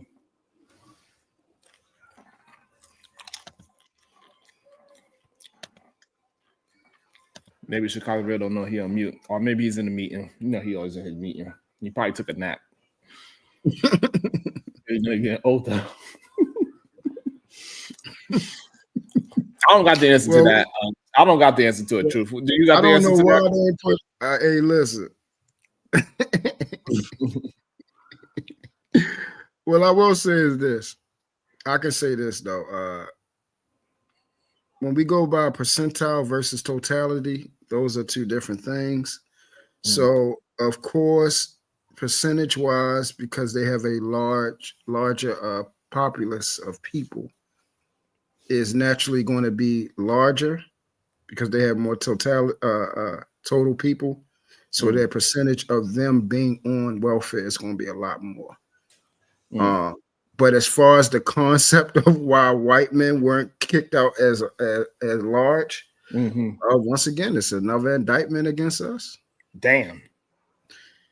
Bro, at the end of the day, a hard fact I had to learn, early that, it helped me out years ago was if most of the time you're going to be the common denominator in everything that you deal with in life. If majority of the time is pointing at you, then more than likely you're probably the problem. You got to address that first. We talk about accountability on here all the time, but we never address it as self-accountability. That's where it actually starts off at. Term is self-accountability. So we supposed to address, the problems and the deficits in ourselves. So then clearly we can then say, hey, these deficits I have inside of me, I've dealt with them, or I'm working on them and I'm progressing. And then I see those things as well that you're having problems in it. Let's address them. I have, some ways to help you address them. But you can't say that if you're not even addressing them yourself. I like it. Detroit Coalition, do you have an answer for why the white man wasn't pushed out? but us as a whole, majority of black men got pushed out. Well, as far as we're talking about welfare and like the Wayfair. Yeah. Well, I know that in black communities, let's say it's in certain states where you have predominant black folks, if I don't know if anybody, maybe I'm wrong in this, somebody will correct me here, but wasn't there a thing where like you couldn't live in the same house and get welfare? Like if the mother was getting welfare, like she couldn't even get assistance if there was a gentleman in the house. Wasn't that a thing?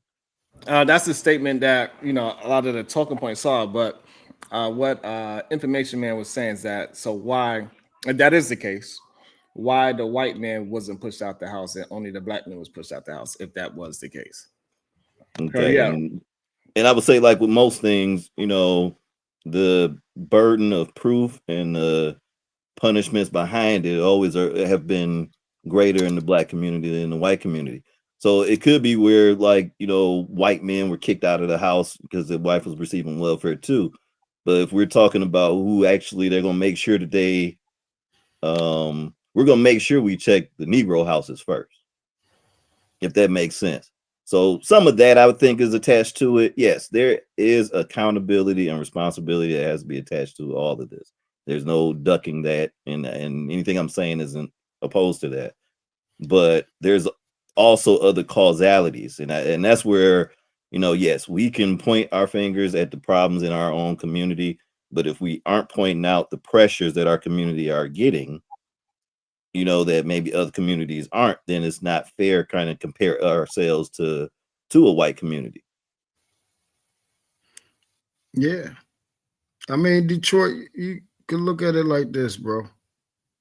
Let me see where I approach this at. Damn. Because I wanted to touch on something. What was your say that last point? Because I want to make sure I said the right way. That yeah, we do need to make sure that we are making sure we are accountable to our own community, but we can't ignore the pressures that have been coming from outside of our community against our community, that can affect things too. Right. So would you agree that if addressing, okay, so I think we have a problem with that in general because we do it with inside of our community. Like for us as men, we look for the excuses to compensate for our failures, for instead of addressing them at at hand and directly. Do you see? Do you notice that? Like even with our if it ain't with white man, then we'll do it with our women. Yeah, I think that's inherent with. I think any human can get caught up in that. We got brains that'll allow us to imagine that, man, if this had just went this way, I'd have the man. If I, if I was just a little bit taller, I'd be in the NBA or whatever. We have a way of as humans doing that. I can't say that it's something that's inherent to the black community. It's something that we notice because we're in the black community. No, So I'm talking about us as men. Oh, as men, the same thing. I think I don't think it's something that's inherent to black men. I think that's inherent, and I don't even think that's something that's just inherent. No, let me. I think women do a better job of being honest and forthright about certain things, and maybe getting to some clarity about stuff. And I think in male society, sometimes that weakness that we think is shown when we admit a fault or a wrong or something like that is detrimental. Yeah. So the dishonesty of it all, correct? Because that's basically what it is. You got to lie to yourself, right? Yeah. If you're not willing to confront yourself, or what I call mirroring up, if you're not willing to address who you are, you're being fundamentally dishonest. And if you're fundamentally dishonest, that being like, how are you going to be a leader at anything? Why would somebody entrust you if you're fundamentally dishonest with yourself? True. Do you follow me? No, that's very true, and I think that's when we start pinpointing the the ones who aren't getting out of society what they think that they should. Is that they'll point at society and say, well, if this was my way, if this was this way, I'd have this, and this was this way, I have that, and not looking at themselves internally. Once again, I will say, I believe that is a white European way of looking at stuff. And we kind of as Americans kind of get caught up in things that really aren't the nature of black folks. There was a I used to go to hold up. So I'm sorry, I'm not trying to pivot or anything like that. I just so want you to said dishonesty is a white thing? No, I'm saying anybody, just like I said, how I think it's a human thing, how you could lie to yourself about I think it being accepted. Yeah, I think it's more accepted in certain cultures that this lie got you to the top. Black communities, lies don't usually bring you to the top of the cream of the crop, traditionally. Because usually we could see through some BS or whatever, and just like, yeah, that dude talking whatever. Even if he like Kanye, even if he's representing us, we can see through this BS or whatever. I guess what I'm saying is there is a certain acceptance in certain communities, you know what I mean? And man, I don't want to get off track here because I want to go with you. All right, let's jump back into the video, see where he's gonna go. Yeah, I want to also get into Q Butter was he was talking to Obsidian as well. Yeah, I want to try to get to the closer to the end of it. And also, Just Jay, she was cooking up as well. Her part is also. Hold on. Before you I go, just want to hear one person at a time. God damn. I'm saying I'm gonna. I got you, Reese. I got you. I'm going down the line. Trust me, bro. But the questions I put on the table, though, Freezy, need to be answered. Why do we continue to keep whining about women that we don't want? Why is it that we whine and say the black man was pushed out of the household? Is if black women are the face of bag lady and welfare queens, when the true welfare queen is white women in white society. Right. So I'm going to let Obsidian have priority. If he wants to pass it, he can. And how many of you on the panel, should I ask, and this is no shade, because I keep hearing this thing about people answer. Either George Macomb, who went to work more than any other. Yeah, information man. It's been a long time. How you been, brother? I've been all right, man. God damn, that brother could talk. Shit. Ask a question, then he put up for another 2 minutes.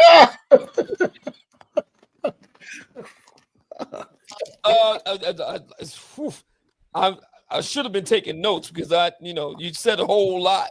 I'm not sure exactly what to respond to in there. So, well, no, I just wanted to look. Don't get me wrong, Obsidian. I think that whatever you got going down with the conclave and what you're doing with black men, I salute that. If that's because you have said, to your credit, that the work starts offline. So I salute that. I got no shade on you on that. Okay. I just didn't like the way you set up there and let Purdy think you had Pearly things on your channel and everybody was running interference for her. I didn't like that. So we're gonna leave back about here. Just wanted up that. That's all. Right. That's the only thing. I had with you. Right. No, I'm just saying that's the only thing that I was a little disappointed in about that situation. Okay. All right, brother. Goddamn. I know. I mean, this is how we do it, black folks. Remember what happened in 1975? I was still feeling some kind of way about what you did in 1975. Because you know why? Because this is the thing, Obsidian. We all on these streets, we always talking about black women need to be held accountable, right? No, truth. This ain't sometimes black men need to hold other black men. This ain't for real. He asked the man a question and then he strained the man away from the goddamn question. After he said he really wants the brothers on the damn panel to answer it. Yo, I'm glad I'm not the only one that's seen that. Because I be trying to tell people, like, bro, are you asking a question or you giving a statement? Which one? Yo, that's wild. That is wild. Let's see if he allow Obsidia to answer the damn question. Accountable. Come on. How can we say hold black I don't women talk about. accountable? I don't talk about and we don't that. hold each other accountable. I don't talk about holding black women accountable. I do. I don't talk about that at all. I do. Okay, brother. I just want to talk my talk about them. Go ahead. I mean, no. Sit in, do your thing, man. I'm not hating on you. So I wanted to make There's a lady on the panel, Miss Muse. Yeah, I'm gonna. So Thank you. I don't know. I think Obsidian was kind of. He was just kind of lost a little bit with. But if anybody else wants to respond to what. Damn. And look, shout out to Obsidian. He took the back door. He's like, hey, fuck it. You gonna let me wiggle out the goddamn question? I'm gonna wiggle out the question. After you demanded for people to answer the damn question.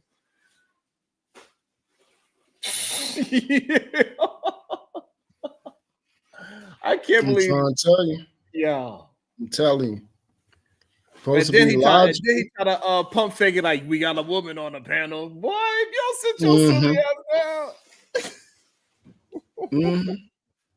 down.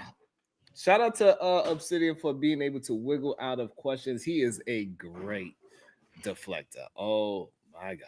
Yes. Mastered redirection, mastered deflection. Damn, and he allowed it. He said, hey, you want to keep talking over me? Then I'm gonna just all right, I won't answer it. Shit. To what information, man? Go ahead, brutal reviews, and yeah, go ahead. All right. I want thought to I was address next. Who that? No, I'm gonna give you the floor, the main floor, in 1 second, Reese. I got you. I don't think I want to get go ahead. again. He already got cooked. Two things real quick about yes, sir. The man at home rule, right? We all know back in those days, well, even today, that they were highly racist, right? So of course they would let certain things slide, or they wouldn't enforce I don't go ahead the house. And you know what? I'm gonna step, and I'm gonna sneak back and stuff like that. But I'm gonna step out the picture so that my. Let me see. Thank you so much for having me, my brother. Shout out to you, Obsidian. What do you want to say before you sign off? This has been fantastic. We got to do this again because I can see it's got a lot of people out. So we got to do this again. Maybe we can do it again next week. Obsidian, I'm riding with you, dog. I'm riding with you. You know, and I appreciate you, bro. I'm gonna reach out to you.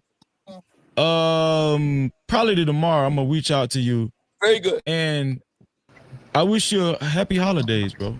Thank you so much, and you have a great holiday too. The sister wants to ask a question, I think. Oh, go ahead, Just Jay.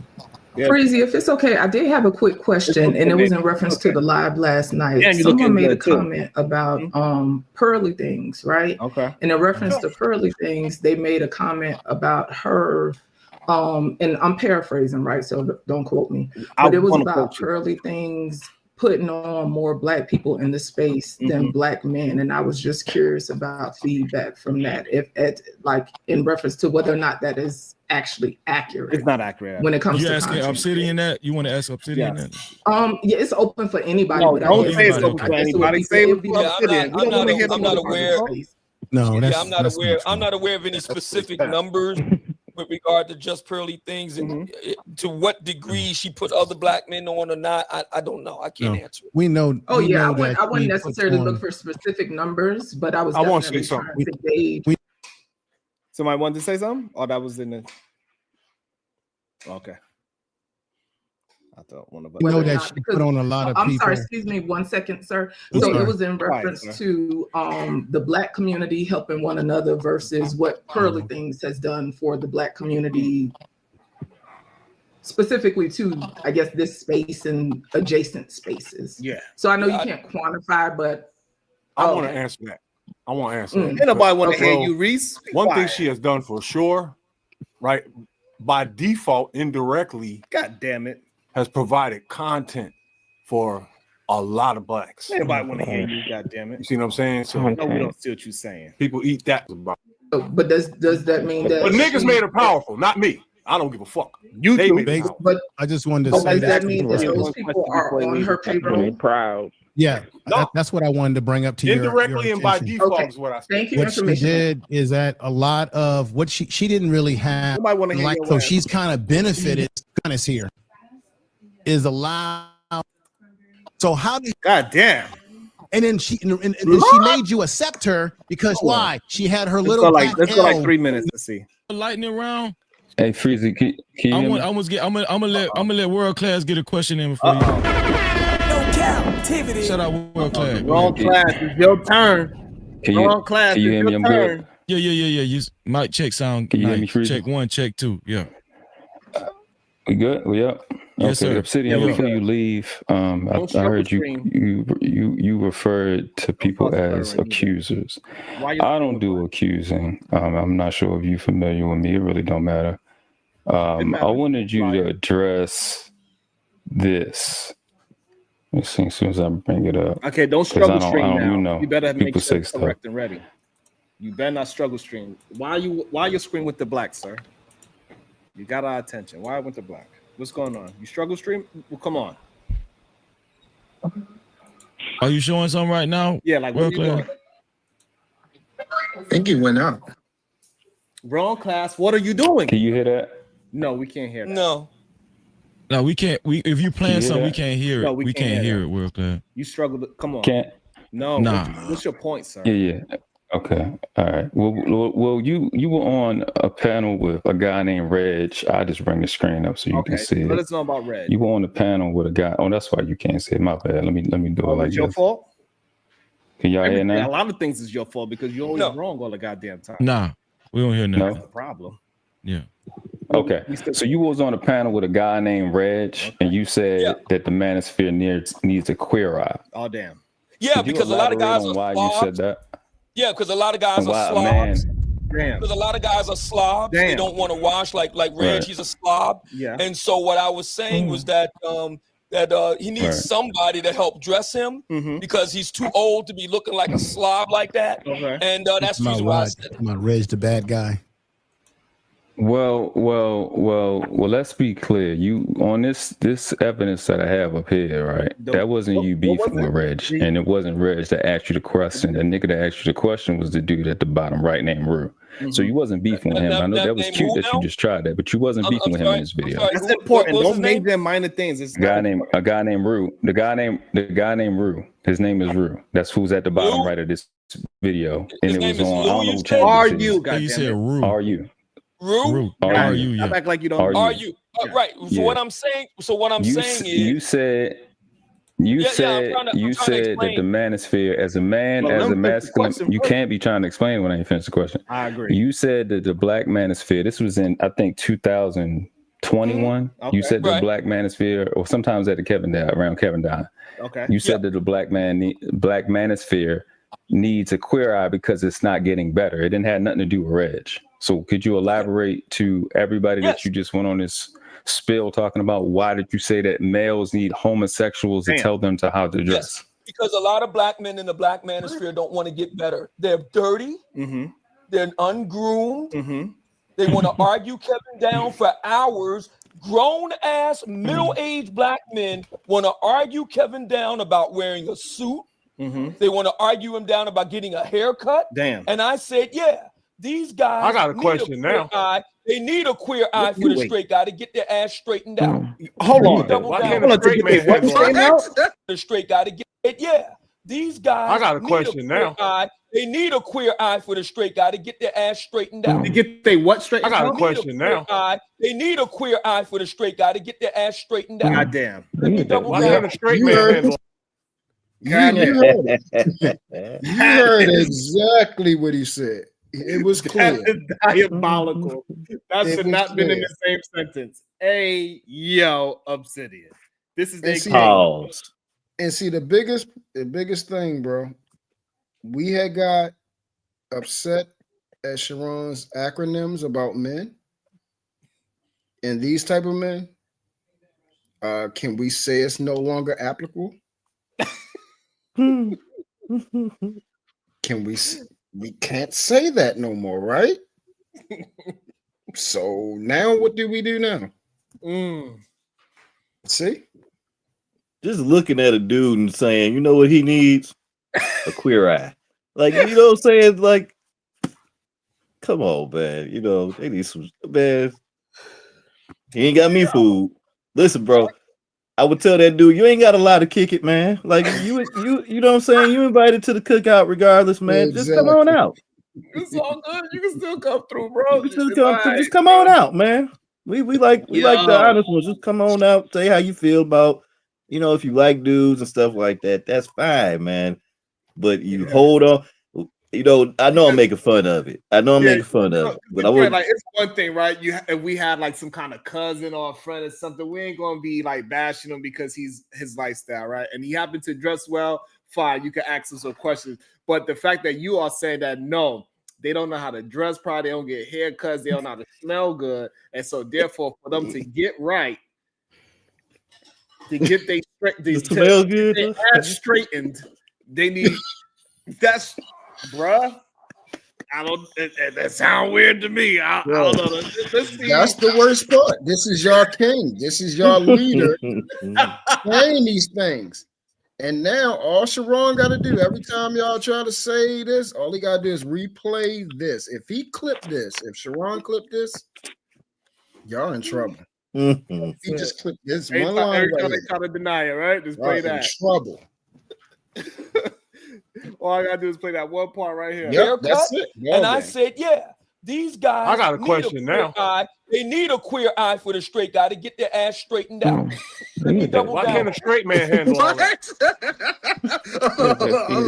So they need to go get some men. Yes.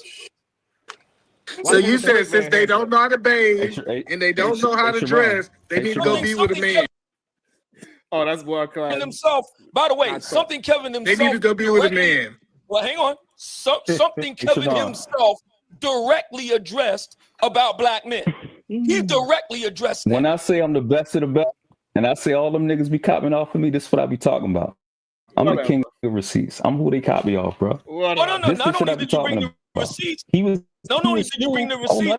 That's cool. No, I'm dragging right now. I'm dragging right now. Hold on, slow down. So when I tell you these niggas be copying off of me, and now I'm where they get it from, how this nigga set his weak ass up here playing these fake games like he about man or he about I'm a heathen and all that, but homosexuals need to get men to be masculine. So you went from AMS. You are caught up on that.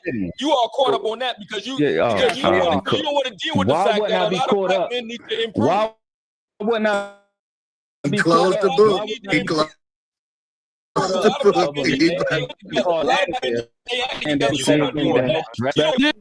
he might take his ball and go home. So did the homosexual dress you today? You don't want to deal with that part, right? Oh, all right, man. Niggas playing. Well, okay, what part didn't I want to deal with? Let's just make sure we clear on that. Let's deal on that. What part I didn't want to deal with? Hold up, me whatever. Get some hard bottom shoes. Get a life. Get a life. What the fuck does that have to do with you saying homosexuals need to dress in dress, man? What does that have to do with anything? All right. This. Why I got to do that? Yeah, because Negro, you damn it, you are AARP age. That's why. That's why. No woman of any consequence want to be with your funky ass. Damn. And the issue is that he should have us as men, we need to stay down that path and leave women off the table. We don't need to be correct the women. We need to correct men. Because once we correct the men, whatever woman he chooses, that woman is going to follow that man. I don't agree. I don't agree with you. I don't agree with you, brother. I don't agree with this idea that once black men get their act together, black women are going to be like lemmings going off a cliff. No. What was there to If disagree? we're going to focus on black men, we just need to leave it there because a lot of black women are just neurotic and very disagreeable. No matter what you do, they ain't going to get on board. Fine. Well, we won't choose them. We'll choose. Hold on 1 second. I'm gonna squeeze in. So the problem is that you put that. You see what I'm saying? It's like he got those books and he's stuck on those books. So whatever you say, regardless of whether it makes sense, regardless whether it's factual, regardless whether it's true, he got his stick to say, oh, they're neurotic and disagreeable. Which he had to say that because the point that was made before that was the exact truth. If men actually only sought out like let's say conservative dress, not conservative politically, not by all means, but just like conservative dress, just like, you know, want to stay at home kind of girls, guess what the rest of the women would probably try to be? And the young ones that are trying to be, that are influenced by whatever we want to talk about, the, you know, the hip hop or artists or whatever we want to talk about, they don't look at those as the example. But as men, if we are steadily chasing the Cardi B's, then the women are going to try to be the Cardi B's. If we steadily chasing the Rosa Parks, then you're gonna have a whole bunch of Rosa Parks. Correct. It always boils down to that, bro. It always. I simply said, if you don't like women's behavior, right? And we know the greatest currency to a woman is attention. We know that they love attention. That's by their nature. Having sex with them is a form of attention. That don't take rocket science. So saying, oh, you know, I don't like her and I don't want to love her, and, you know, because of her behavior, and I wouldn't marry her, but I'm going to sleep with her. Okay, so then that means you are saying that even though I wouldn't marry you because your behavior is deplorable, right?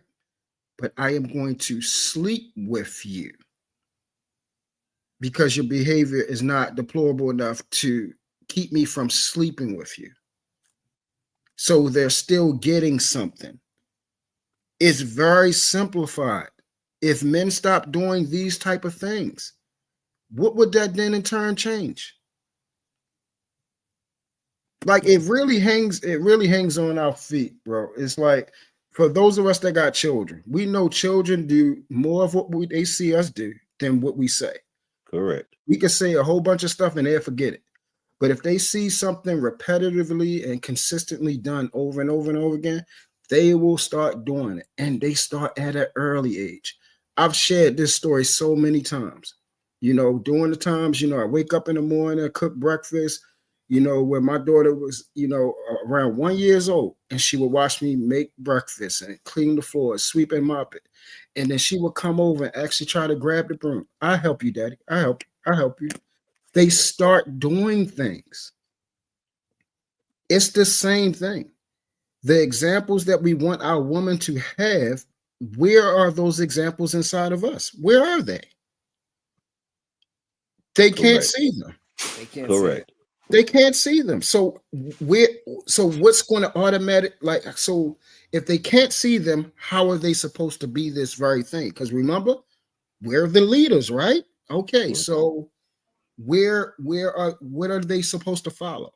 And not only do they not see an example of what they're supposed to be, then they get a false example of what their partner is, and what they to accept as a partner in life as well too. Yep. Well, we solved this. All right, we solved the manosphere, guys. Mm-hmm. Nice. Okay. Detroit, I've been saying it for 6 years, bro. The same thing. Brother, you ain't been saying it alone, but I'm glad to see we on the same page, man. Because God, I work with young folks, and even the young folks I work with, you know what I'm saying? Like when I say young, I'm 45, and I got like 25-year-olds I work with, and I had these conversations with them, and they, you know, some of them at that age, just like I was, devout single. I ain't trying to be out, you know, I'm just trying to hang out and stuff like that, and then realize like the good ones are gone. Because those good ones, there was some smart dudes, some smart guys that were smarter than me at that age that, you know, locked these up, like sold it up, like knew they had a good one. I don't need to be out here in the field, like blase. I honestly see it with my 18-year-old son now, because, you know, he's like got his little committed relationship. They've been together for like 2 years. I look at it like, you know, I'm kind of envious of that, man. Like, but it came from some of the things in conversation that I've had with them about not only the successes I've had, but more importantly, the failures that I've had and how to avoid these failures. And instead have an open conversation. This is what I did wrong. This is what I should have been thinking about this at the time. But you don't have those conversations in the manosphere, because once again, you know, admitting to a fault is a weakness with weak men. Only weak men can't admit a fault. Bar. I moved it forward because I'm trying to get to the cute butter part as well, because people want to see the cute butter part. So I'm moving forward a little bit. All right, let's see. I think this is around where he came in. Fine for entertainment. Damn. Wow. Nobody, black men, listen, Tommy Sotomayor didn't start the fight at the Chase Cheesecake Factory to get those women acting a fool. He didn't do that. I didn't do that. Kevin Samuels didn't reach out of the grave and did that. Those black women chose to do that on their own. That's not majority of black women. We know I didn't say it was the majority of black women. I never said that. So when you focus on just relevant? that, so the problem is that you are focused on the small little minority of human beings, and when we focus on that, you get other men to believe this is how black women act in majority. No, they don't. They send me the videos. They send me this stuff. So this is coming from black men, and no black man said, see. And that's my point. And for some reason, he's acting like he don't understand it. That majority of these men that in the manosphere that follow him believe this is what black women do all the time in majority sense. Yep. They don't look at it as a minority. That's the problem. That's correct. And he playing in our goddamn face. It's way too They said much. they don't know anything about a decent woman. They don't know anything about a woman being respectful or kept or anything like that. Right. It's crazy. And I don't know. This shit is weird. This is how all black women act. That's not true. None of those brothers say that. But the way how they move and they project that information that you are pushing out there. How do you know how they move? You never even seen my show. Have you seen my show, sir? Have you seen my show, sir? I did not. I would start. I'm gonna answer you. I did not. I will start, and I will comment so this way we can have a back and forth sometimes. But what I do see is what is going on with these rim bros out here that they take your talking point and they try to. Yes, the rim bro. That's the red pill, incel, manosphere, no good sucker like that young man down there. Oh, right?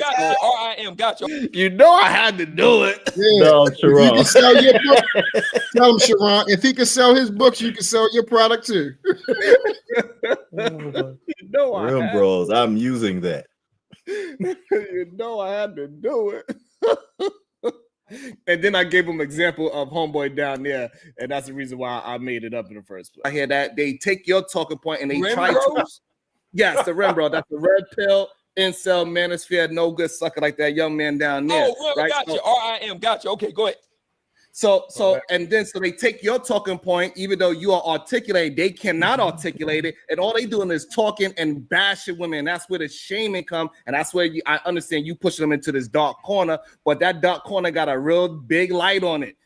It's a lot of these channels with these so-called little corners, but they all over the goddamn place, and they try to harm people. Uncle Jimmy, we got a lot of Uncle Jimmys out there. And you gotta rectify them. That's your people. You built them. Uncle Jimmy talking about MK Ultra and the contrails and the alligators in the sewers. And that's what he's good at. You make a good point. He recognize it, and he makes a joke about the very thing you're talking about. So like he's kind of condemning them in a way. So it's kind of hard to hold him to a point because he just made a joke about the very thing that. So he's good at that. I give him that.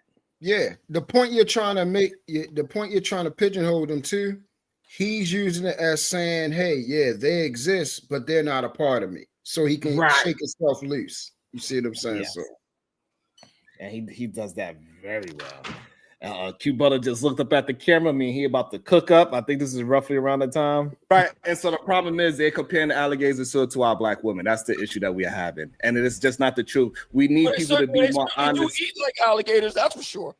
Right, but we need these black men to be more honest about themselves. They eat the whole calf. They eat the whole buck. What do alligators eat? By the way, whatever alligators are eating, they're eating. They eat the same thing you eat, fish. But the problem that went over everybody's head. I was trying to ignore his interruptions and his jokes and try not, because I see he kept trying to steer me off of my thought pattern. And that's something I was like, oh, now I see what it's, because I never really heard the man communicate before. So now that I'm seeing it in real time, I'm trying to navigate through his tactic. Yep. He's always in salesman mode. Yes. Mm-hmm. The problem is they hear what you said and then they pushing it out into the world and they doing it to harm our women, and that's the issue. Because How majority are black of women being harmed by incels in dark corners? Explain because that to me. because they are coming out into light and they try to find any woman they can lash that pain on by So using their words. just work with me on this. Work with me on this. So incels, So first full of of all, shit, it incels ain't never no go fun. outside. You know that, right? Incels never. Right, they don't go outside until they decide the one day to go outside with a trench coat and the AR and just start letting shots off. Like, why we acting like he don't? Why he acting like he don't understand these things? Right, and yo, bro.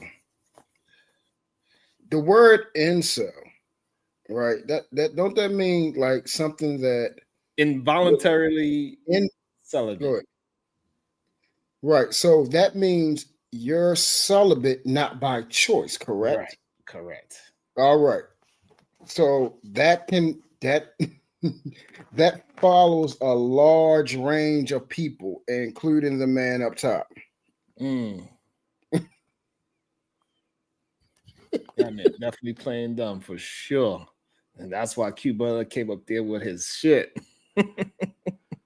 It's insane. I think we close to where Go outside. They're forever online. They're down in the basement, vaping, watching porn, playing video games, and saying hateful things about black women. You know that, right? So let's just work with me. How is a NEET, not in employment, education, or training, incel that's suffering disproportionately from depression, from autism? He's in the basement. He's vaping. He's eating Cheetos. He ain't washed his ass in over a week. He's watching Pornhub and all that. God damn.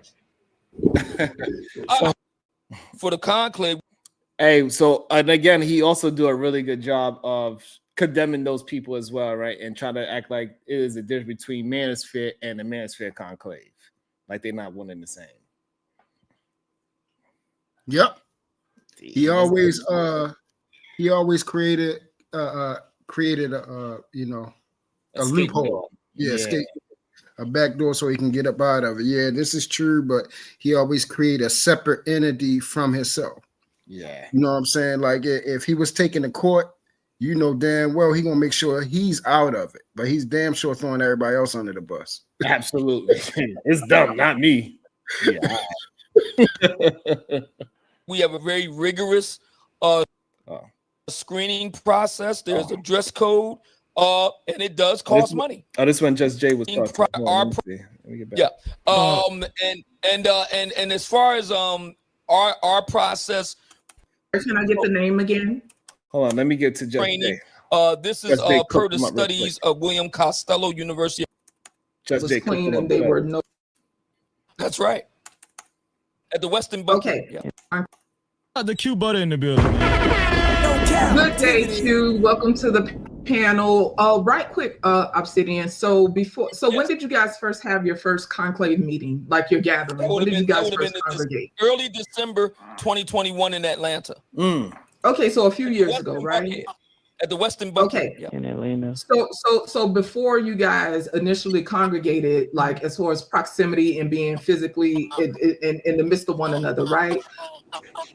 You are online, correct? That's right. So how did you sort through who was the incels and who wasn't? Is it just because they came so the slate was clean and they were no longer incels? No, yo, the way how they just politely cooked them. So you saying that after they came to you, now all of a sudden they not incels anymore? Because at one point. Exactly. That was it literally is a great point. How all of a sudden it changed up. Because I'm just actually about to say the same thing. It's just like with money. If you was a lame without money, you're gonna be a lame with money. That stuff does not change you. So if they was incels before this getting with you, they no longer incels. Bro, you shitting me. Gentlemen, I'm gonna cut out here. Y'all have a good day here. Appreciate the work. Yes, sir. Sharon, appreciate you. Thank you. I appreciate you, Detroit Coalition. Good day. Hopefully I'll see you again soon. For sure though. Thank you. Yo, but that was a nice, polite way to drag a person. Goddamn. Let's see. Absolutely not. Incels meaning you're not getting laid. And we don't have any incels there. Well, first of all, incels can't attend the conclave because they broke. Damn. Like I said, incels are neat, not in education, employment, or training. This is per the studies of William Costello, University of Texas, Austin. He's the world premier researcher of incels. You can look him up. He's all over YouTube. You can look him up. He's done excellent work on the incels. I'm sorry, can I get the name again? William Costello. Okay. Yeah. And as far as our process for the conclave, we have a very rigorous screening process. There's a dress code, and it does cost money. Okay, and right quick, I'm gonna let you guys move on. My last question. So with this rigorous screening process that you guys have, because it seems that health is a big priority for you guys. Do you guys request like full blood panels to be submitted? Say what? You guys request like full blood panels to be submitted? Do you guys request like full blood panels to be submitted to make sure that people are really living up to the standard that they claim they have in regards to health? Oh, well, a matter of fact, interesting you asked that. We're going to be going to Las Vegas next year, and one of the things we're going to be working on is healthcare screenings, STD prevention and things like that. So that's something that we're going to be looking into next year. Okay, that's pretty awesome. So I would imagine you guys will be covering things like high blood pressure, high cholesterol, all the comorbidities that sometimes are prevalent amongst Black people, not just Black women, correct? That's right. That's correct. Awesome. Thank you, sir. That was a good one. Shout out to Q Butter. Q Butter, what's your thoughts, bro?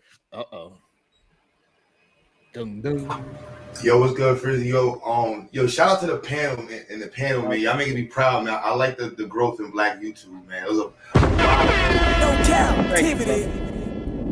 was years ago, a lot of dudes sounded like brutal, like just angry with Black women and stuff like that. It's amazing to hear this dude talk about overweight women, and he's literally overweight. Like, bro, you need to take this out. It's crazy. You're literally overweight. It's crazy you've been talking about overweight women, and you are in there for overweight. Okay, so what happens, Q Butter? So what happens, Q Butter, is when you point out a fact, you don't countermand the fact by saying, well, what about them? So that's whataboutism. Either what I said is true, or either what I said was true, or it's not true. So it's what I said true. Yes or no? The only fact that's on the screen is that you are literally overweight, and you can see. But that's irrelevant. It's what I said true. You got a button up on and a sweater, a cardigan, and you can still see your man breath. Now you're doing that. Now you're doing that hominem. You can still see your man breath. I know that your mom was fat. I get it. I understand. But that's not my fault. Let's not bring in family members. Going in on your mom for being fat. That's not my fault. Let's not bring in family members. Let's not do that. All I'm saying, Q Butter, is what I'm saying true. If it's true, then deal with the truth. Manhood includes looking like a man, dog. You gotta be built like one and look like one. Don't try to shoot the messenger, brother. Don't shoot the messenger. Deal with the truth. So the fact is that the culture that was permeating in the manosphere was around a lot of men who are promoting like Fox 5, anecdotal, just non-sourced information that was just going nowhere. And then talking about building Black men. We're not talking about building a community up. And many times when I had conversation with some of these individuals talking about building a community, they don't care about his actual term was the community. Damn.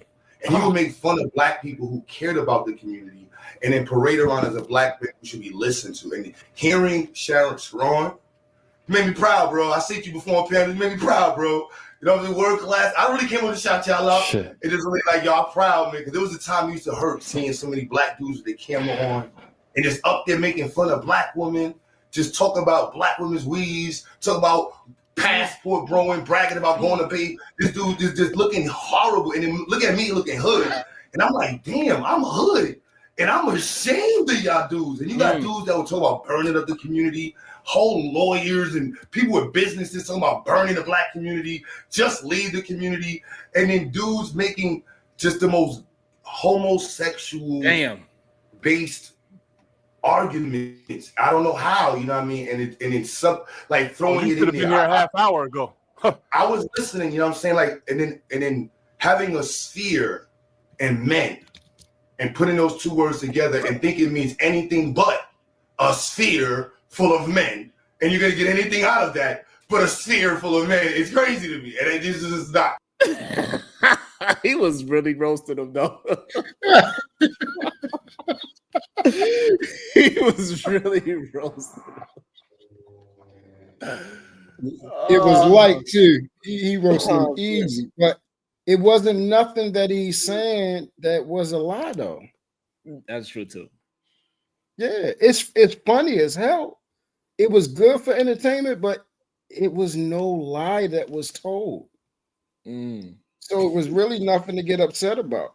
He the one that started, saying lies and ad hominem attacks and all this crazy stuff to try to get him off.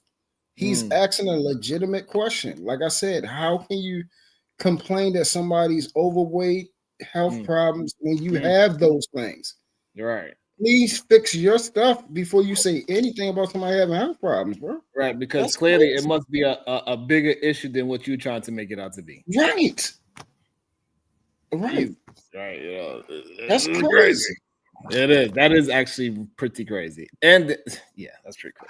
And so any dude that's really on some like dude stuff, don't watch dudes that talk about females. Right. That is crazy. Who watches dudes that talk about females all day long? Well, I mean, and it gets angry about people who talk about the dudes who make dudes talk about dudes who watch dudes. It's just crazy. So I just go to say that, you know what I'm saying? You call me a hater. I'm about black empowerment, the community. Who cares what I'm about? I'm glad that y'all pushed back against this dude. For years, I pushed back against some of the talking points he had, and it was just disastrous to hear people just have no care for what they say. And I just want to know, Mumaya, have you developed, which it doesn't seem, do you think you will in the future develop a level of maturity that includes a sense of class for what you say to the world? Mumaya is hilarious. That's funny. Actually, my name is Mumia, and it's kind of ironic because my name is actually African. I like the other way. And it's actually African and Swahili. And, we got these Ungawa Black Power people, and they don't even know that. But in any event, I think that I'm quite the classy individual. And I can acquit myself rather well. I speak the King's English very well. I write it very well. I do both for a living. And I know that it's very difficult for some in the community to accept that there are those of us that have a differing point of view. And but they'll just have to live with the scandal, brother. Thank you. I gotta reevaluate my life if I'm putting the same breath with Sharon. I gotta be doing something wrong. So I'm gonna do like 9 streams dragging black women. So they don't think I'm with her. Obsidian. Obsidian, right? Get through, Glizzy King. Yeah, bro, right? So based on like all of this, right? So I understand what you believe in, and so look, what I think, right? So whether you think, so you saying that you got an organization that y'all have created, and you got the the manclave or whatever you called it, the conclave, the conclave, my bad, conclave, and stuff like that, right?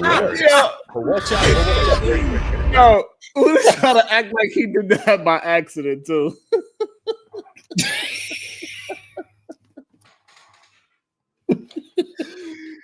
Uda was trying to front like he did that by accident. Yo, it was hilarious. The That was not an manclave, accident, bro. That was not an What, accident. G?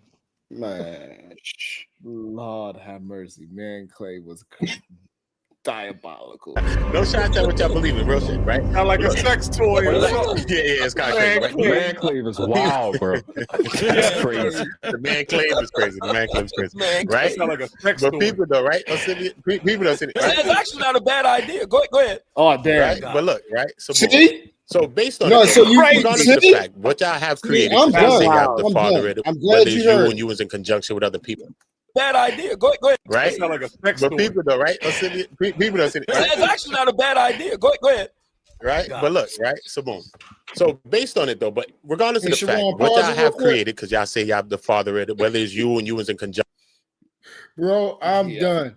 You niggas can get mad at him for that acronym he gave y'all. It fits, bro. It fits now. This nigga took his time out to say, hey, that's a great idea. Crazy. Bro, it's over with. Done. It's done. It's done now. It's done. Yo, the crazy thing, they were saying I was getting all cooked done. by a city in the whole show, bro. That's This the is wildest crazy. part to me, bro. Like the way how they be fanning out over people is wild to me. Like, why we not just listening to the information and have a proper assessment what's going on? Because that is just it's over with. It's literally over with now, because this is the top dog of this manosphere thing. He's the founder, and we're hearing it from his mouth, his words of what is, and we're seeing how he moves and address certain things. Right. That's the key part right there. The way how he addressed. Come on, talk to him, True. So it can't be, oh, yo, you know what? He didn't mean it like that, or you insinuating something. This is messed up. You misconstruing somebody's words and the way they did. He really ain't say that. He really ain't address it that way. You can't do it now. Y'all fucked.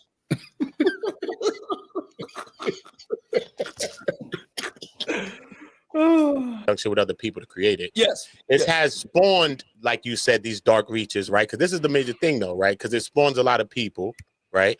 That maybe have, like you said, the weirdos, maybe they couldn't get women or whatever their issues are, right? It has spawned some of that. So what are they doing, or y'all or the people that has created this thing, to one, eradicate these people, or to call these certain peoples out to say, look, this is a difference between water and wine. There's a difference between what we doing and all these people that's doing here. What are y'all doing to call out some of these people, or to separate yourself from these people? Well, that's what I've been doing for the past 3 hours, is calling them out and making the separation that these are the Black Manosphere's rejects. Like, you got the devil's rejects. How would we know? If I came into a space and I don't know nothing, how would I know that these are the rejects from these people? How would I know? Because these people are peddling the same talking points that you're pushing. Well, first of all, they wouldn't be dressed like me. They wouldn't be sitting in a nicely appointed office studio like me. They wouldn't have a nice roaring fire in the background on a big flat screen TV like me. And notice how everything is like, and I don't understand how these men don't understand that he is clearly saying that he's better than all of y'all who's paying for him to do all this preaching for them. He's clearly saying that. He's clearly saying, because he know that y'all incels. He know he's peeing off what y'all need, which is negativity of a Black woman. But yet he's saying that y'all ain't like him. And y'all still support the man while he's laughing in your face. That's the wild.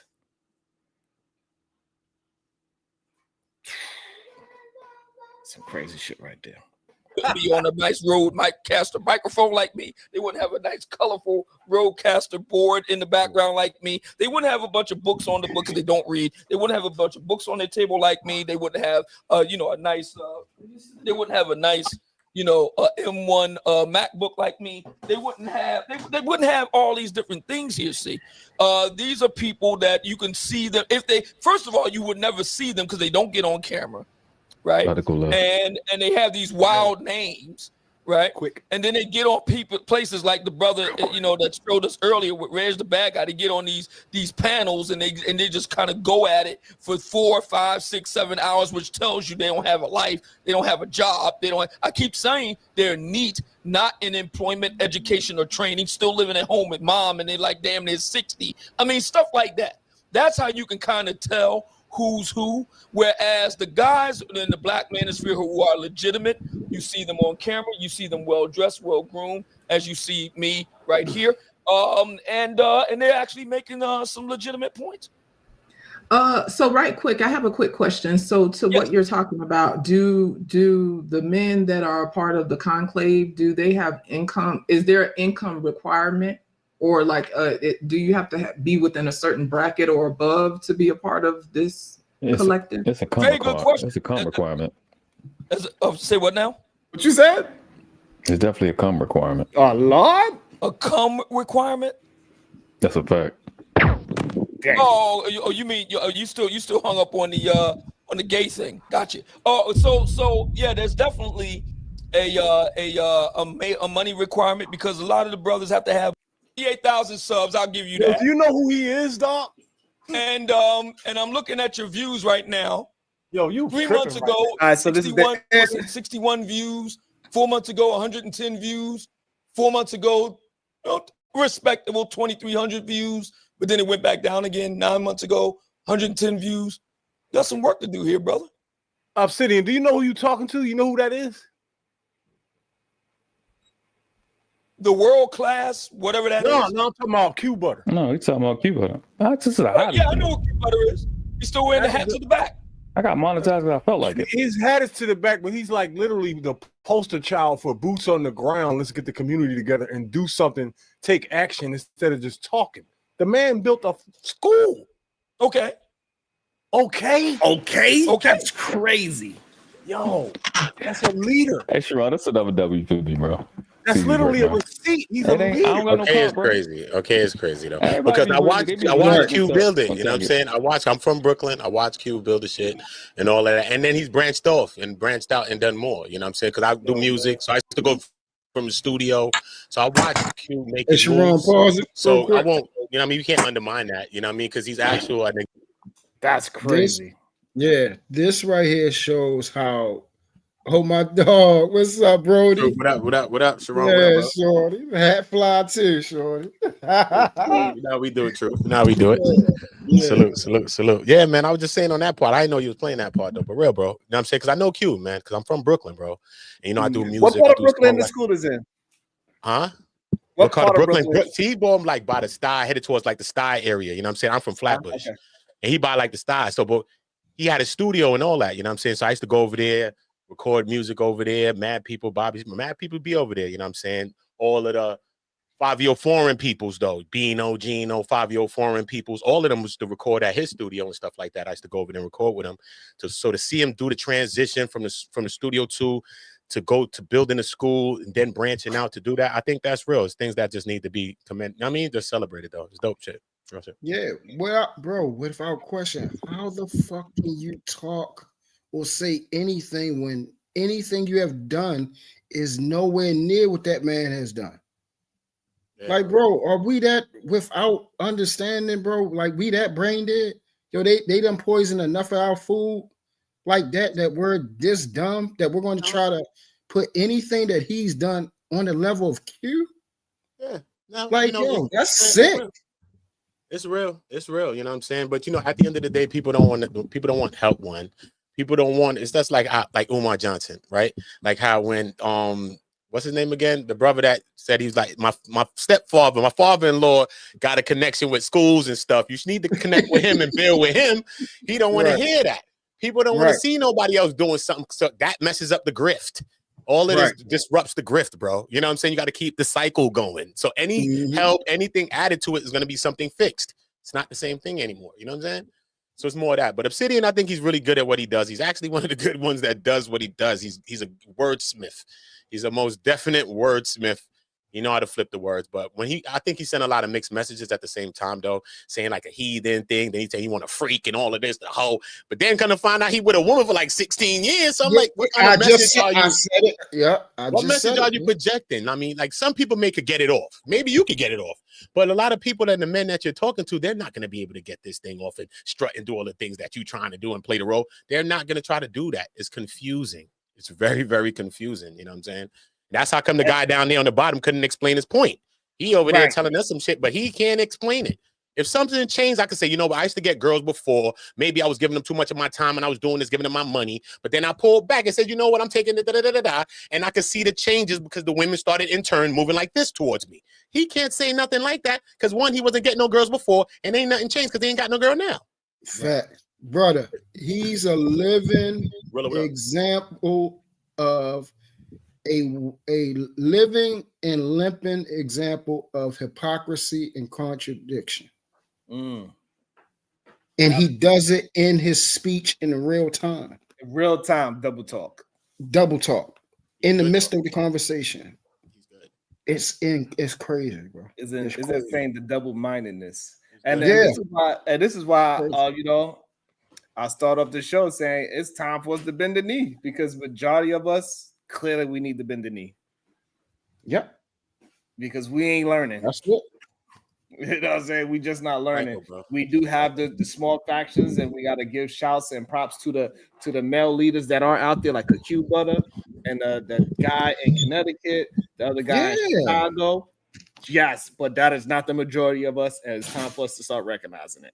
That's foul though, Sharon. Isn't that foul though? Truth. Isn't this foul though? Look, you got something. All right, I built something or whatever, the manosphere, whatever. Okay, we got these rejects that you call in the dark recesses of the earth or the corners, whatever. Okay, cool. But still in all, they come from this. You know what I'm saying? So you don't even care about them. You're like, nah, throw them away, this and this and that. You ain't even trying to get people focused, trying to get these people cleaned up in a way to say, nah, this is not how y'all doing it. Y'all going about it wrong. This is what this supposed to represent. Y'all giving it a black eye. This is what it is. Call it out by name and number. This person, that person, that person, that person. Y'all don't need to get to them channels unless they changing something because they sending a different message of what the manosphere represents. You're not doing that. You're not doing any of those things. You're just going to point the finger at these people like Duke that was on the bottom of the screen. He's one of the rejects. So you don't even care about these people. But in the beginning, when y'all was pushing this motion, y'all cared about all of that energy. And you remembered about the YouTube, internet, and it wasn't so much organizational. Y'all was just trying to get a view. Y'all was trying to get some subscribers, and y'all was trying to get everything else like everybody else. But now it's all about an organization now. Now it's separated and decompartmentalized. No, it's not, bro. Stop. It's one thing, bro. Yeah. Yep. I agree. I was trying to point that out the last couple of days, Kim, of how he started the stuff that he was saying and promoting at first to where it led now. The reason why he's saying it now is because that bull crap didn't work. So, and we already know he's great at what he do, redirection. So let me go into this other lane. Let me start riding. You know, we got traffic on the highway. Let me hit the medium strip and keep going straight. He's great at that shit. Absolutely. And we got to be careful. And this is what they really want. They don't want women they don't want women around. I don't know what that shit is weird to me, son. You know what I'm saying? First of all, any nigga that want to be around a bunch of niggas all day is weak and whack. That shit is corny to me, bro. I don't like being around a bunch of niggas all day. That shit is whack, son. That shit is whack, bro. I'm telling you the truth, son. It's whack, whack, whack, whack, whack. And niggas that really get chicks and know how to do, you can know how to tell a chick something without having to be like these niggas. These niggas don't get chicks. They don't even know how to speak or communicate with women. Hey, but Uda, what did we say in our day? Like that was sausage fest. Y'all was a bunch of stiff legs. Nobody wanted to be in that congregation, fam. That was whack. Even in the house parties, Brilla. Even in the house party, you're like, yo, come on, I'm out the door, bro. Let me take my little trees. I got go out the door. My little bottle. We them house parties, bro, we turn right around, G. We out of here, bro. We gonna chip in on the little bottle and all the little $5 each. I'm taking my bottle. I'm taking my grass. We out of here, bro. Nobody wants that. When did we ever want that, bro? Don't let the internet psych us out. Now we get on YouTube. Now we acting like we trying to separate. Stop, bro. That's whack, bro. Right. They changed up, bro. They changed up everything on this motherfucker. They try to make it a whole new world. Literally. Hey, they used to look at me like I was the strange one. I was like, when did we just like this never happened? I ain't never been in this barbershop where y'all talking about where y'all have this kind of talk.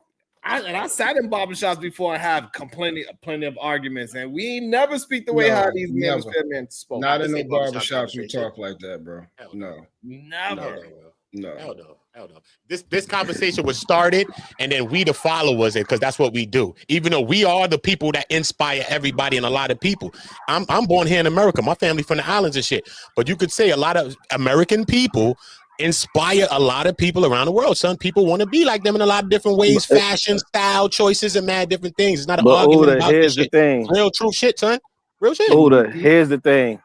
When I look at my granddad, or when I look at men, let me make sure this is my baby girl.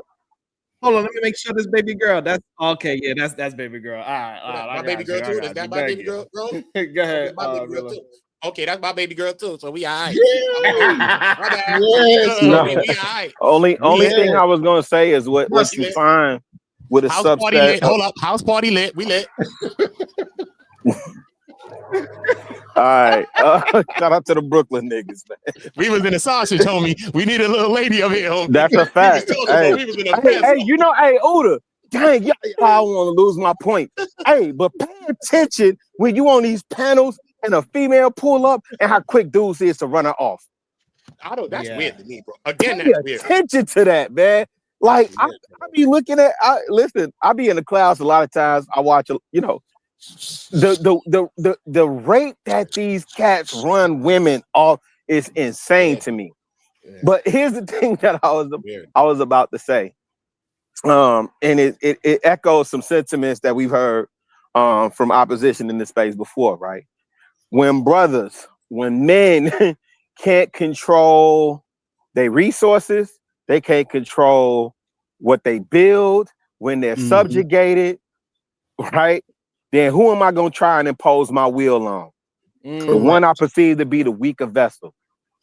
Meanwhile, again, when I ask you to show me your work, even if you say, even if you say I'm a professional, I wear a suit and tie, I go to work. Okay, is that your business?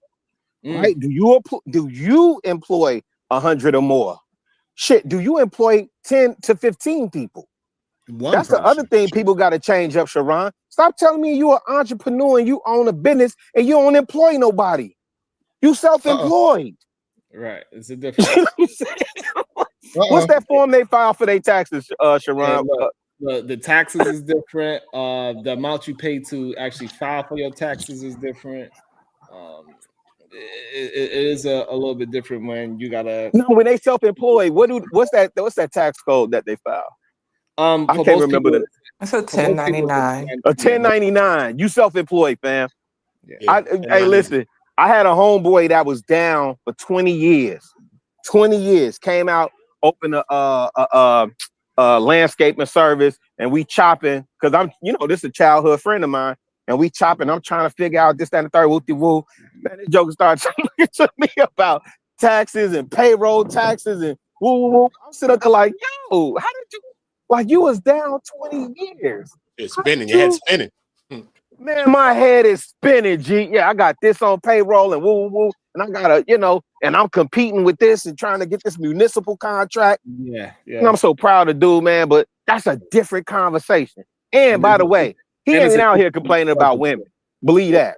It's a different kind of struggle. Anybody complaining about women don't get women. That's just simple facts, bro. At the end of the day, bro. Come on. And at the end of the day, listen, so not to say that men and women can't argue. We could be on these panels and argue too. But some people just want to argue. And a real man gonna argue at a point. He's gonna say what he's saying, he's done. I said what I said. You can keep going if you want to keep going. Whatever. I don't care. And so before I let Muse jump in there, I think a lot of things people don't understand that it is okay to disagree with a woman, but argue with it is a whole different thing. Oh shit. Just Jay jumped up here? We can have a difference. Oh, you ain't know? Oh shit! And we allow people to substantiate. And while we speaking of that, welcome to the show, Muse. Good day to you, beautiful. How you doing? Good day, panel. Good day, chat. Y'all be sure to hit the like, share, subscribe, all that jazz. So I had to hop up here right quick because it's comical, right? There's a few points I want to point out. Then I'm gonna get back to this chicken biryani because it's delicious. Listen. Shout out to the rich aunties. Shout out to the biryani. I'm just saying, right? At the end of the day, this stuff here is about profit, right? And that's cool. But there is a precarious situation that people are put in when profit is on the table, right? What I did, I know some people have different sentiments about what they think I should do or why I was there, whatever. Listen, I know how to move with purpose. Some people will just charge me up to be a crash out. And that's cool. Based on what some people have seen on panels over the years, that's okay. I'm okay with that, right? But when I decide to engage with purpose, I do what I do for a reason. My presence alone had a purpose, okay?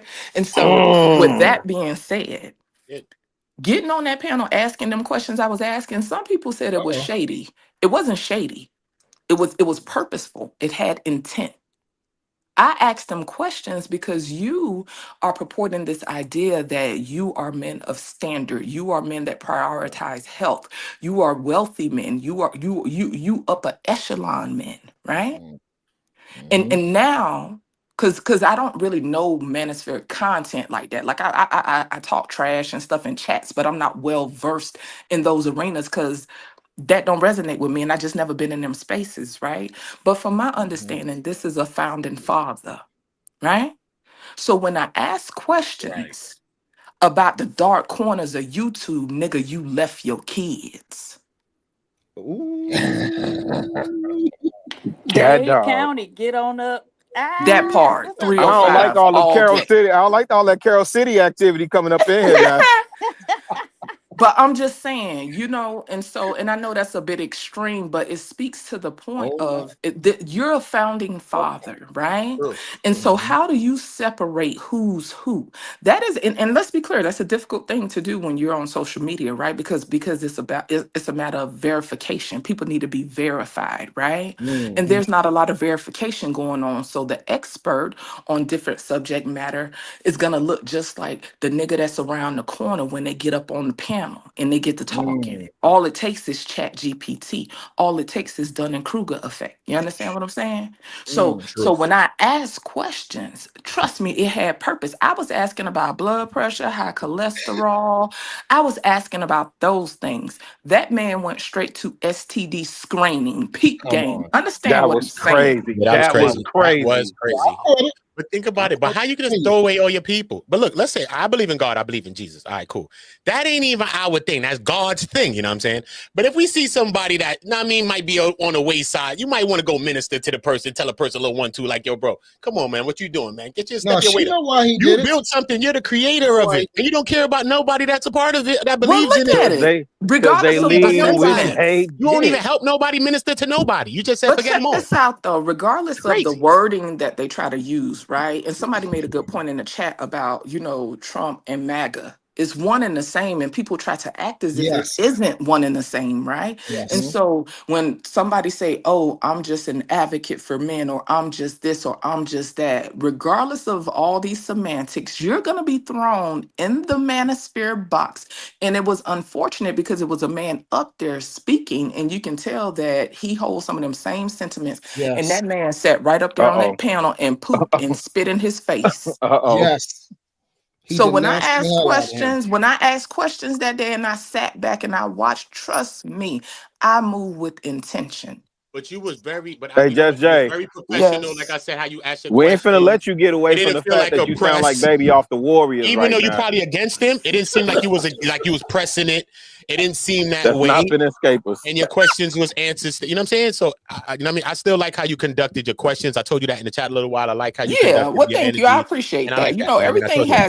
Everything has its place, right? Because I think the day before that or something like that, I definitely crashed out and cussed a couple of dudes out, and I told him, "Y'all okay with letting Brother Pearl put them big white balls in y'all mouth?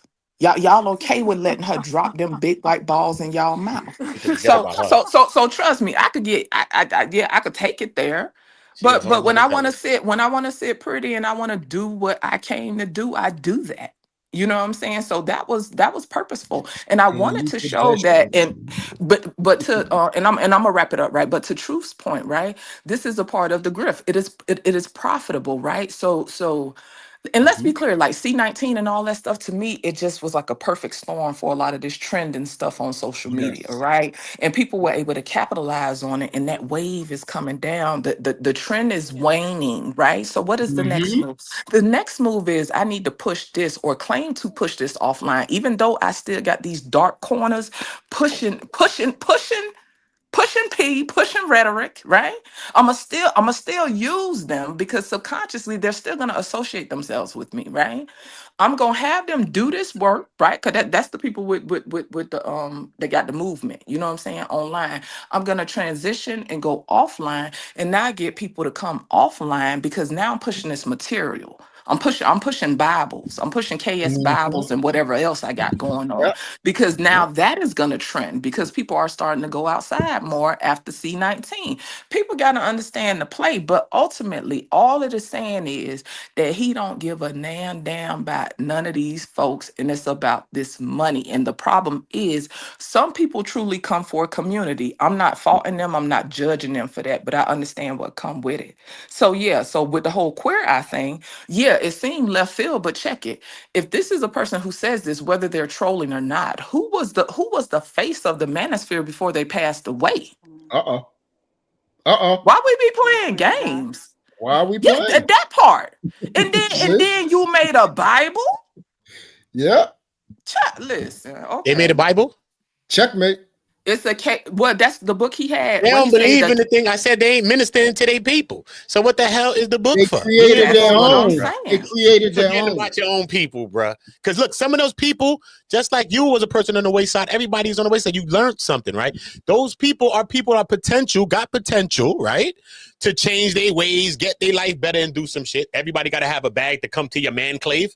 No, they don't, bro. Nobody has to have it. Why do everybody have to have a bag to come to your man clave, bro? That seems kind of self-sufficient. And it seems like you really want to empower yourself only. You know what I'm saying? Bro, the whole thing. See, and that's why people would. Oh, Who's that? Diva? Hey, Diva. Yeah.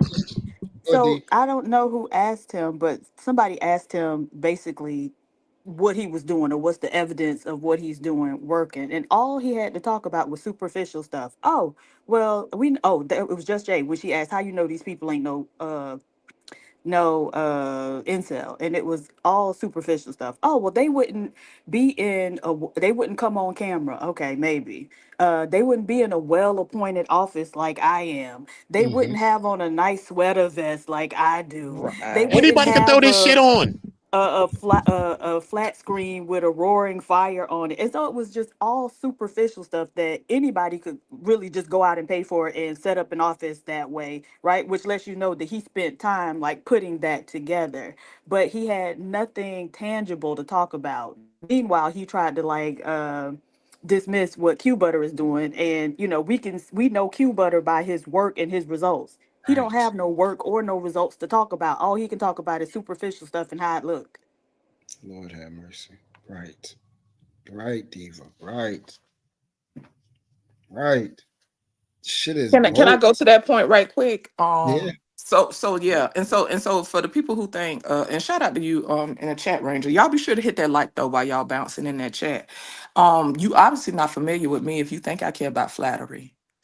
You obviously not familiar with me, but that's cool though, right? And so whether the all the movements are winning and losing or whatever, that is irrelevant.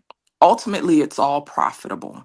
So people join whatever communities they want, whatever they deem works in their favor. Like I said before, to me, a lot of these communities are akin to a scab that people keep ripping off. Just when the scab gets ready to heal, they snatch it off again. Just when it get ready to heal, they snatch it off again. Whether or not it truly benefited someone, I can't speak to that, and I won't speak to that because I think it would be ignorant to assume that it didn't benefit anyone. But the primary goal is profit.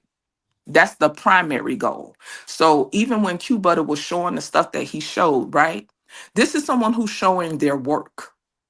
This is someone whose work can be quantified on some level, whether you agree with him, whether you support him, Facts. whether you do or whether you don't. It can be measured, right? So at the coven, maybe it can be measured at the coven, right? We don't know. I can't speak to the coven. I never been to the coven. I never seen what the coven do. I But like how you even when he switched got that. on the panel, At the No, who, no, Judge? the let her coven, finish. Let her the finish. coven, The covenant. She said it right. I noticed she switched it. the Keep going. coven. Yep. I meant what I said. Yep. You meant that. Keep going. So even when he had came on Freezy panel the first day, and and Freezy did the interview, and shout out to my dog Freezy. When he did that interview, he was speaking, and there was somebody in the chat saying, and of course we don't know, a troll could be a troll, they could be lying or whatever, right? But it was somebody who was giving a lot of information in that chat, and they were saying, how do I know? Because I was one of them. They was in the chat, and he was reading other people's comments, but he never acknowledged that person's comment. That person was saying that most of them people at the coven is alcoholics and fat and sloppy. Exactly. And you know they're not going to change. And you know they're not going to change. So that's the whole part of the grift is that people not changing. So it keeps cycling. You don't really want Exactly. nobody to change because by now they'd have had mad people that went through this thing, had the changes, and that would inspire more people to get into the grift. They don't even have that to show for it. You got all these people. You talk about you did it since 2020, whatever time you did it from the first one. But why you ain't got all these testimonies of people that's coming out to say that? You could even fake it to make it. You even do that. Stop it, bro. That's you could a have faked fact. commercials, bro. You could have faked it like the Latter Day Saints, bro. Come on, bro. You didn't even do that one, bro. And so what y'all was saying about running, Ain't nobody. You got a PH. Do your thing. No, I was just saying the man Clave changed my life. That's what he needs some people to say. Right. We need testimonials, right? Remember, even infomercials back in the day, because y'all, I still watch some of them I'm infomercials saying. and stuff on YouTube and stuff, because they funny to me, though, right? But you still had people that had testimonials, you know what I'm saying? I'm Yes, not that's what only I'm the saying. client, I'm the president, you know what I'm saying? Yes. We It don't even worked see for that. me. You know need what to I'm fake saying? that to make that. Those how many years? Come on. So that means we ain't got no testimonials. Ain't none, bro. You the testimonial, that's it, bro. And then you ain't even carrying it right because you all over the place talking about heathenism, talking about this, talking about that, talking about a freak and a big booty hoe, and all type of other stuff that you're talking about. It's confusing, man. Make it make It's sense, confusing. though, that right? really threw me. The It's big booty confusing. chicks on the yacht really threw me. Confusing. Where these big booty chicks on the yacht? Hey, Where the pictures at? Hey, listen, question. I'm gonna have to get y'all to support it since I'm putting my booty on the line if I go to this goddamn Not you conclave putting to your booty report on the back. line. Oh, Jesus. I know that's right. Oh, wait, Listen, we need to send some Sharon, insurance money. you saying we need a crowd Hey, for Sharon. we need to raise funds for you to go to the Hey, con? Don't go, bro. What you Don't say, the go, coven? Sharon. Sharon, don't Hey, go, let's bro. send Sharon to the Yo, coven. Chicago is Don't go, dangerous. bro. Nope. Chicago is dangerous, goddamn. Yeah, let's send Listen, Dangerous, Sharon to man. the Sharon gonna be coven. going As soon as you get there, incognito. somebody gonna propose some shit to you with a Nah. briefcase like this. Look, Hey, nigga, let's bust a send briefcase Sharon open to the again coven. on some. Y'all tweaking. We're not Hey, doing it, bro. Don't go to the hey, man send a crazy, bro. 99-cent super Well, sticker. y'all would have to just give him like a little SOS thing Nah, where, man. like, if it really, J-Lo really got go booty left, insurance, bro. You're it gonna need like to you get that send out a J-Lo little bat insurance, homie. signal instead of a bat Hey, signal. Sharon, It could can be I like see it? a peach. Yeah, It man. could be a peach up in the sky that he just flashed like a peach up Yeah. in the sky. He gonna You have can to see get that that peach and J-Lo. you just y'all know it's Yeah. go time. Bum rush Mm-hmm. that thing, run up in there. Get down. He gonna have Get to him get that out of Jenny here. from the Get block him out of insurance. here. Yeah, that J-Lo insurance, bro. You're gonna need that J-Lo insurance because she got a booty insured. Yeah, you're gonna need that.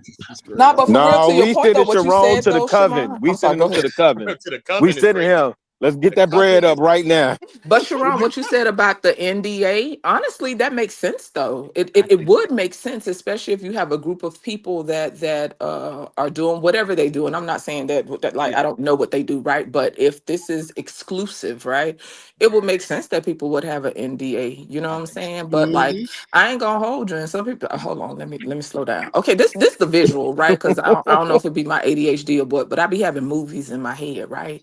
The movie Me say too. boom. Yeah, you know, we finna link up, we finna hang out, we finna talk about money and how we can get money in different ways. And then we gon' tell the hoes, all right, y'all come in and do what we paid y'all to do. That's the movie that I got in my But head. just Jay, if they're billing this as Invest Fest or any of these other conferences, Essence Fest, whatever, then what the hell do you need an NDA for? That NDA Bougie screams fest. nefarious. The only That's what thing that I'm most people saying. sign off on is, hey, when you enter this area, there's filming going on. So by you entering this area, you consent that we could use your likeness and image, right? But an NDA says, hey man, you ain't see nothing, you can't say nothing on some old what happens in Vegas. I just want to see these big booty hoes that was on the yacht, man. Where the big booty hoes that was in Miami on this Hey, yacht, man? really, we know there was no such Well, thing. But he ain't really supporting that, really pushing that because you know what I mean. If he got his We women, know I that. mean, because they no joke. They were saying his woman is a big woman, whatever the case. Buddy had some jokes on him, whatever. Regardless of who she is, if she with him and he with a woman, he with her. But why not No, show your bro. woman? Not show a man that look, you can love your woman, a woman love And you. I think Show a man he that look, has it shown don't his matter woman just, though, Uda. but it I ain't think just he's about a showing his woman's woman, looks but he though, bro. was supporting that It ain't just because about a he woman's the looks, one son. that said it was big booty hoes. Yeah, We wouldn't have he Yeah, known that's nothing what I'm about no saying. big Yeah, booty he hoes said on the that. yacht.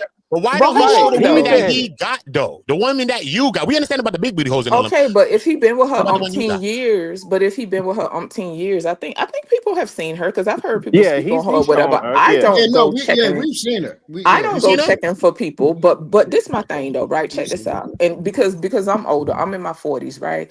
It's time out for grown ass people talking about boyfriends and girlfriends. This man is elderly talking about lady friend. That man, and Thank so you, yeah, we Jay. know it's old school terms like that's my old lady, whatever, whatever. But when is it time out for elderly people talking about this my lady friend? Make it make Talking sense. about he needs to show Thank his you, real Jay. life, like his wife and that life, and show men that it's real. You could keep it real. You could do all of these things and be real. But I He mean, don't want check to it show that. though. He already said what he was on. This man is Yeah. on confusion and chaos. This is not a man of structure nor order, Basically. from what I heard. Now, I don't know about him outside of the what I heard that day, right? So it is what it is. This is just my summation based on what I seen and what I heard.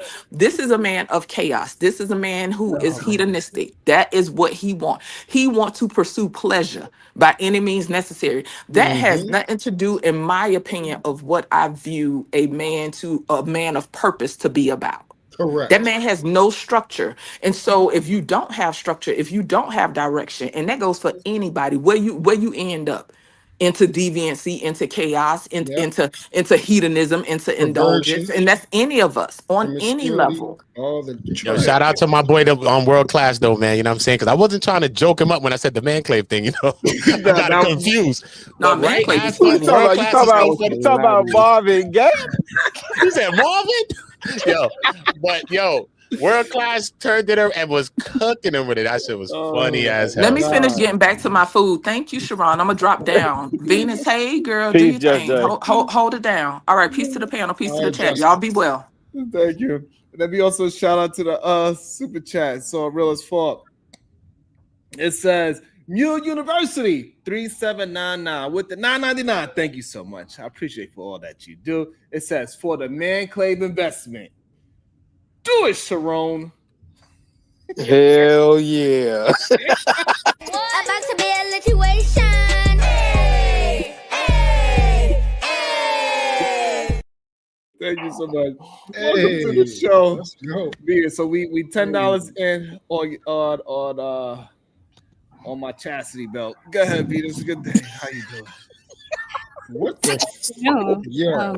that's actually why I was coming up. I was gonna say I'm willing to donate if you want to go for real, but I was gonna say next time you talk to him, because he said he's coming back Friday, you should only go if you're allowed to report. Like if you got to sign an NDA, then for channel purposes, it don't make no sense. Right. But if I don't see, like somebody just said, why you would need to sign an NDA for like a convention. I've never seen that before, so that's weird. But yeah, if you go crowdfund it, I'll donate. I think you should go. If he on Hey some Venus, I think we need to crowdsource it so he ain't got no choice but to go. I think we need to sit him there with a GoPro and make him live stream every night. right. No, I'm saying I'm willing to do it, but if he's not going to be allowed to, then Right. I'm like, let's find out first. But if because I do think it's interesting, Venus, that we never heard nobody say anything about the Man Clave and have some kind of report on it ever. That's what I'm saying. I'm trying to get man. I need to reach out to E Black. E Black went to one of them first ones that they had. One of the ones that they had in Atlanta. E Black went down there. And we can't trust that they won't be biased. Like we could send Sharon, he's to see, what's really going on. Oh yeah. Yeah. They know we sent him. They're gonna know we sent him. Y'all get me beat up because some of the Trigger Mike is a part of the conclave. Nice. What's his name? Darryl? No, Darwin. Darwin is a part of the conclave. So that'd be cool. You know some people there. Yeah, Bruiser. Yeah, Bruiser's part of the conclave. His name is Trigger Mike is cool. It was somebody like else. the What's his name? Guapo. I think we know Guapo, right? Like, no, I believe he's Guapo part of the conclave. Yeah, Guapo is part of the conclave. I know. I'm cool with all that. Hey, Sharon, I'm cool with all that. I just need to know what are you building. I just need to see what you built. At the end of the day, like when Q Butter pulled out that prototype off the 3D printer, man, I need to see what you have built. Right. That's where we at right Exactly. now, man. We Where your beyond the fruits talking, at? bro. Yeah, where your fruits at? Where is it? Shout out to Are You a Muse? Hold on, let me make sure I give it proper. Are you a muse? Dash 18C. Godspeed while you're on your journey. You know that's Just Jay, right? Yes. To the Mamma Mia man clave. God damn, not the Mamma We Mia. about to support his About to be business. a situation. Hey, hey, hey. I'm sorry, Venus Cat, what you said? No, I was saying it would be in his best interest because we about to support his business and fly you out there. Right, that is true. That is true. And it's not really that cheap. It's $800 for the cheapest ticket. And then you got to do your own travel, right? Like on Mhm. top of that, you got to get your own travel. Mm-hmm. That is insane. Shout out to Conversations with MJ's $5. Yes.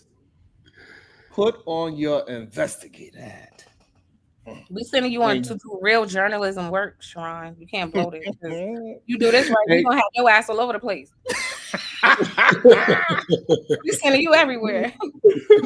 And get us the juicy details of the man clave. We need a 4-page, goddamn, how you pronounce that word? You know damn well I can't pronounce words. The Monahan report on it to discuss it online. Thank you so much. Conversation with MJ. Where's it gonna be? I think he said the next one is in Vegas. Yeah, he said Vegas, but I'm curious because a lot of it sounds like SYSBM, right? So how do you plan on building men or building, I guess, for better future if you're not intentionally building families and communities? That's my really. Like how do you do that?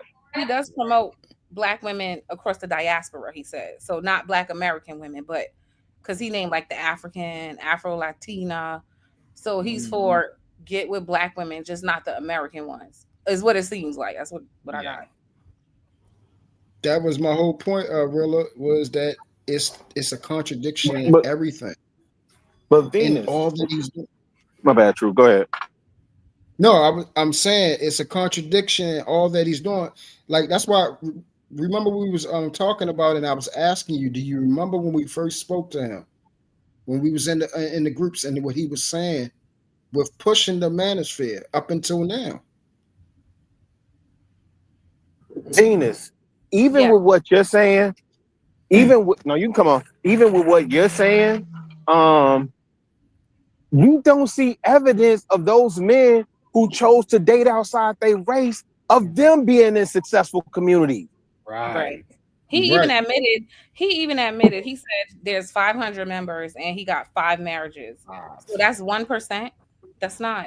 So he even admitted like there's not a big, Because as I go understand it, I believe the whole situation with Guapo, why he fell out of, I didn't know he was still in it, but I thought he fell out of the manosphere because his passport girl wife cheated or something of that nature.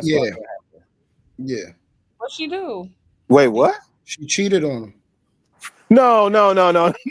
If y'all talk about that situation from years ago, that y'all chill. Shout out to Guapo. That's not what happened. Wait, but Chicago. Nah. Hey, Sharon, it was more akin, if y'all talk about that same situation, it was more akin to reckless eyeballing than it was to cheat. But I'm not casting no aspersions on that man's name. I'm just saying I'm in the space right now where these brothers got to start showing their work, man.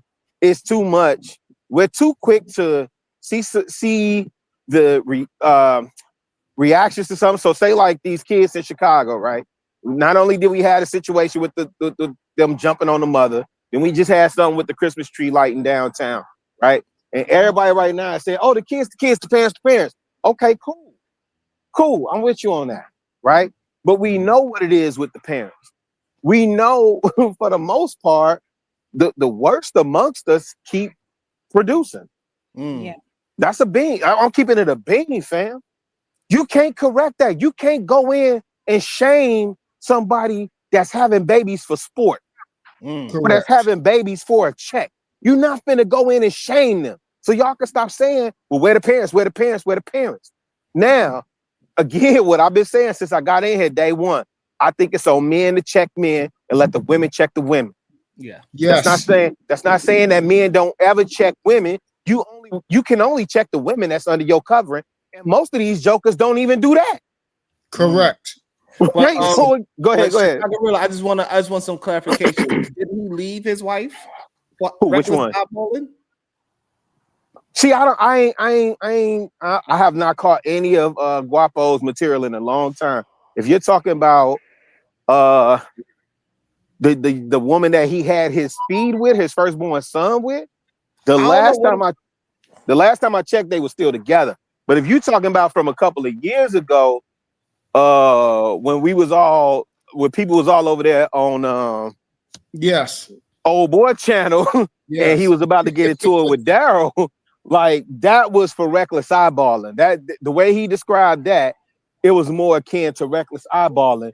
And at the time, the rhetoric that was being put out, it didn't mesh well if you're saying you're an alpha male and your female out here reckless eyeballing.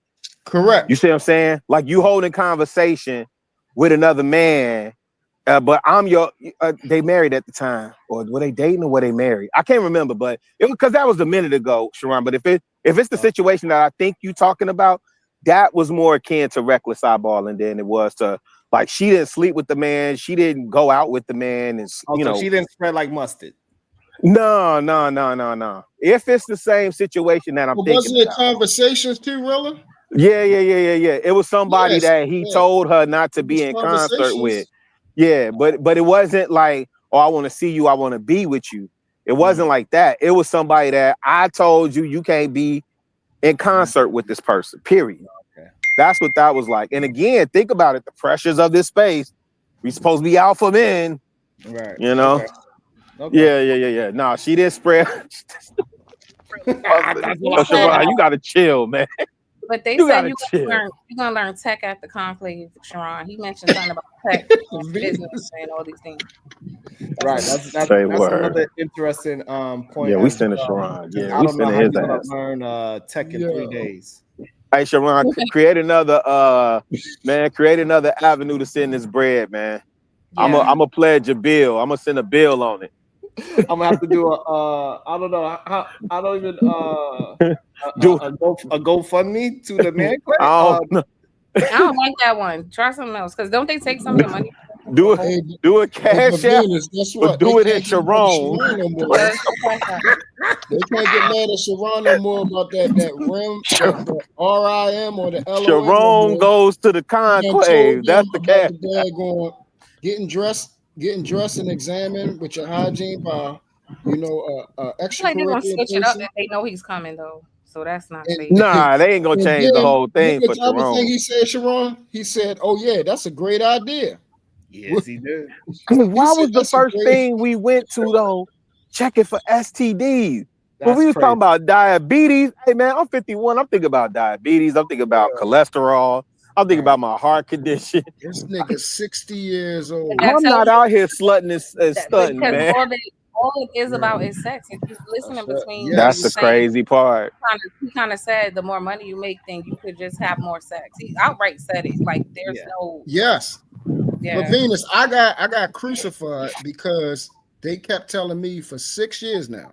It's about to be 6 years that's not what the manosphere was about, and I kept saying that's all it was about. But you know why? The first day I came on here. Truth, you know why? To be fair, because there's probably some people who in the manosphere were trying to promote more than just sex. And there are people who subscribe to it, who believed in what they made it seem like it was gonna be. But then at the end of the day, most of them, it is about, even if you listen to what the Fresh and Fit was saying, what it was like, have 50 bodies or something like that. All of it is about like just sex and degeneracy. Yes. It's about using women. It's about like taking advantage of women, having some advantage, like having some upper hand, manipulating them, using them while shaming them. But then like saying You don't like 304s, but everything you're doing is to have access to vagina, not a relationship, a vagina. So I don't know. It's very weird. They're creating the culture. They're creating the culture and the behavior that they supposedly is opposing to. And that One of they y'all have a said it problem earlier. with. One of y'all said it earlier. You don't like a hoe. You don't like a hoe because she don't want to sleep with you. Yeah, I said it. Yeah, I said But so Yeah. if you're doing everything just for sex, then you want to participate in hoe culture. But because Yes. the hoes you like, quote unquote, I'm not calling y'all hoes, but the hoes you like don't like you. Now you got Correct. to shame them. Yes. Yeah. Somebody Yeah. had a show and they asked the men, if there's a woman right now who was out with a nice body and she was ready to have sex right now and she looked like how you like, and then there's another woman who's dressed modestly and she wants you to wait till marriage, who you picking? Every man on the panel said he picking the one who was going to have sex today. So you can't be men. Ain't that crazy though? You can't be the men who are saying shaming hoes when in all actuality you're saying you want hoes. But you Venus, you know who thinks like that? Young bloods. Children. Correct. And the thing is, this the thing that pisses me off, right? So I mean, what is that, again, True Rilla? been saying it like in this space 6 years in. Yo, fam, we've been talking about this same shit for 6 years. Same shit for 6 years, bro. Yo, y'all ain't got over. Hey, And hey, you hey, haven't fam, matured y'all at ain't got all. y'all little dick wet yet. Not Chicago. You niggas Chicago. ain't never been outside. I'm a goofy L7 simp beta hoe stud. But you got a I'm woman. not pressed over no coochie ever. You're right. But you got a woman. You married. But Yeah, but I Chicago was ain't warm never been every pressed night. over no coochie. True. I got Right. 6 kids, bruh. I ain't never been pressed over no coochie. But they get mad at women like me and PhD, bro. But it's unfortunate that, like you said, it took y'all 3 years, however long, to see what the women been saying this since we got here. Like, this shit sounds dumb. Everything you say contradicts the last thing you said. It logically doesn't make sense. Like, all of the things I heard you guys say today is the reason why they don't like us. We've been saying that. You're fat and you Hey, call me Venus. fat. Wait, it's like you're fat and you're shaming me for being fat. Okay, cool. I'm saying you don't like baby mamas, but you made 2 of them. Okay, cool. Like every fucking thing, and then we listening to all these men side with it, and we're confused as hell. Like, wait, ain't they supposed to be the logical ones? What about this is logical? Right. None of it. And see that, and that's the worst part about it, V, was I thought, and this is my fault because I just didn't do the separation thing. Because a lot of people don't like when you try to separate. They want everybody to be the same, to think, and all this type of stuff. And that's what I started doing. I said, okay, you know what? I'm gonna have to make a clear distinction because I'm getting backlash from shit that I don't even think that way, move that way, nor respond that way. So I had to make a real delineation between me and them. I'm thinking they wanted marriage. I'm thinking at least some of them wanted marriage and were having problem finding a decent woman. When I asked them certain questions, then I'm like, oh shit, Venus and them was right. You niggas want pussy. Y'all having a problem getting pussy. And here's the Women thing: don't I would like respect you. it if they you know what I would respect if they was on it like Myron and them, because at least Myron Yes. says, at least he fucking said, get 50 bucks. You know for a fact he don't stand for shit because he says it. I can respect that. They up here shaming women because they're pretending to be righteous. That's my issue. Yes. You're not fucking righteous. Yes. You And actually prefer the Meg the Stallions, the whoever the hell that they want to talk about. You wish you could breathe the air of her. And that's the real problem. Well, they tricks undercover, V. They don't want to acknowledge that they a trick, you know what I'm saying, and pimping at home and it's still the best thing going. They say it ain't tricking if you got it, when it's Can I really a say tricking something right because you got quick it. and Go drop ahead, back Andre. down? I'm sorry. Can I say something right quick and drop back Go ahead, down? Jay. Go ahead. That man on the panel said he used the term deliciously ambiguous. Did anybody see? Listen, Yes. listen. Y'all better peep game. That man said deliciously ambiguous. Okay, I'm finna drop back down. That's great. I No. told. That's why I said Wait, they you can't fucked pull up. the pin, Andre. They Wait, fucked up. They can't say shit to Sharon no more You now. can't pull I the gotta pin on piggyback. the grenade. Hey, Wait, I gotta deliciously piggyback off that ambiguous. before Andrea go because it's important. Oh I forgot shit. to say this yesterday.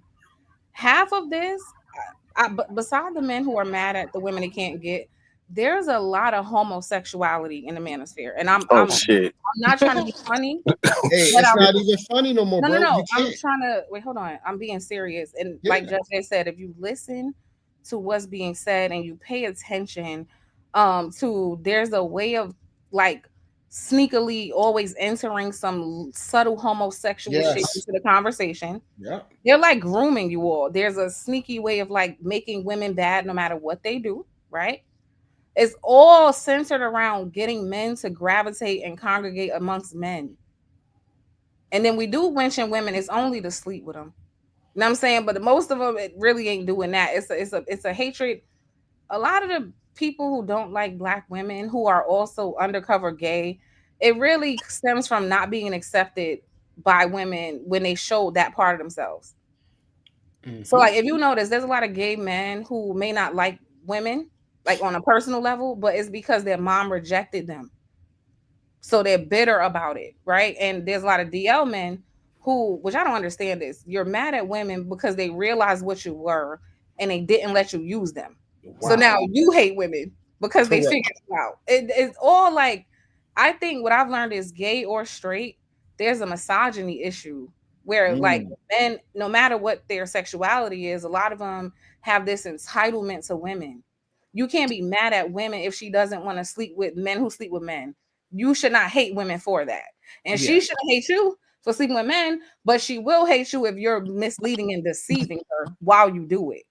Yeah, she should. I agree. Shout out to a random independent with the 2 bar says, deliciously what? Run the tape back. Welcome to the show. Andrea, good day. How you doing today? What's your thoughts? I'm good, thank you. I agree with what that last lady said about the entitlement. Like, I feel like in a lot of these spaces, there's just way too much entitlement. I don't think anyone's entitled to a healthy, functioning relationship. Like, pointing the finger at someone else, that's just all I kept hearing from that man. I was on the line that day with like Obsidian, he kept circling back every single question back to women. And I just feel like, isn't that such like a pathetic stance to take as a man, right? That every single decision you make, it basically women control you. So it's like, I'm not understanding like this move. It just isn't, it just keeps making no sense. Like essentially women are controlling your every move without you realizing it. And this is supposed to be a place for you to empower yourself. Like, I don't think there's anything wrong with anybody empowering themselves. Like if men really made a space where they were actually empowering themselves, I would actually encourage that. Like, that's a good thing. Everybody should be empowered. But like, it's kind of the opposite of empowering yourself. If you say every bad thing that happens is because of my mom, it's because of single moms. I mean, that's just pathetic, So, No, yeah, absolutely. I just feel like that's the opposite of empowering yourself. There's power. Like, they're always talking about accountability. Like, why don't you start with that, like for your own personal self, Even when you get them to acknowledge that, they'll say, because he said it, he was like, well, even if the men got it all together, the women, let's not do hypothetical. How about let's just focus on the men getting it together? Come on now. In what universe even if, well, let's try it first and see what happens. Right. They never want to do that. Right. Because I said the same thing, and that's when I knew. That's why I came back and apologized to y'all. Yeah.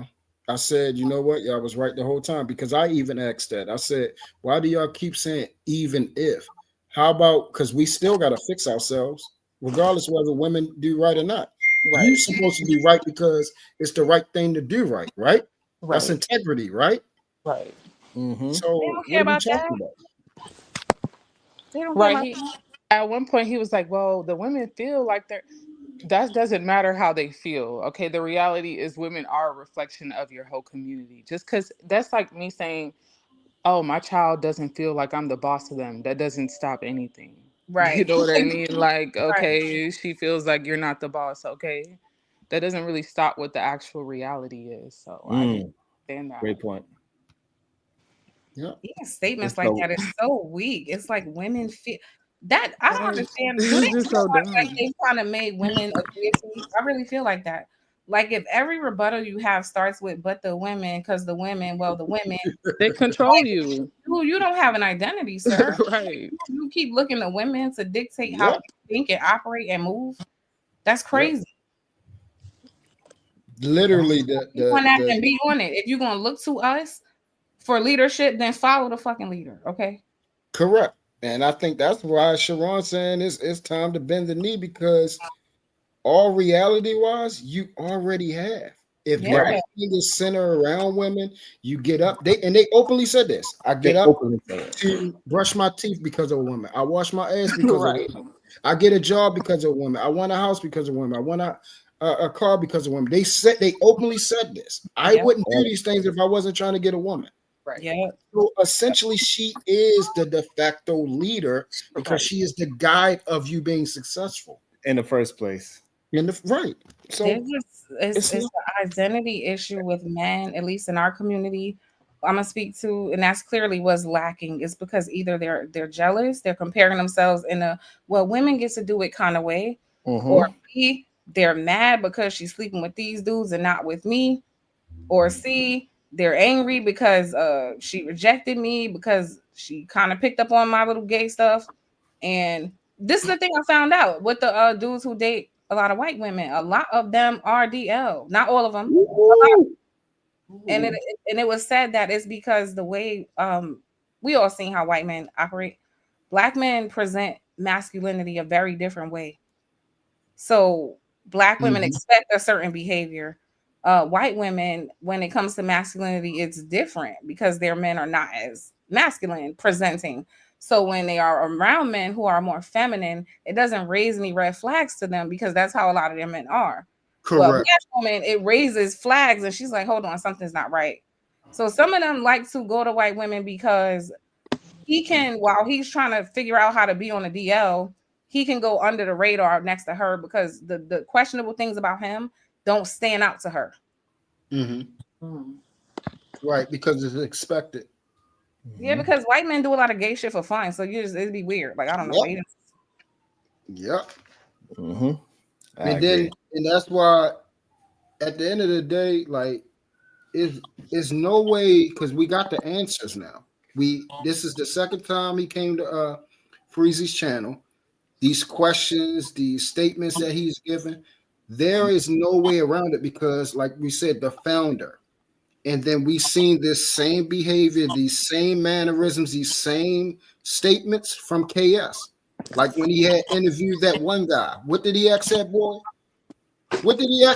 Y'all? Because I'm not.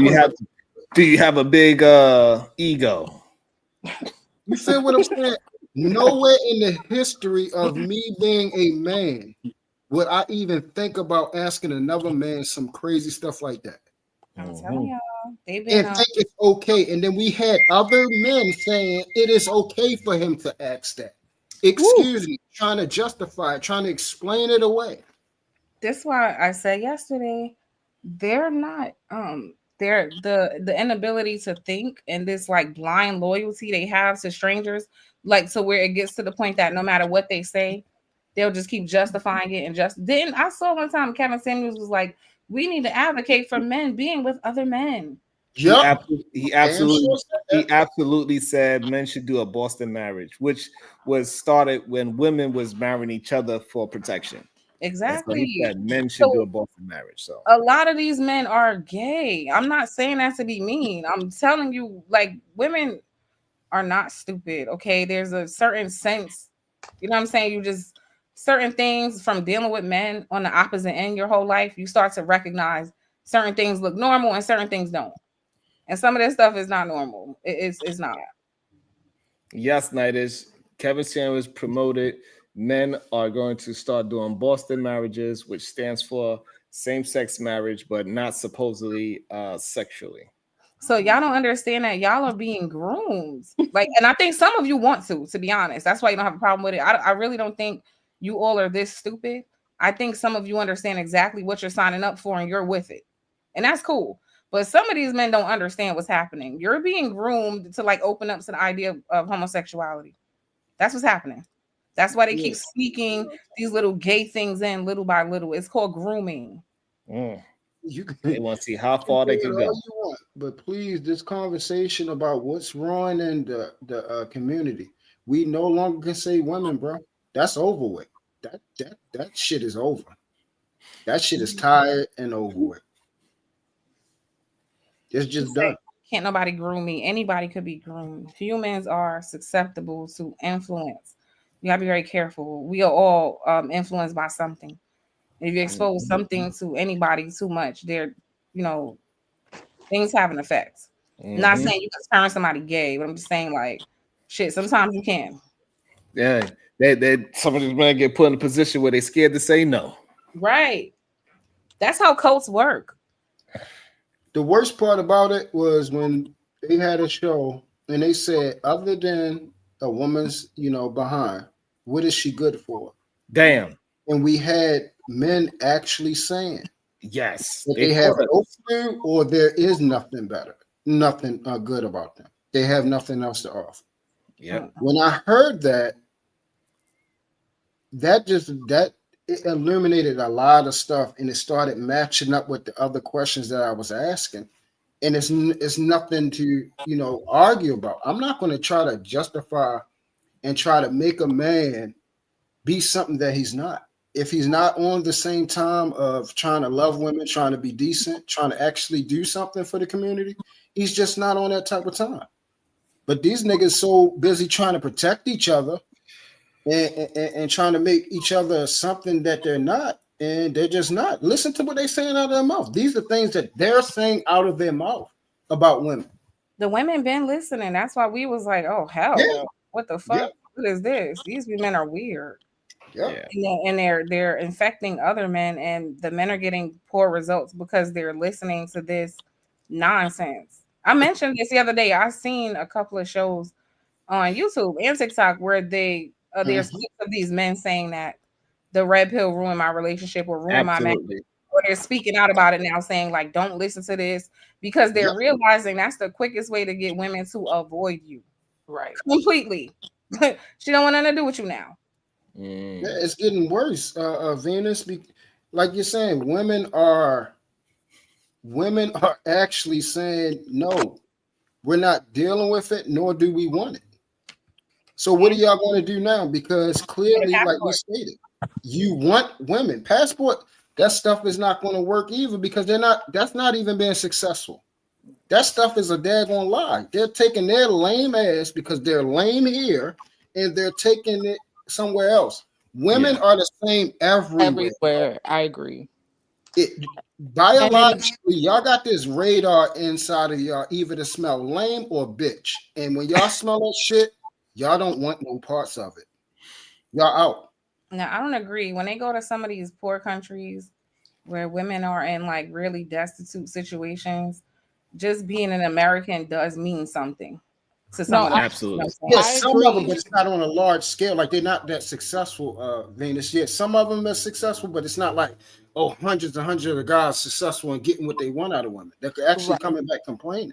Exactly. And I have family like in other countries, all over, like in different countries. And a lot of these people from poorer countries are very materialistic, like way worse than us. Like they see an American, it's not, they might like be more interested, but not for anything good. Like to them, scamming is normal. Like scamming is like, they don't look at it like we are pretty much the only people like in the world who really don't believe in taking advantage of other people and stuff like that. That's kind of an American like concept. Like we are the ones who think that's wrong, but like in a lot of these developing nations, scamming these men, using these men, that's all they're thinking about. They're very materialistic. So it's just delusional to think women like money everywhere, unfortunately, but a lot of women will be with men that don't have money. I feel like more in America than anywhere. Like I know women who men live in their house. Like, I'm sorry, like an African woman would never it would just never happen. Like, that's extremely kind. You know what I mean? And it's crazy to hear them turn around and complain about these women that seem extremely generous, if you ask me. We know y'all generous. We know y'all take care of us. Extremely generous. We're talking about in the real world.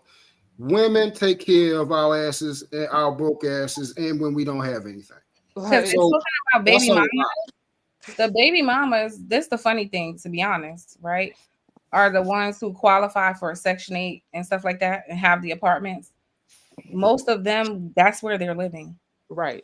A woman was putting the roof over their heads. That's why the shit blows my mind. And how ungrateful and how about that. How undeserving and ungrateful these men are. Like this shit's sad when we know when we look in our day-to-day life, We seen how this shit go. Most of the time, that man is in her shit. She's not in his. Yeah, eating up her food stamps and Right. sleeping up her Section 8. And I'm gonna use this as an example of Venus, because this goes back to when they calling, women whores and everything like that.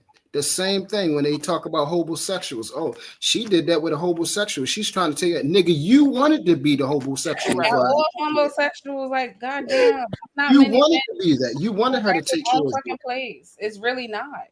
But like, which one is it? Are they dating homosexuals or are they these evil gold diggers that y'all trying to say they are? Like, it can't be both.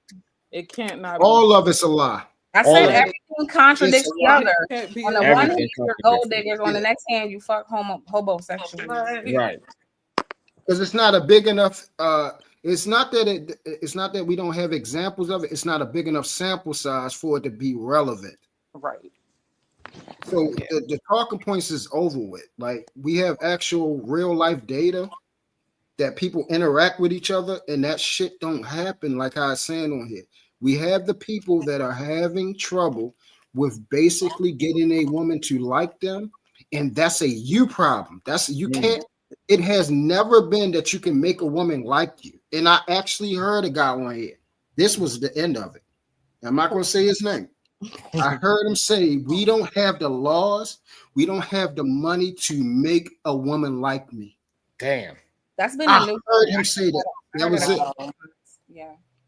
Yeah, They that's keep wild. talking about the law, and it's like, well, how come the men who have wives right now, they under the same laws as you? They didn't need the law to make somebody listen to them or any of that. What are you talking about? Perfect. That was a perfect response. Yep. Yeah. And let's not forget all the damn bliss that's out there. They be suckering, succotashing. Those be the main ones. We're just talking about the household. These women were raised in these households, and that you were raised in the same fucking household. I don't understand none of these fucking points at all. Yeah, me neither. It is. Like they didn't learn how to be wives because they was raised in a household with a single mother. Okay, now let's reverse that. We all have brothers, so you were raised in that same house and didn't learn how to be a fucking husband, dummy. How were you judging somebody? Yep. And the truth is, like, none of our parents or our ancestors really learned how to be. They were just doing the best they can, like, which is all we should be. Right. Nobody really like using that against somebody. Oh, nobody ever. We're all just learning as we go along and doing the best we can. And you know, and somebody for their upbringing, like, what are we even doing? Yeah, and my biggest thing is that, like, so once the Big Mama situation really died out, that really showed who was the real leader of the families were. Because when Big Mama left the situation, the houses fell apart. Everybody just sold the house. The house just deteriorated. And now we are in a state where, Big Mama is way younger now. So we don't have no such thing as a Big Mama keeping things together. So that's the truth. Can't get mad about it. It just shows that, like, hey, I had to, like, when I had to really think about it, I had to take myself out of the situation. Yes, I'm doing my best in dealing with whatever it takes to do all these things. However, on majority scale, yes, that's what I had to do, Sharon. That's what I had to do. Ain't that my thought process, how I live my life, what I want, the stability and organization of a household. It's things that I believe in, and that's how I live my life. They want to say that they believe in that, but they're not going to sacrifice for that woman. They're not willing to die for that woman. They're not willing to, make sure they deal with promiscuity problems and perversion and mental illness so that their woman can be taken care of emotionally and are physically stable. You're busy saying, I'm going to get married and I'm going to be able to cheat on her and I should be allowed to. What? Right. Hey, look, think about it like this, right? So, like, Big Mama's not there. That's the place where all the parents used to take the kids. That's where all the cousins and us used to congregate at and all that. We used to all sleep over at Big Mama house on the weekend. And I just realized this weekend I was the goddamn Big Mama's house. I had all these goddamn children in here. I'm like, goddamn, I did. And then, you know what else I did? I woke up early morning on Sunday. I didn't cook the breakfast, but I woke up early Sunday morning. I cleaned up while the wife was cooking, and I had goddamn gospel music on. I was like, never would have made it. Yeah. And my kids come out, what's going on? Yep. We got pancakes. I'm like, oh shit. Yep. I'm turning into Big Mama house. What the fuck is going on? That's what you're supposed to do. Yeah, they don't want none of that, Sharon. They don't want that love. They don't want that spirit and that goodness in the household like that. These niggas is desperate to try to fuck on something. Now it's funny Sharon say that because my brother did the same exact thing. My brother was like, he made it his business to buy a house because he wanted somewhere for everybody to come, and his house legit. Yeah. Holidays, everybody go to Pennsylvania and we be on the floor. It don't matter. It just be a bunch of people. Right. Yes. Be everywhere. Like, cause that's how we. That's really exactly that how simple. we all grew up in Brooklyn. Like, Yes. You don't care.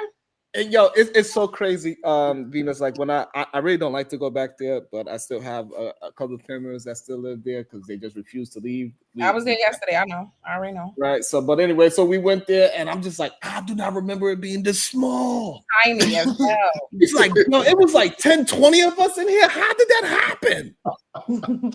We were How small is it possible? And I was just like, I can't believe that it was like 10, 20 of us sleeping on couches on the floors and all these things and all. And guess what? You was happy. You was joyful. Y'all was in love with each other. Everything was good, wasn't it? Yeah, y'all love being around each other. No, I had to fight over the TV so much. I was not happy with Even that fighting over the TV. All love. The jokes were hilarious. The jokes brothers were and sister hilarious. rivalry and every all that was good. We did not care. So we go to his house, we sleep on the floor. My brother will sleep on the floor. He got a whole bed. It's wherever you fall asleep. Nobody That's cares. it. Nobody cares. The The cat ass be all up in your face, and then everybody wake up laughing at you. Oh, the cat was playing in your face. Like that now shit his is like, house is big, so we be finding little spots to hide in. Like, I'm going in the basement. I ain't fucking with y'all. so you know, like, and then but like, you know, like, so Venus, she has her brother. I have me, like, you know what I'm saying. So my house is the new house where everybody conjugate at. But that's a blessing. I want that. I don't know if that's in Nash yet, where the fellas are really taking over. Like, hey, we are being the they don't want that. The patriarchy of the family for real. Like, this is we going to Cuz house, and we don't care how we sleep in. Cuz got a bunch of blankets and air mattresses, and even though it's gonna be flat by the time I wake up, we don't care. Like that's how we literally lived. We didn't care. It was the fact that we all was hanging out all night, fell asleep, and woke up in the morning and see each other. That was it. So Can I ask you a question? Did you get any pushback from the women in your family about that? Like, do the women have a problem with that? Like, people make it seem like, oh, the women won't let us. How? No, right? Okay. Just Not wanted to, you know, because he tried to make it seem like women didn't want that. Like, women didn't want it. But it doesn't sound like it's really a problem. No, Sharon, my uncle did it too. My uncle bought a house in New Brunswick. So we got options. Like, everybody went and bought a house. They had to leave Brooklyn because, you know, it's too much. But like, the men went and bought houses when they got both of them married. They get married, they get a big ass house, and then they tell the family, this is the spot. Okay. And not only that, right? So when you go get the house, right? The people only coming around like once or twice throughout the year. So we come to the holiday. We're not really there. 3 times. That's it. The whole other time is just like, you know, it's you just a waste of space. You but got that Easter. 1 or 2 times that they do decide to come through is all love and it's fun. Yeah, you got Easter, you got 4th of July, you got Christmas and Thanksgiving. And they be wanting you to come because most of them, like Sharon, most of the family is where he's from. Most of the family's not where he is. Right. So they be happy when family do want to come stay for a little weekend throughout the year or pass through. They be happy to have you. Like, You see that, Sharon? So the thing that you just described, they would say they want that, but they're not willing to create it. They don't want the responsibility of creating that. Right. They don't want the weight that comes with making sure you keep the family together, making the phone calls, checking up on everybody, seeing what somebody else needs. Are you willing to be the person that literally is like Atlas, got the whole world on your shoulders? Right. Do you want that responsibility? And that's the thing. They want to be called men, but they don't want the responsibility that comes with it. Yeah, because it's You all want to be Peyton Manning? Are you going to take the L when y'all lose?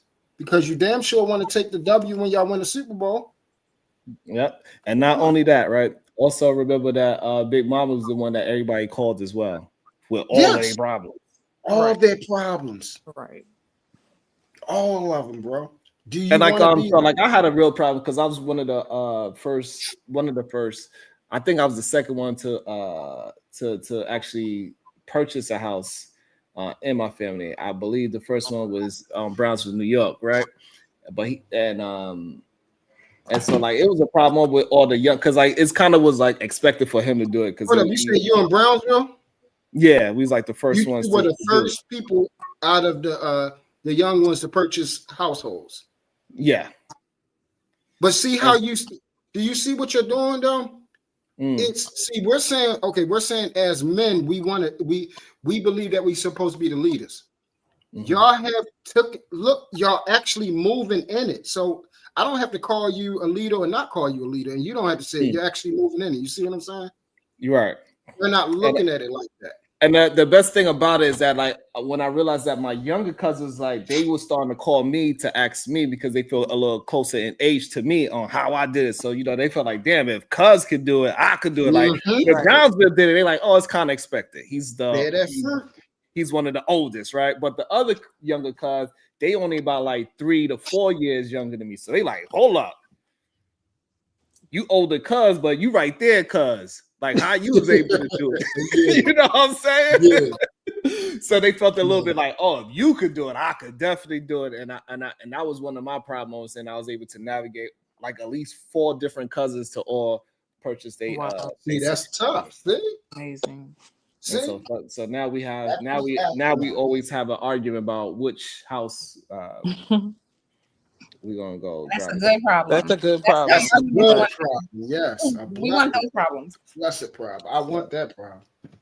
That's what I want. So I just goes to shows that like the man's figure got it wrong. Like, no, if you do the right things, people just gonna gravitate to it and want to know, especially if it's family, they gonna feel like they entitled to your information anyway. So how do you do that, guys? You know what I'm saying? They gonna want to know. You come through with a Benz, cuz you didn't even have a bike growing up. How do you get a Benz, cuz? Exactly. And see, Siobhan, this will be the last thing I had to say for it, bro. And I'm thankful for you sharing that example. I'm thankful for everybody that came up here and said what they had to say, bro. We're literally asking for things out here. Like if I was trying to deal with Venus or Andrea or somebody, I'm asking them to be loyal to me, to love me, to like me, to be committed. But when you're dealing with the people that are talking about the manosphere, they are not telling themselves, I need to have these things for myself so I can give that to Venus, give that to Andrea. Right. I'm asking and trying to take from somebody something that I don't even have to give. Right. Right. When you give it to me, we're gonna turn it up. Okay. Turn it exactly. See? Instant. See how that works? Mm-hmm. See how that works?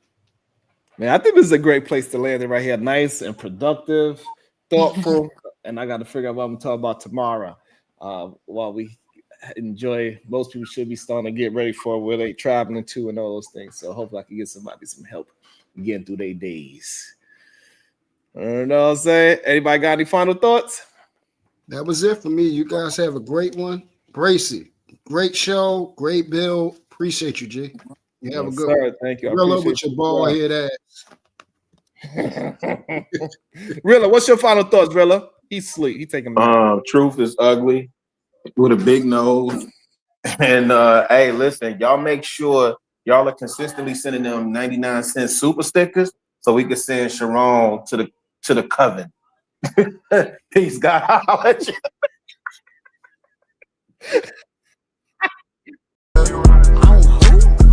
Nothing wrong with being. Let me